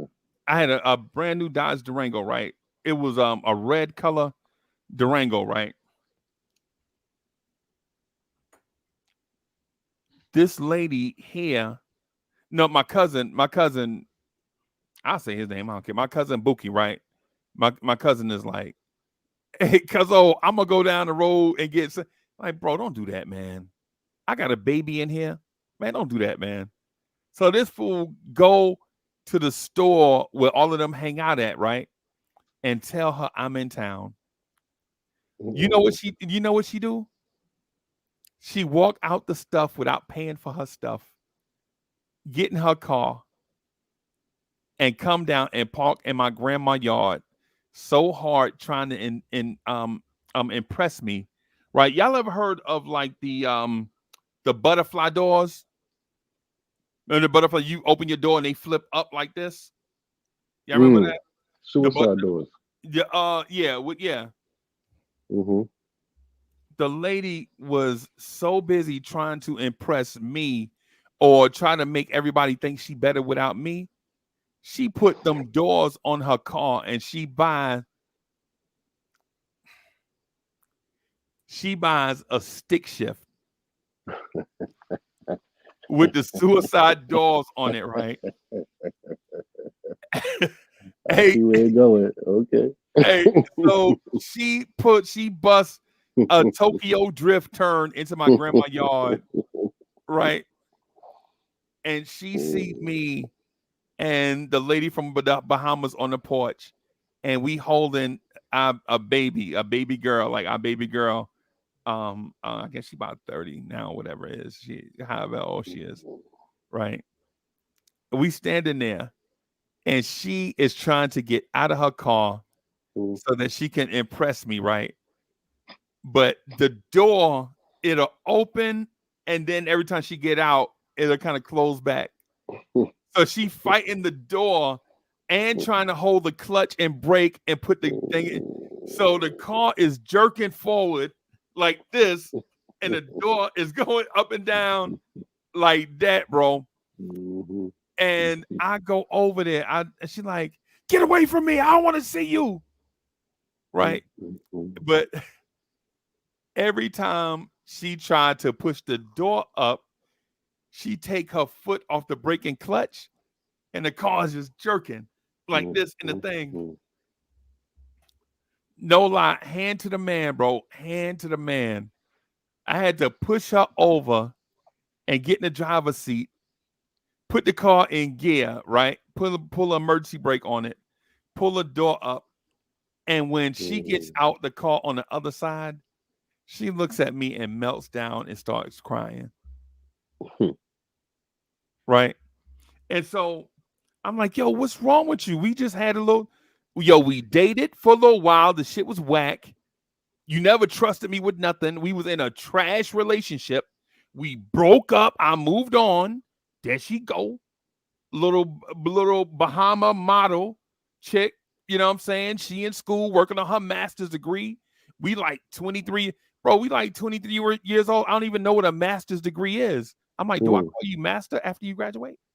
I don't even know. Right? She working on stuff, bro. I couldn't even imagine, right? Smart chick from the islands, how people from all this stuff. And this lady, this ghetto chick, legit is trying so hard to prove that she don't need me. She embarrassed herself in front of other people. Damn. And I want to make a correction on that. Not suicide doors. We used to call them the bumblebees, but you absolutely right. Butterfly doors. Yeah. butterfly Right. dogs, whatever. Yeah, whatever, Mhm. Mhm. whatever they are. And so what I guess what I'm saying to the world is word to the wise: don't never date a crazy chick, bro. Facts. That's a Bro, fact. don't ever, yo. If they say something wild, OD, like, yo, you better not never lie to me. Well, I'm this like, ain't gonna be no relationship. bro, I'm looking for my keys right then, bro. Yeah, exactly. I'm out. Mhm. Well, I'm gonna tell me a lie. Yeah, man. Yeah, man.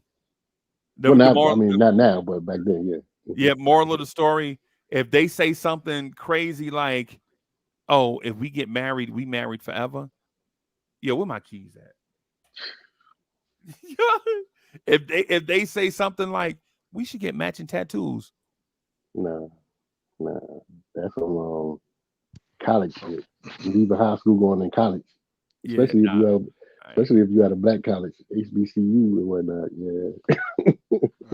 Listen, I just want to say thank you, fellas. I appreciate you. Thank you, DSJ, for extending this invite and having me out here for this conversation. It's been thoroughly enjoyable, but it's about that time for me. But Yeah, I I gotta go and salute get y'all, something. fine brothers. Right. Yes, Chuck, sir. always a pleasure. Yeah, man. Always a pleasure. Always, Ron. I'm about to do the same thing. I'm going to be do like Eric B and Rakim and move the crowd. Facts. Yeah, There you man. go, I've been man. out with Once Baby again, Boy man, all boys day. to men. Boys to men is the answer. Mm. ABC, BBD. It would have been great if Mm-hmm. Jay Dilla and Boys to Men could have collabed. Just saying. Oh well. Word. Yo, Chuck, you hit it right on the head, kid. For real. Word. That would have been dope. Mm-mm-mm. All right, y'all. Freezy, listen, man. I'm gonna see if I can get the greatest hits of Boys to Men for you next time we Oh, Yeah, wait a talk. yo, minute. That's wrong. That's wrong, wrong. You know what I mean? Oh wait, I know. You know what it is? I sound a little different. All Star Weekend, All Star Oh, Panel, yeah. no Yo, ledge. Ron, I my know. bag, dude. Nah, it's My cool, brother. It's all bag. right. I know. I know how it hey, is, My man. Ron, bag, hey, Ron, Ron. if you get that boys to men, make sure you get that MC Brains. Some MC Uchi Brains. Oh, Coochie la la Uchi la la la. la. Uchi yeah. Detroit's oh finest. my Uchi Coochie la God. la la. You might as well go get some awesome Dre then. You know what I'm Yeah. saying? Out of Detroit. Yeah. Some MC Austin Yo, Dre, Brains. Ron, my Austin Dre, bag, man. Oh, man. Austin Awesome Dre and the Dre. Hardcore Committee. That's Yeah, my Austin Dre, the dude. hardcore committee, I need the man. boudin, Oh, the boudin, the man. boudin. I need the The boudin, boudin, the the boudin, okay. the boudin. Yo, rest in peace, MC Troubles. Rest in peace, MC Troubles, man. She was Yeah, man. part of that. Mm. She was Yeah, part of man. that joint. All Wow. right, Oh, yo, y'all. Ron, my bad, yo. My bad, Ron. Dang. Nah, I you should have good, known that was brother. Mr. W. I thought that was Mr. WBLF BLS voice You up thought it was there, Mr. man. Magic? Mr. Magic Rapper Yeah. Jack? Now, Vaughn Harper, man. Oh yeah, yeah. In the evenings. Yeah, the Quiet Storm. You know what I'm Yeah, saying? man. Straight Yeah, up. man. Later, y'all. All right, No boss. doubt, man. Get some rest, man. Peace. Yeah, man. I'm up Yeah. here in cold ass Syracuse, man. I'm out here chilling with the baby boy, man. So, um, I'll be back on Tuesday, man. For real. President's Day, I got a little weekend going on. Yeah, man. Yeah, You know what man. I'm saying? So I'm just gonna say, bro, if you yo, for all the bachelors out there, man, for all of y'all getting, you know what I'm saying, looking for Miss Right, yo, make sure she ain't crazy, bro. Hmm. You know what I'm saying? Facts. Make sure you Make sure don't, she can cook. yeah, make sure yes. Make sure Facts. she ain't that type that's petty, like she'll make you mad, or you'll make her mad for something stupid, like you know what I'm saying, you don't straighten up the pillows on the couch and then she just steal all the backs off your earrings and throw them in the trash. Oh, man. Oh, man. And make sure when you get on the couch, it don't smell like cigarettes and fart smoke. You know what Oh, I'm and ladies, please buy invest in some Febreze. saying? Febreze. Nobody want their couch. Nobody wants to sit on the couch that smell like Timberlands and Newports. The 48 pack, get the whole crate, yo. Just get the It's whole, have them just deliver dip, it yeah, with the head truck and just everything. dip the couch in Febreze or whatever. Straight up, yo. Lysol and Febreze, man. Right. Oh, man, that's funny. I That's remember funny. that.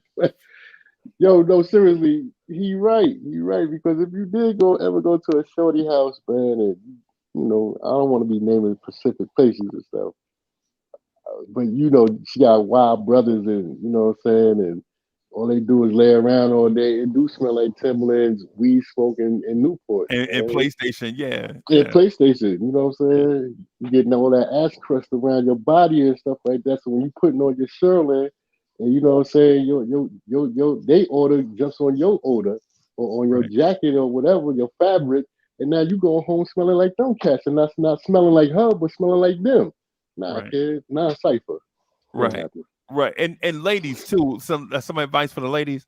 Ladies, don't never date a dude that want to come work at your job. Mm-mm. Right? Like Mm-mm. if you meet him and he got to change job, it happens. Changing jobs, it happens, right? But don't never date a dude that ask you if they hiring at your job. Like, can you hook me up? Can you hook me up? You You know why? already Because know, you're a psycho. He gonna be looking at everything. Your whole comfortability is gone because he right? a nut. And he gonna be trying to holler at chicks on his break. That's what Exactly. you know what I'm saying. So yeah, No, man, leave that alone.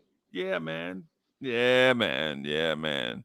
Now, the DSJ, funny thing is, hold on, I'm sorry, Freeze. The only thing, the funny thing about that is he ain't letting you holler at nothing. But when you step off, just like you said, he hollering at everything and right, whatnot. So you got a psycho on your hand. You can't do nothing. Your whole the way you used to be living comfortable is going out the door. Leave that dude alone. right, And leave her alone. Is she the same way? right, Word. right. And ladies, if you walk through the house with boy shorts on Hmm, and he telling you to move from in front of the TV because he playing Madden, hmm, you and mm-hmm. y'all relationship in bad shape.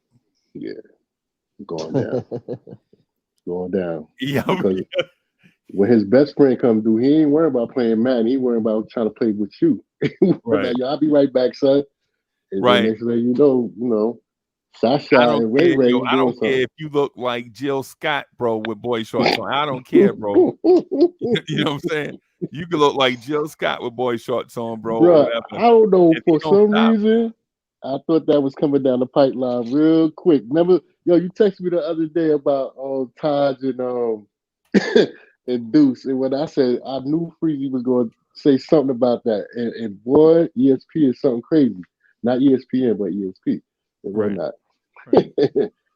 Yeah, man. Word, Yeah, man. Yo, but yo, and fellas, if she cook you something and you just like seasoning on it and she don't let you do it, bro, mm, mm, problem. yeah, it might be like,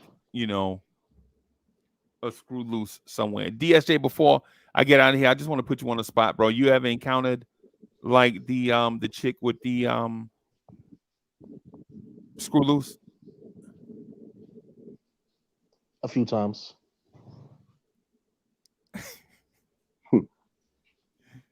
You poor Mm-hmm. thing, bro.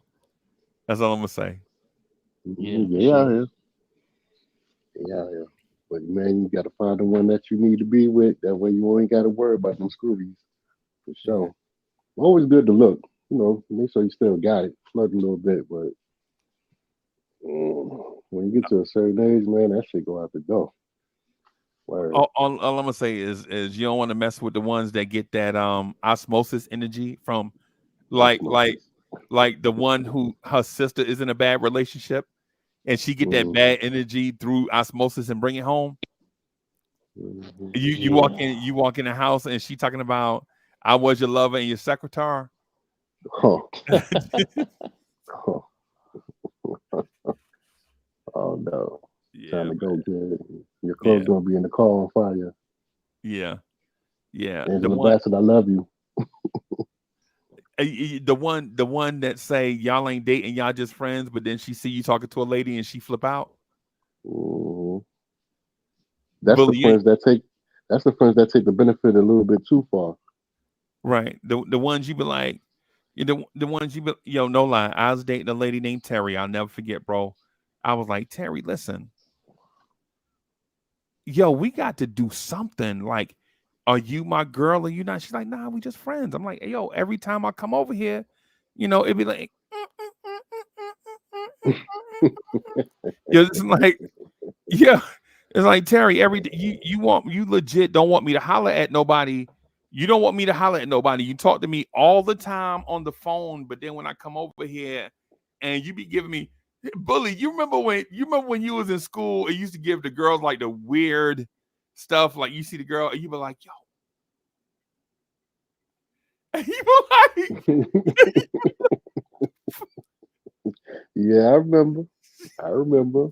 Yeah, the little signs and everything, little yeah, hand gestures and the little winks and the, yeah, you know what I'm saying? Like, especially if you touch a female in the hand and you rub their palm with your middle finger, they know what that means. You know what I'm saying? What's right, going on and right. And stuff you be like like, that. yo, we got all of this stuff, but we ain't official. Hmm. But you won't let me holler. Right.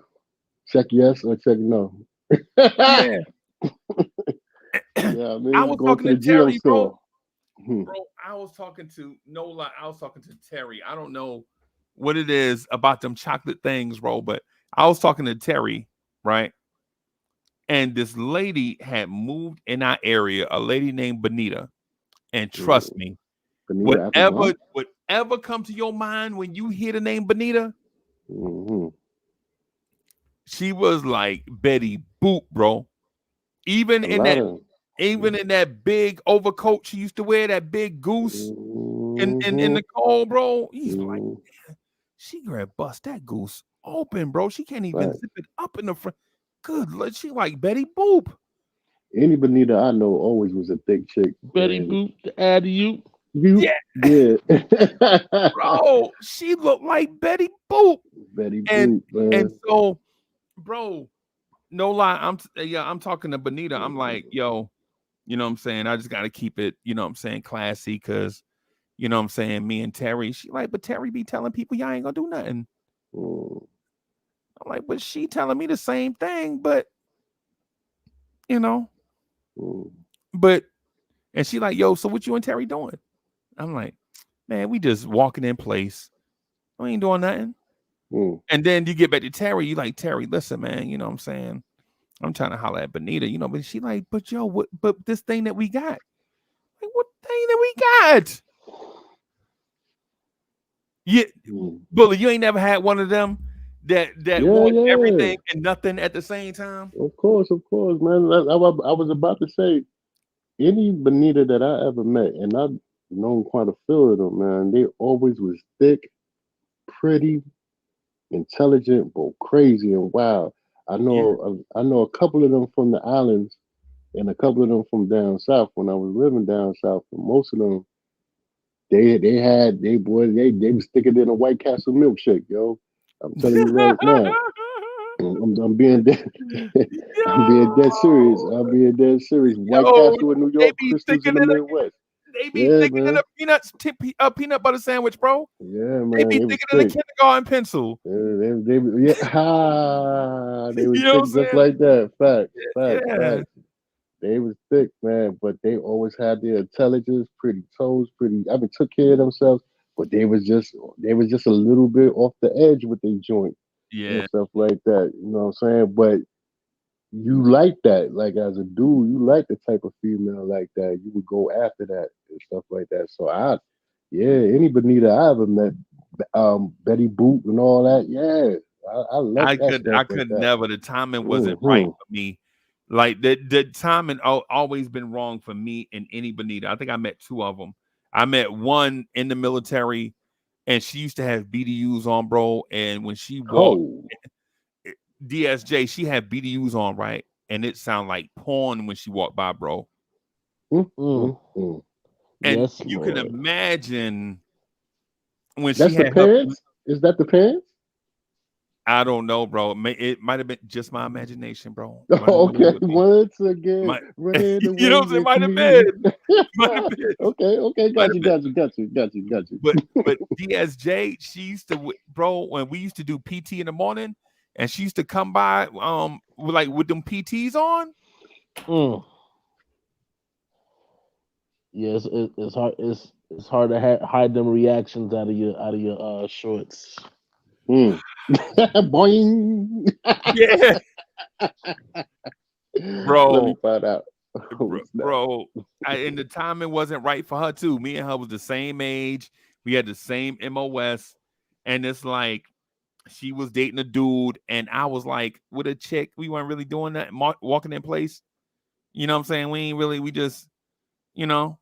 But and Mhm. then I got out of the military, and we was working at the airport, right? So we working at the airport at this place called Continental. I don't know if y'all know about. Continental, yeah, the former Tower Air, yeah, Yeah, yeah, Continental, yeah, yeah. So Tower Air yeah, Airlines, yeah, at Newark. yeah, Newark, New Jersey, yeah. Yeah, yeah, yeah. So we had with all of us working third shift at Newark. I'm there with Terry. Dudes trying to holler at Terry. She turned them down. She like, yo, nah, man. You know what I'm saying? I'm with somebody. And they're like, what you doing? She like, hey, we just, I mean, we just, So let's dudes trying to holler. And I'll be looking like, yo, they trying to holler at her. They like, yo, they over there trying to holler at Terry. I'm like, she holler at Mhm. them. I'm gonna holler at Benita. You know what I'm saying? So, but anyway, the timing just wasn't never right. So, but whatever.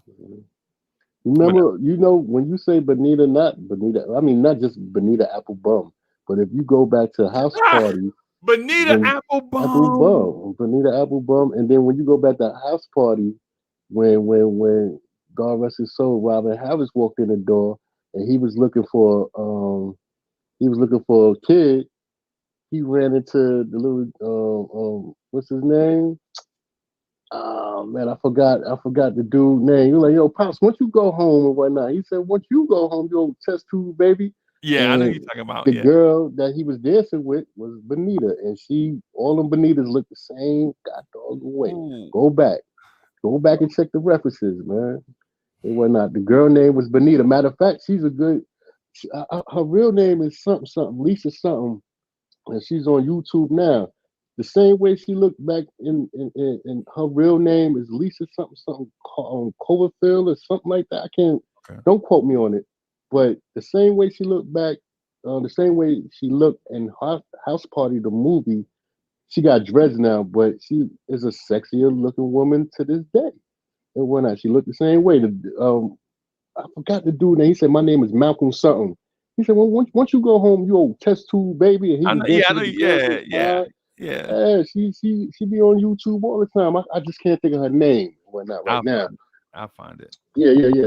I know you gonna find her free and Yeah, whatnot. But yeah. yeah, her name was Bonita in the movie. Her name was Bonita in the movie and stuff Bro, like that. I ain't I hmm ain't I ain't gonna lie to you, And bro. she was thick. Bro, just DSA, one more thing before I get out here, I promise, bro. That's why I be like around dudes. I'm like, yo, bruh, like I legit don't know how y'all be freezing up when these ladies is out here. You ain't really gotta say nothing. You ain't gotta say nothing. You ain't even You got to right. have the only just don't be like Poindexter. Don't be, you know what I'm saying? Don't be, you know what I'm saying, a ghoul but nothing. Like watch behind your ears. You Mm. know what I'm saying? How about just wash up in general, dude? Yeah, yeah. Just be clean. Just be clean. You know what I'm saying? Yeah, man. Just don't have your don't have your breath smell like transmission fluid, right? You know what I'm saying? Be cool, Mm. you know what I'm saying? Be cool or whatever. The lady's gonna find you. Facts. Wash Yeah, your ass. yeah. Take Oh, care of yourself. Clip your nails, man. Clip your toenails. Clip your fingernails, man. Brush your teeth. Brush your tongue. That's number one. That's the first thing I do in can the you morning. use mouthwash? Rinse your mouth, bro. Yeah, man. Wash your mouth, man. Squish squash. Squish squash. Yeah, And, yeah, you know, yeah. I know Martin said it was for the females to squish squash in a certain area, but in your mouth, dude, pause. Come on, Squish bro. Come squash, on. man. Come on, man. Come on. Yeah, man. You gotta Get your be. nice piece of gum or something like that, or well, dudes ain't chewing gum no more, man. Get your nice piece of candy, you know what I'm saying, or get some binocular and spray back there. And, keep it cool, man. Keep it cool, fool. Just relax and stuff. You Yeah, can't just just be coming out the house with eye boogers and stuff and particles of boogers in your nose and half a slob down by the side of your yeah. mouth. Wash You your ain't face. shaving properly. Yeah, wash your face. You ain't shaving properly. You know what I mean? Yeah, If you man. snore like a hog, if you shifting in gears like a truck, like an 18-wheeler at sleep, Yeah, go get you a sleep apnea machine, man. You know yeah, what I'm saying? Preserve your life, please, yeah, man. Yeah, I please. be saying like me and Mo been together ever since that lady couldn't get her butterfly door open up. Right? The donkey. Transform. Yeah. I can't. But man, listen, bro. Like I got homeboys now, bro. They out here. They like, yo, I'm just playing the field, man. I'm just trying. Nah, bro. I be seeing some of them. I be seeing some of them Ruby Tuesday chicks y'all be putting on Instagram, You bro. said Ruby. Bro, is that what y'all doing? Y'all out here with these beefsteak Charlie chicks? Come on, bro. And ladies, the same for y'all. Listen, ladies, I know it's tax time, right? I know it's tax time, right? But come on, what y'all doing? Bro, come on, man. Come on, y'all. Ladies, come on, bro. Y'all gotta do better than these dudes. I be seeing y'all. I see y'all out here on social media, right? I be seeing the lady be well kept. She got 2 jobs, got a master's degree, and nails done, nice apartment, all of that. And she with a dude that his dreads ain't even tighten up. Like, bro, you look like you 6 weeks past a retwist. You know what I'm saying? Come on, bro. You know what I'm saying? I mean, I come on, bro. What's the deal? I mean, I don't get it, bro. I don't get it. And Bully, I know sometimes people will take the pretty boy thing too far. But come on, bro.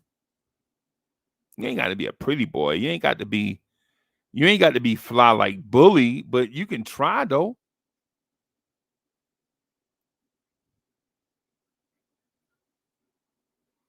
DSA, that's all I got, bro. I'm out of here. I'm gonna get out of here. All right. So for the record, Usher is king of modern R&B.